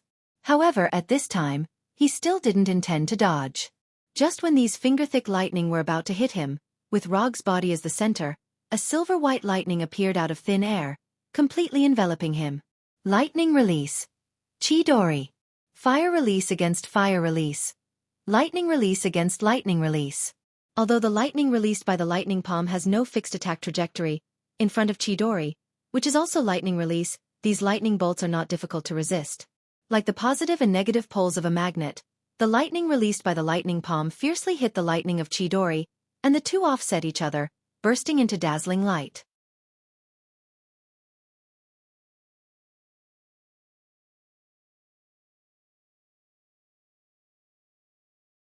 Chapter 519. Although Hinata doesn't have any actual combat experience, it doesn't mean that her combat awareness is bad. In any case, her predecessor was an artificial intelligence. Tani's artificial intelligence, Friday, can analyze the opponent's attack routine in just a few seconds and formulate a corresponding counterattack strategy. As an artificial intelligence of the same model as Friday, Hinata also has excellent combat analysis ability. The only thing that makes her inferior to Friday is that she can't perform the same terrifying data calculations as Friday. The dazzling light caused by the Thunder Palm and Chidori stream offset each other, resulting in a blinding effect similar to a flash bomb. However, whether it's Rog or Hinata, neither of them can only rely on their vision to lock onto the target. Before the blazing light dissipated, Rog took the initiative to attack. Body flicker technique. Rog instantly crossed the distance of more than 10 meters between himself and Hinata and appeared behind her like a ghost. However, just as his right fist was about to hit Hinata's back, Hinata's hands wrapped in light blue chakra blocked his attack first. Hyuga Soft Fist. Although Hinata doesn't have Byakugan like Rog, this doesn't affect her performance of Soft Fist. Turn around, block, attack. At this time, Hinata showed an extremely excellent physical fitness, and she didn't have the slightest intention of giving up the initiative of the battle. She launched a series of rapid attacks against Rog, who is far stronger than her. Hinata's punching speed is fast, but unfortunately, the enemy she is facing now is Rog, who is also good at Soft Fist. Unlike the Steel Fist, which was a passionate confrontation, the confrontation of the Soft Fist gave people a pleasing feeling. Log and Hinata, who were using Gentle Fist, looked like they were teaching each other moves. They were fighting back and forth, not giving in to each other. Of course, this seemingly equal situation is the result of Rog's plan. If he really wants to defeat Hinata with Soft Fist, Hinata can't exchange so many moves with him, and she can't even keep up with his punching speed. In terms of mastery of Soft Fist, Rog is far better than Hinata. In terms of physical fitness, he is several levels higher than Hinata. Although Hinata has worked hard to exert her current Soft Fist to the limit, in front of Rog, her attacks are still too weak. Just as Hinata's punches were getting slower and slower, revealing more and more flaws, Roger, who had the absolute upper hand, suddenly retreated. Rog's sudden retreat stunned Hinata. However, she soon faced with a new attack. At the same time, Roger pulled out 3 shurikens from his ninja bag. Then, he threw the 3 shurikens shuriken. Uchiha's throw. Rog T-tes. T shurikens urians that shuriken T-tit shuriken iized. Shuri T-T-T-T. T-T-S jutsu. Dang, dang, dang, dang. The 3 shuriken hit the target according to the established attack trajectory. However, at this time, it wasn't Hinata who was hit, but a wooden dummy that was originally located near her. Good. This is a beautiful move. Although all of Hinata's ninjutsu were given by him, seeing Hinata so calmly use jutsu and resolve his shuriken's attack, Rog couldn't help but praise her. It's not easy to stay calm and make the right judgment in a crisis. Especially for those who had never experienced a real battle, this point was even more precious. After using jutsu to resolve Rog's shuriken attack, Hinata didn't hesitate and continued to use her ninjutsu. Body flicker. Hinata's figure suddenly disappeared from Rog's sight. In the next second, Hinata, holding a black kunai, came in front of him and stabbed it into his heart. How is this possible? Hinata didn't expect that hers rapid attack would actually succeed. This result was completely beyond her imagination. But soon, she knew the reason. Boom! Rog, who was stabbed in the heart by the kunai, suddenly turned into a cloud of smoke and disappeared. At the same time, Rog's voice sounded behind her. The combination of jutsu and body flicker is good. But before you attack, you should at least know whether the enemy you are facing is the real one or not. At the same time as Rog's voice sounded, Hinata, who was holding a kunai, quickly turned around. However, the moment she turned around, Rog gently flicked her forehead. You're dead. Hinata wasn't surprised that she would die. After all, the opponent she was facing now was Rog. But what she didn't expect was that she would be defeated so thoroughly that she didn't even recognize that it was a shadow clone who fought with her. After thinking of this, a look of loss quickly appeared on her delicate face, and then she slowly said, "Did you use the shadow clone jutsu after the thunder palm?" Quantum transmission is not a ninjutsu, and Hinata, who already has chakra, is very sure of this. So she knew that it must be Rog who came here. Since it's the real one, then the only time it's possible to use the shadow clone jutsu to replace the real one is the moment when the thunder palm and Chidori burst out a blazing light. Yes, I did use the shadow clone jutsu at that time. Your combat awareness and skills are good now, but your experience is still a bit lacking. Although he is Hinata's ninjutsu sensei, Rog himself didn't expect that Hinata could master ninjutsu to this extent in just a week. Great Fireball, Great Fire Annihilation, Fire Dragon, Thunder Palm, Lightning Sword Draw, Body Flicker, Substitute, Hold, Shadow Clone Jutsu, Chakra Perception.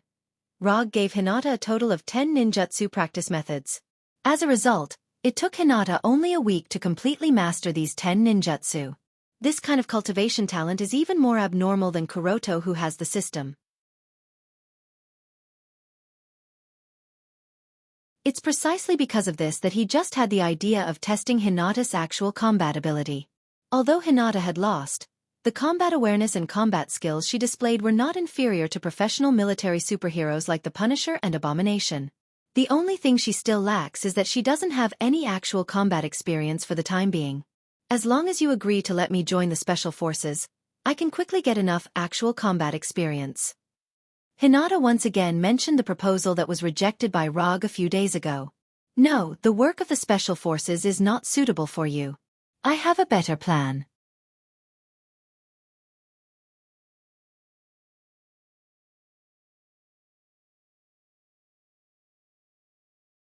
Chapter 520. A better plan? A look of doubt appeared on Hinata's face. However, this doubt of hers quickly turned into a pleasant surprise. As Rog's most reliable personal assistant, Hinata knows more about Rog than anyone else. To some extent, she can even directly guess what Rog really wants. Let's put aside the actual combat experience first. I will find a way to let you have the Byakugan. Although Hinata's current appearance is exactly the same as in his memory, without the Byakugan, Hinata always feels a little less. Since he has already pursued excitement, he must follow through to the end. Byakugan. Hinata is no stranger to the Hyuga clan's Kekkei Genkai. When she practiced Hyuga Gentle Fist, she already knew what kind of existence the Byakugan is. At the same time, she also knew that Rog's special eyes, which can make the veins in his eyes burst, are the Byakugan. However, because she only knew the existence of the Byakugan after she had a body, she didn't know about it. And she has never studied the Byakugan, so she can't make herself have the same Byakugan as Rog. Are you going to transplant your eyes to me? Hinata asked with some uncertainty. In her understanding, this is not something Rog would do. Transplant is transplant, but not transplant my eyes to you. I hope you can copy my Byakugan with the Cradle of Life, and then make a suitable Byakugan for you to transplant to your body. A long time ago, Rog had considered using biotechnology to clone Sharingan and Byakugan. However, after communicating with Dr. Connors and Reed in detail, he could only reluctantly give up this idea. For Dr. Connors and Reed, not to mention cloning a pair of eyes, even cloning a person is not particularly troublesome. Konoha now has enough ability to carry out cloning experiments. Cloning is not a problem. The problem is that the cloned eyes, if transplanted to a target without chakra, will be a pair of strange eyes, and there will be serious transplant rejection. After all, the awakening of Sharingan and Byakugan requires chakra. However, after the appearance of Hinata, or rather, after the appearance of Hinata with chakra, this idea that was once put aside by Rog reappeared in his mind. Through the Cradle of Life, Hinata could create a Byakugan suitable for her.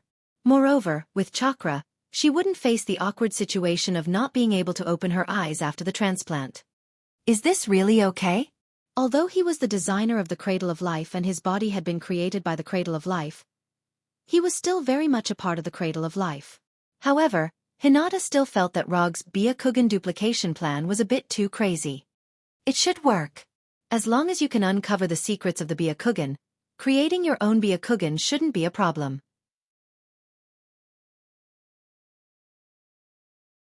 If it weren't for the fact that there is no physical exchange between the Sharingan and the Byakugan in the system, Rog wouldn't have to think about using biotechnology to clone the Byakugan.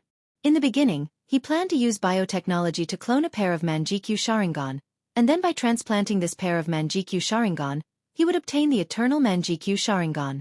However, he quickly rejected this idiotic idea. The cloned Manjikyu Sharingan would still be his Manjikyu Sharingan. Even if he transplanted it, it would be impossible for him to evolve the eternal Manjikyu Sharingan. If he wants to open the eternal Manjikyu Sharingan by transplanting the Manjikyu Sharingan, he must cultivate a new pair of Manjikyu Sharingan, and it must be different from his current Manjikyu Sharingan. Then, it is possible for him to evolve the eternal Manjikyu Sharingan by transplanting his own Manjikyu Sharingan. Not to mention whether this method will work or not, the complexity of the plan alone is enough to make him give up this plan. Compared with the ordinary Manjikyu Sharingan, the eternal Manjikyu Sharingan only breaks the curse of the Manjikyu Sharingan. It will no longer cause blindness due to overuse, and the burden on the body is greatly reduced. Except for these 2 points, there is not much difference between the eternal Manjikyu Sharingan and the ordinary Manjikyu Sharingan. And these 2 points are solved invisibly after he obtained the sage body of Hashirama. The sage body inherited from Hashirama is enough to ensure that he will not go blind due to overuse.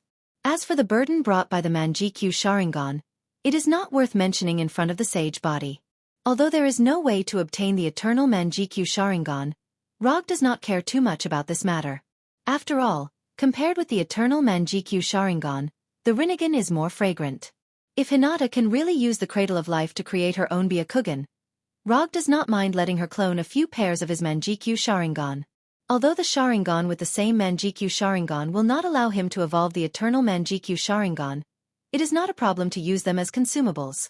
For example, Izanami and Izanagi will make the Sharingan blind forever. In this regard, Konoha's Walk King Danzo gave a good use method. Of course, Danzo's method is a bit disgusting, but it is undeniable that it is a good tactic. Well, when do we start? Hinata was not dissatisfied with Rog's arrangement. As long as it is Rog's arrangement, no matter what it is, she will unconditionally choose to accept it. Hinata knows that she is just a substitute in Rog's mind, but she does not mind this. Even if she is a substitute, she wants to be the one and only one. Let's do it today, anyway, there is nothing urgent recently.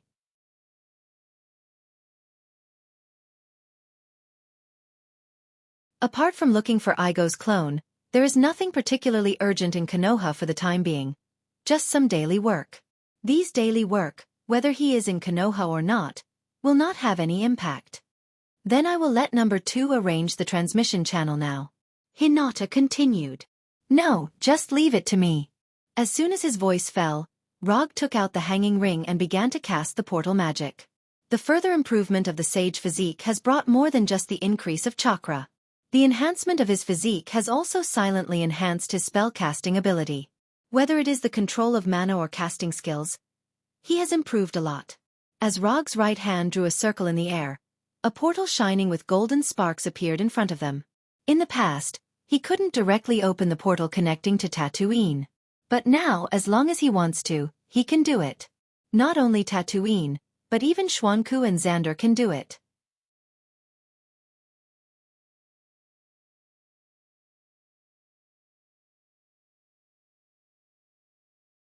Chapter 521. Planet Tatooine, Konoha Hidden Village, Hinata's private laboratory. After doing a detailed examination of Rog's eyes and extracting some biological samples from them, Hinata began her research on the Byakugan. As for Rog, who can only be used as a tool for the time being, he returned to his office in Konoha Hidden Village, took out the magic book he got from Dr. Doom, and studied the magic information about the human body refining. Whether in the field of science or in the field of magic, the content involving human body reconstruction is strictly controlled.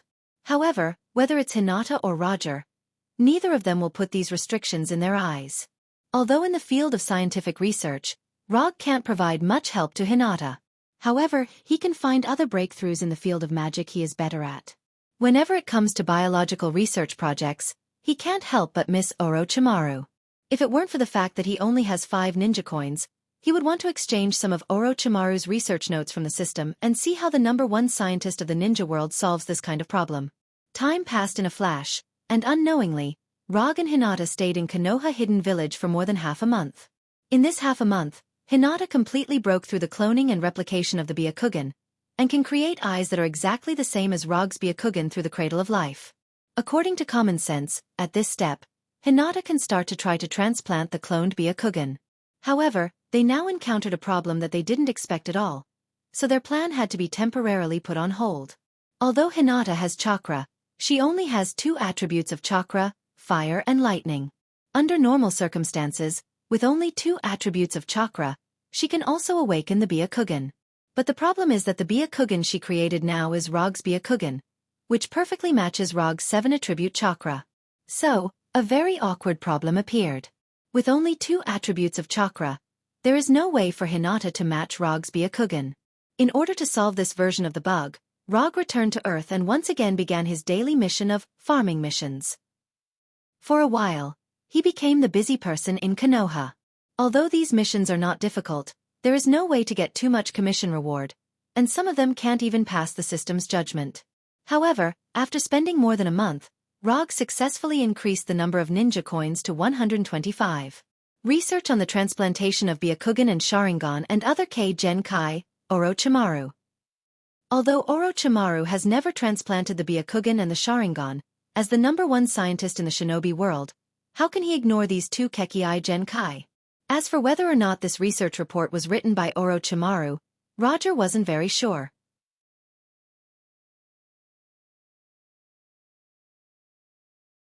However, judging from the system's past performance, the credibility of this research report was still very high. If there is no value in it, the system wouldn't give the exchange price of 85 ninja coins. After exchanging the research report, Rog returned to Tatooine and handed the electronic version of the report to Hinata. He knew every word in the research report, but when those strange professional terms were combined together, he couldn't do anything. Professional matters should be left to professionals to solve. Hinata is that professional. Kuroto has to admit that Orochimaru is indeed a genius in the truest sense. The science and technology of the ninja world may limit some of Orochimaru's research to become reality, but it can't stop his genius ideas. Rog didn't know what inspiration Hinata got from Orochimaru's research report, but after reading the report, Hinata didn't say anything and took several tubes of blood from his body, and then drove him out of the laboratory. From that day on, Hinata locked herself in the laboratory. It wasn't until more than half a month later that she came to the Hokage's office and appeared in front of Rog again. Byakugan, open. After Hinata came to the Hokage's office with a small silver-white suitcase, she didn't say anything and opened her Byakugan in front of Rog. She actually succeeded? Looking at Hinata with blue veins popping out of her eyes, Rog froze for a moment, then put down the magic book in his hand and looked at Hinata in disbelief. He didn't know why, but he felt that Hinata seemed to be a little different now. Not because of the Byakugan, but because her whole person was different. How did you do it? Rog asked curiously. The Byakugan transplant can't be 100% perfect. So I made myself a new body, a body that originally had the Byakugan, completely isolated the problem of the transplant rejection and chakra. At this time, Hinata still had the same pure and gentle appearance, and her tone was as flat as ever. But what came out of her mouth was not ordinary at all. Did he make a new body for himself? Hinata's words made Rog involuntarily think of the S-class forbidden jutsu invented by Orochimaru, living corpse reincarnation. By transferring one's spirit to another's body, one can obtain eternal life and obtain others' Gen Kai. Although Hinata's approach is not the same as Orochimaru's, the principle is the same. She can perfectly inherit others' Gen Kai by changing her body. This solution is indeed Orochimaru's style. Looking at Hinata, whose appearance hasn't changed, but she has changed her body, Rog asked a question that he is more concerned about at the moment. What about your previous body? It was destroyed. Hinata said lightly, as if what she was dealing with was not her own body at all, but an ordinary item that can be seen everywhere.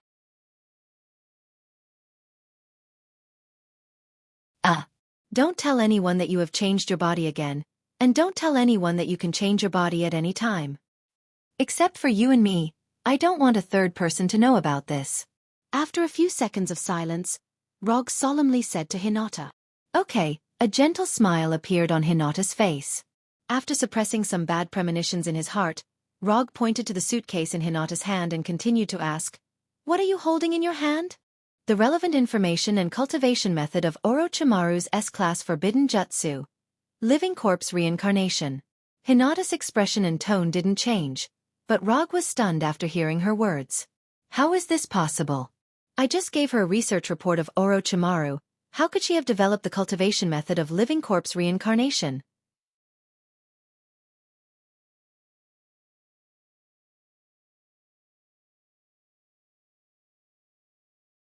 Chapter 522. Since Hinata had a real body and chakra, Rog found that he couldn't understand her anymore. Her ninjutsu cultivation talent is beyond common sense, and her ninjutsu research and development ability is like a cheat. Compared to him, Hinata is more like a traveler with a system. What's wrong with this world?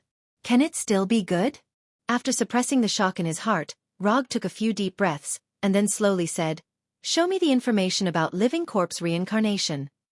After hearing Rog's words, Hinata didn't hesitate and handed him the suitcase containing the information about living corpse reincarnation. Opening the suitcase, Rog took out the neatly arranged information inside and browsed it carefully. Although he has never practiced living corpse reincarnation, and he didn't even understand this S-class forbidden technique in detail on the system's exchange page. However, with his previous memory and his understanding of ninjutsu, he quickly judged the feasibility of the information. Living corpse reincarnation is one of the ultimate ninjutsu developed by Orochimaru himself. After years of human experiments, Orochimaru developed this dark forbidden technique that represents eternal life. By transferring one's spirit to another person's body, one can get rid of the shackles brought about by one's lifespan and achieve immortality in another sense. Although this is a very cruel dark forbidden technique, Kuroto has to admit that living corpse reincarnation is a genius work, an ultimate ninjutsu that can be said to break the laws of nature. The more he browsed the cultivation information of living corpse reincarnation, the more shocked Rog was by Hinata's ninjutsu research and development ability. Just based on a few words mentioned in the report of Orochimaru's Sharingan and Byakugan transplant, Hinata deduced the key technology of living corpse reincarnation and successfully transferred her spirit to a new body. And unlike the original living corpse reincarnation developed by Orochimaru, the living corpse reincarnation developed by Hinata perfectly solves the problem of weakness before and after reincarnation, as well as the problem of rejection between the spirit and the reincarnation vessel. Although both are reincarnated into a new vessel, Orochimaru's method is to reincarnate into another person's body, while Hinata's method is to reincarnate into a new body created by herself. Because the new body is also created by herself, Hinata can achieve perfect reincarnation that even Orochimaru can't do. Amazing, truly amazing. Rog can be regarded as a well-informed ninja, but after reading the information given by Hinata, he had to admit that compared to Hinata, his ability to develop ninjutsu is nothing. After confirming this, the way he looked at Hinata became a bit strange. I've struck gold. I've struck gold this time.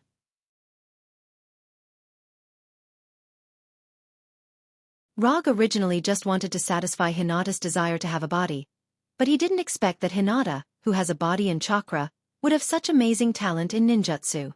At this moment, Hinata was no longer a personal assistant in his eyes, nor a substitute for someone, but a treasure that symbolizes all the mysteries of ninjutsu.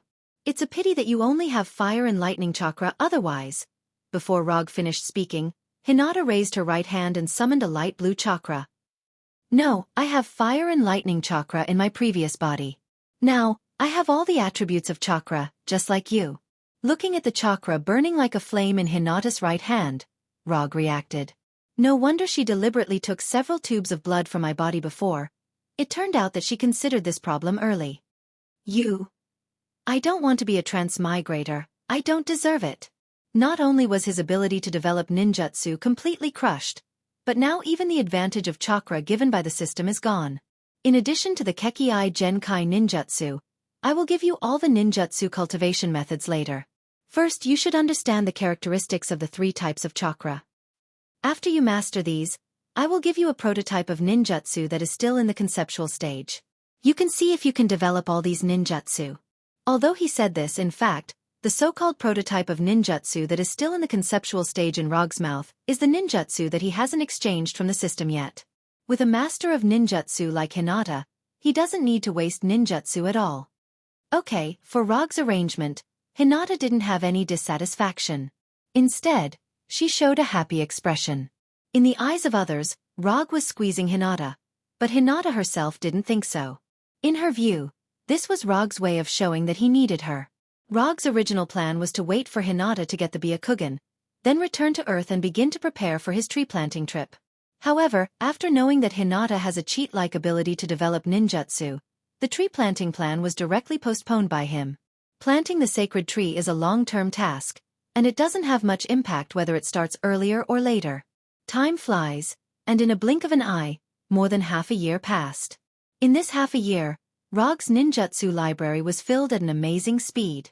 In addition to practicing the ninjutsu developed by Hinata, he didn't forget to continue to improve his sage body, and from time to time, he would return to Earth to do some commissions to accumulate some ninjutsu. If no one disturbed him, he wouldn't mind continuing to live on Tatooine with Hinata, making himself a ninjutsu professor like the 3rd Hokage Sarutobi, proficient in all ninjutsu in Konoha. However, the happy days were short-lived. When the Konoha hidden village had just ushered in the first light of a new day, the voice of Nr. 3 suddenly sounded in Rog's bedroom. Hokage-sama, Nr. 2 just sent a message. The alien plant you are looking for has been found. Unlike the previous voice, Nr. 3 is not using Hinata's voice now, but an electronically synthesized female voice. After Hinata had a real body, the voice of Nr. 2 and Nr. 3 were modified by Hinata into a mechanically synthesized voice similar to Friday. Got it, prepare breakfast for me. I'll go back later. As Rog's voice sounded, the lights in the bedroom slowly lit up, and the huge floor-to-ceiling window also returned from the smart screen state to the transparent state, allowing the morning light to shine into the bedroom. Do you want to go back together? Or do you want to stay here? Rog rubbed his eyes that haven't fully opened, and said to Hinata, who was next to him with her smooth shoulders exposed from the quilt. Let's go back together, I haven't been back for a long time.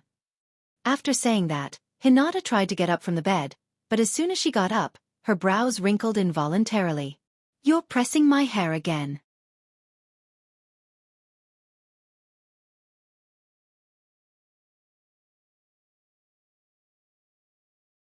Chapter 523.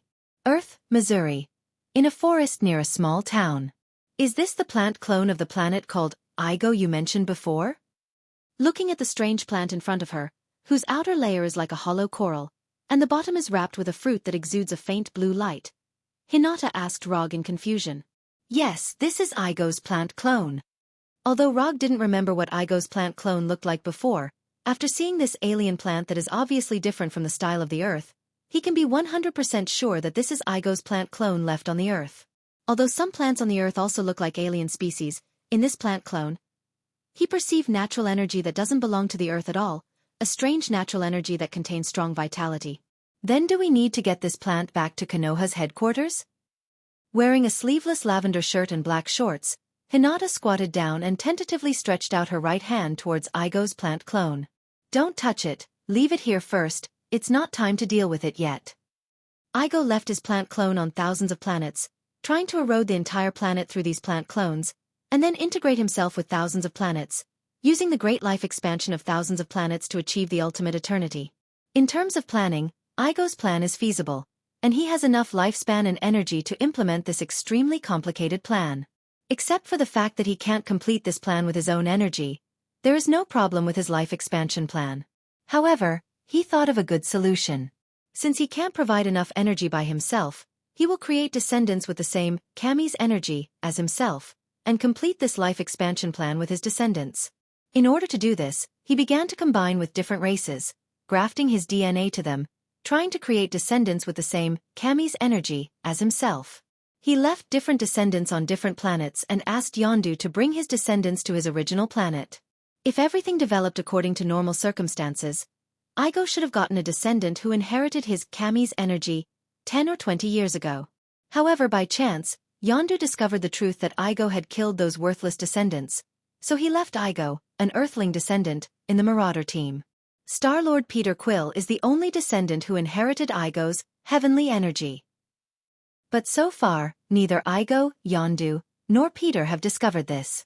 The reason why Rog was so certain of this was because the Igo clone in front of him was the best proof. If Igor had gotten Star-Lord, this clone would have already begun to erode the Earth, instead of remaining in the state of a seedling as it is now. Inform number 2 to arrange for people to guard this area. Without my permission, no one is allowed to enter.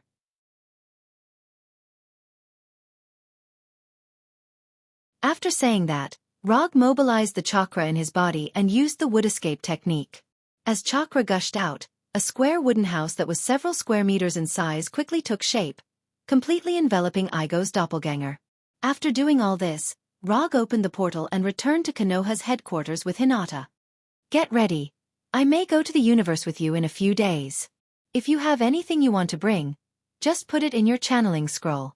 When Konoha Hidden Village developed ninjutsu, Hinata did not fall behind in the practice of ninjutsu. In addition to ninjutsu such as wood release ninjutsu, Sharingan dojutsu, Flying Thor, and King Kong Seal, she basically knows all the other ninjutsu that Rog knows. Summoning technique is one of them.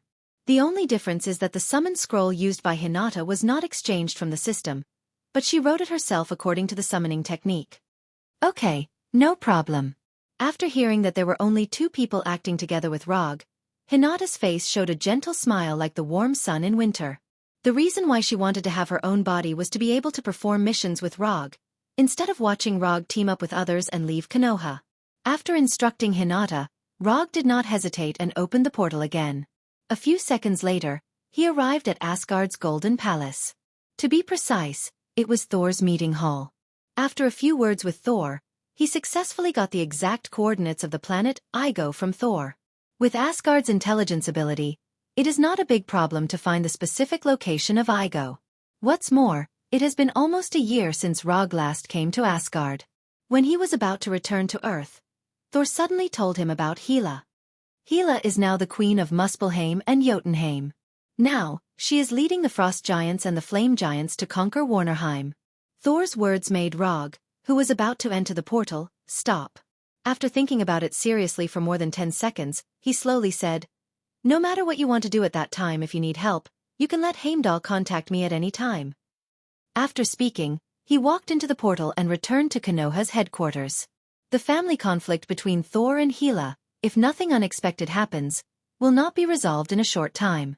Unless one of them takes the initiative to admit defeat, their family conflict will sooner or later manifest in the form of war. On the second day after returning to Konoha's headquarters, Rog took Hinata to the Golden Jack, which had been replaced with the battleship's main system, and began to go to Xander. Before going to the planet Igo, he still has some small preparations to do. For example, finding Igo's descendant, Star-Lord Peter Quill. Although Konoha doesn't have much power in the universe, Rog himself still has some friends in the universe.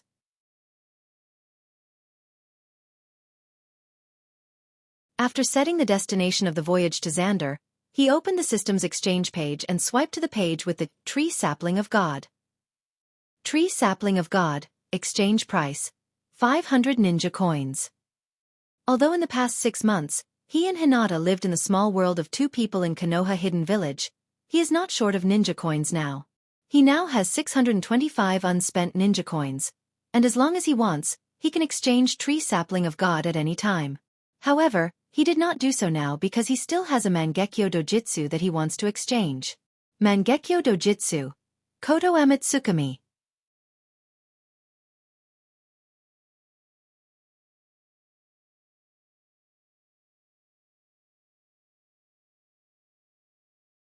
Chapter 524. Ordinary ninjutsu won't work well against an enemy of Igo's size. Even if Rog can go deep inside the planet and find Igo's core, he can't kill him. If Igo dies, the planet will also be destroyed, and planting the God Tree will naturally become a delusion. Therefore, he needs to make Igo obediently cooperate with him without killing him, so as to achieve the purpose of planting the God Tree on Igo. Although there are many planets in the universe, no planet is more suitable for planting the God Tree than Igo. Earth and Asgard are also good choices, but they are not in Rog's first choice. As a self-conscious planet, Igo will certainly not agree with Rog to plant the God Tree on him. If the God Tree wants to mature, it needs to eat the energy of all the creatures on the planet to bear the chakra fruit. For the planet, this is nourishing the God Tree with its own life. As long as Igo still has the most basic sense, it is impossible for him to agree with Rog's plan. However, Rog didn't expect Igo to agree with his plan from the beginning, because he intended to use Koto Amatsukami, which has the strongest genjutsu, to forcibly modify Igo's consciousness. Koto Amatsukami, the dojitsu awakened by Uchiha Shirsue's Manjikyu Sharingan. With his current strength, Rog is 80% sure that Koto Amatsukami will work on Igo.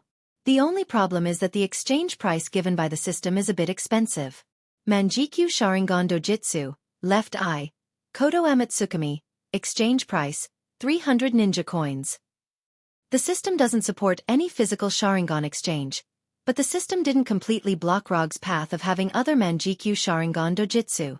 As long as he is willing to spend 300 ninja coins, the system can add Koto Amatsukami to his Manjikyu Sharingan left eye. In addition to the left eye, the system also gave other additional dojitsu. Kamui, Amaterasu, Kagutsuki, Ninja Tool Control, Transcription Seal. If Rog can save enough ninja coins, he can add these dojutsu to his eyes one by one, making himself the ninja with the most Manjikyu Sharingan dojutsu. Rog fantasized about this beautiful future, but he didn't do it. The reason was simple.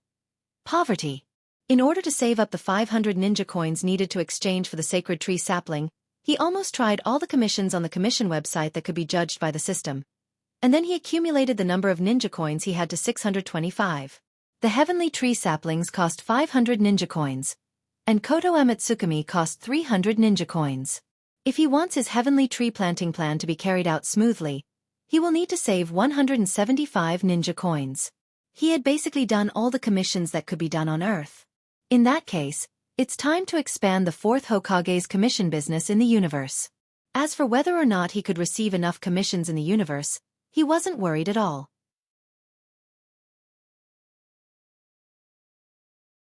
No matter what was said, he was the fourth Hokage who had defeated Ronin the Accuser twice. He was also the fourth Hokage who had fought to a draw with the crazy Titan Thanos.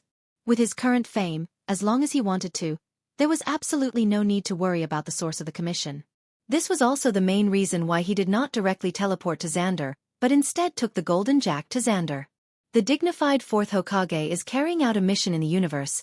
How can he not have a powerful enough battleship? This is not only a matter of face, but also a symbol of strength. After all, not everyone can treat the main battleship of the Carry Empire as a private vehicle.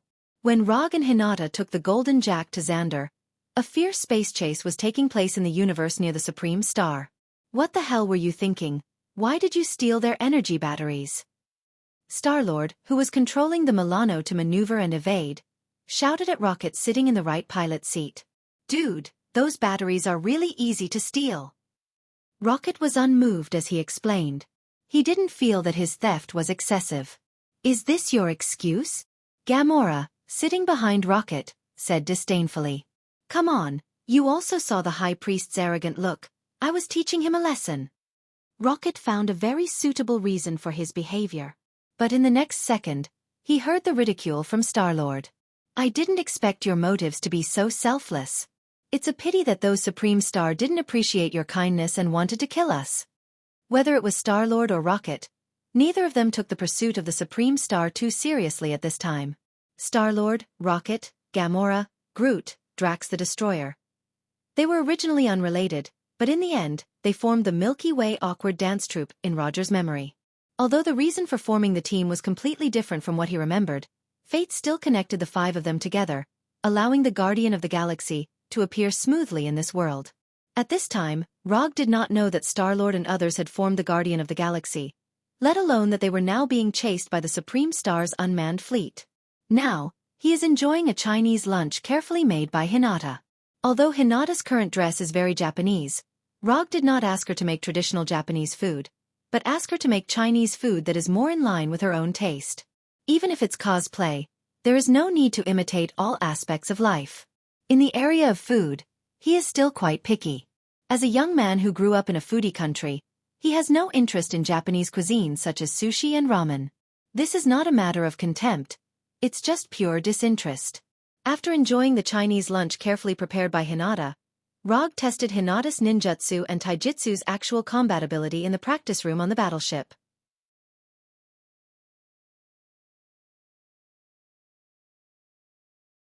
The results of the test were very satisfactory. Except for the fact that the amount of chakra is not particularly large, Hinata can be regarded as having no shortcomings. Ninjutsu, genjutsu, taijutsu, all of them. Her hand seals are even faster than him. If it weren't for the existence of Sage Body, Sharingan, Mokuton, and other cheats, Rog wouldn't dare to say that he could win against Hinata under the same conditions. Through this exchange, he once again came to a conclusion that made him feel helpless. Compared to him, Hinata was more like a transmigrator with a cheat code. Although in this ninja battle, there is no way for him to win against Hinata. However, on another battlefield, he was an undeniably invincible existence.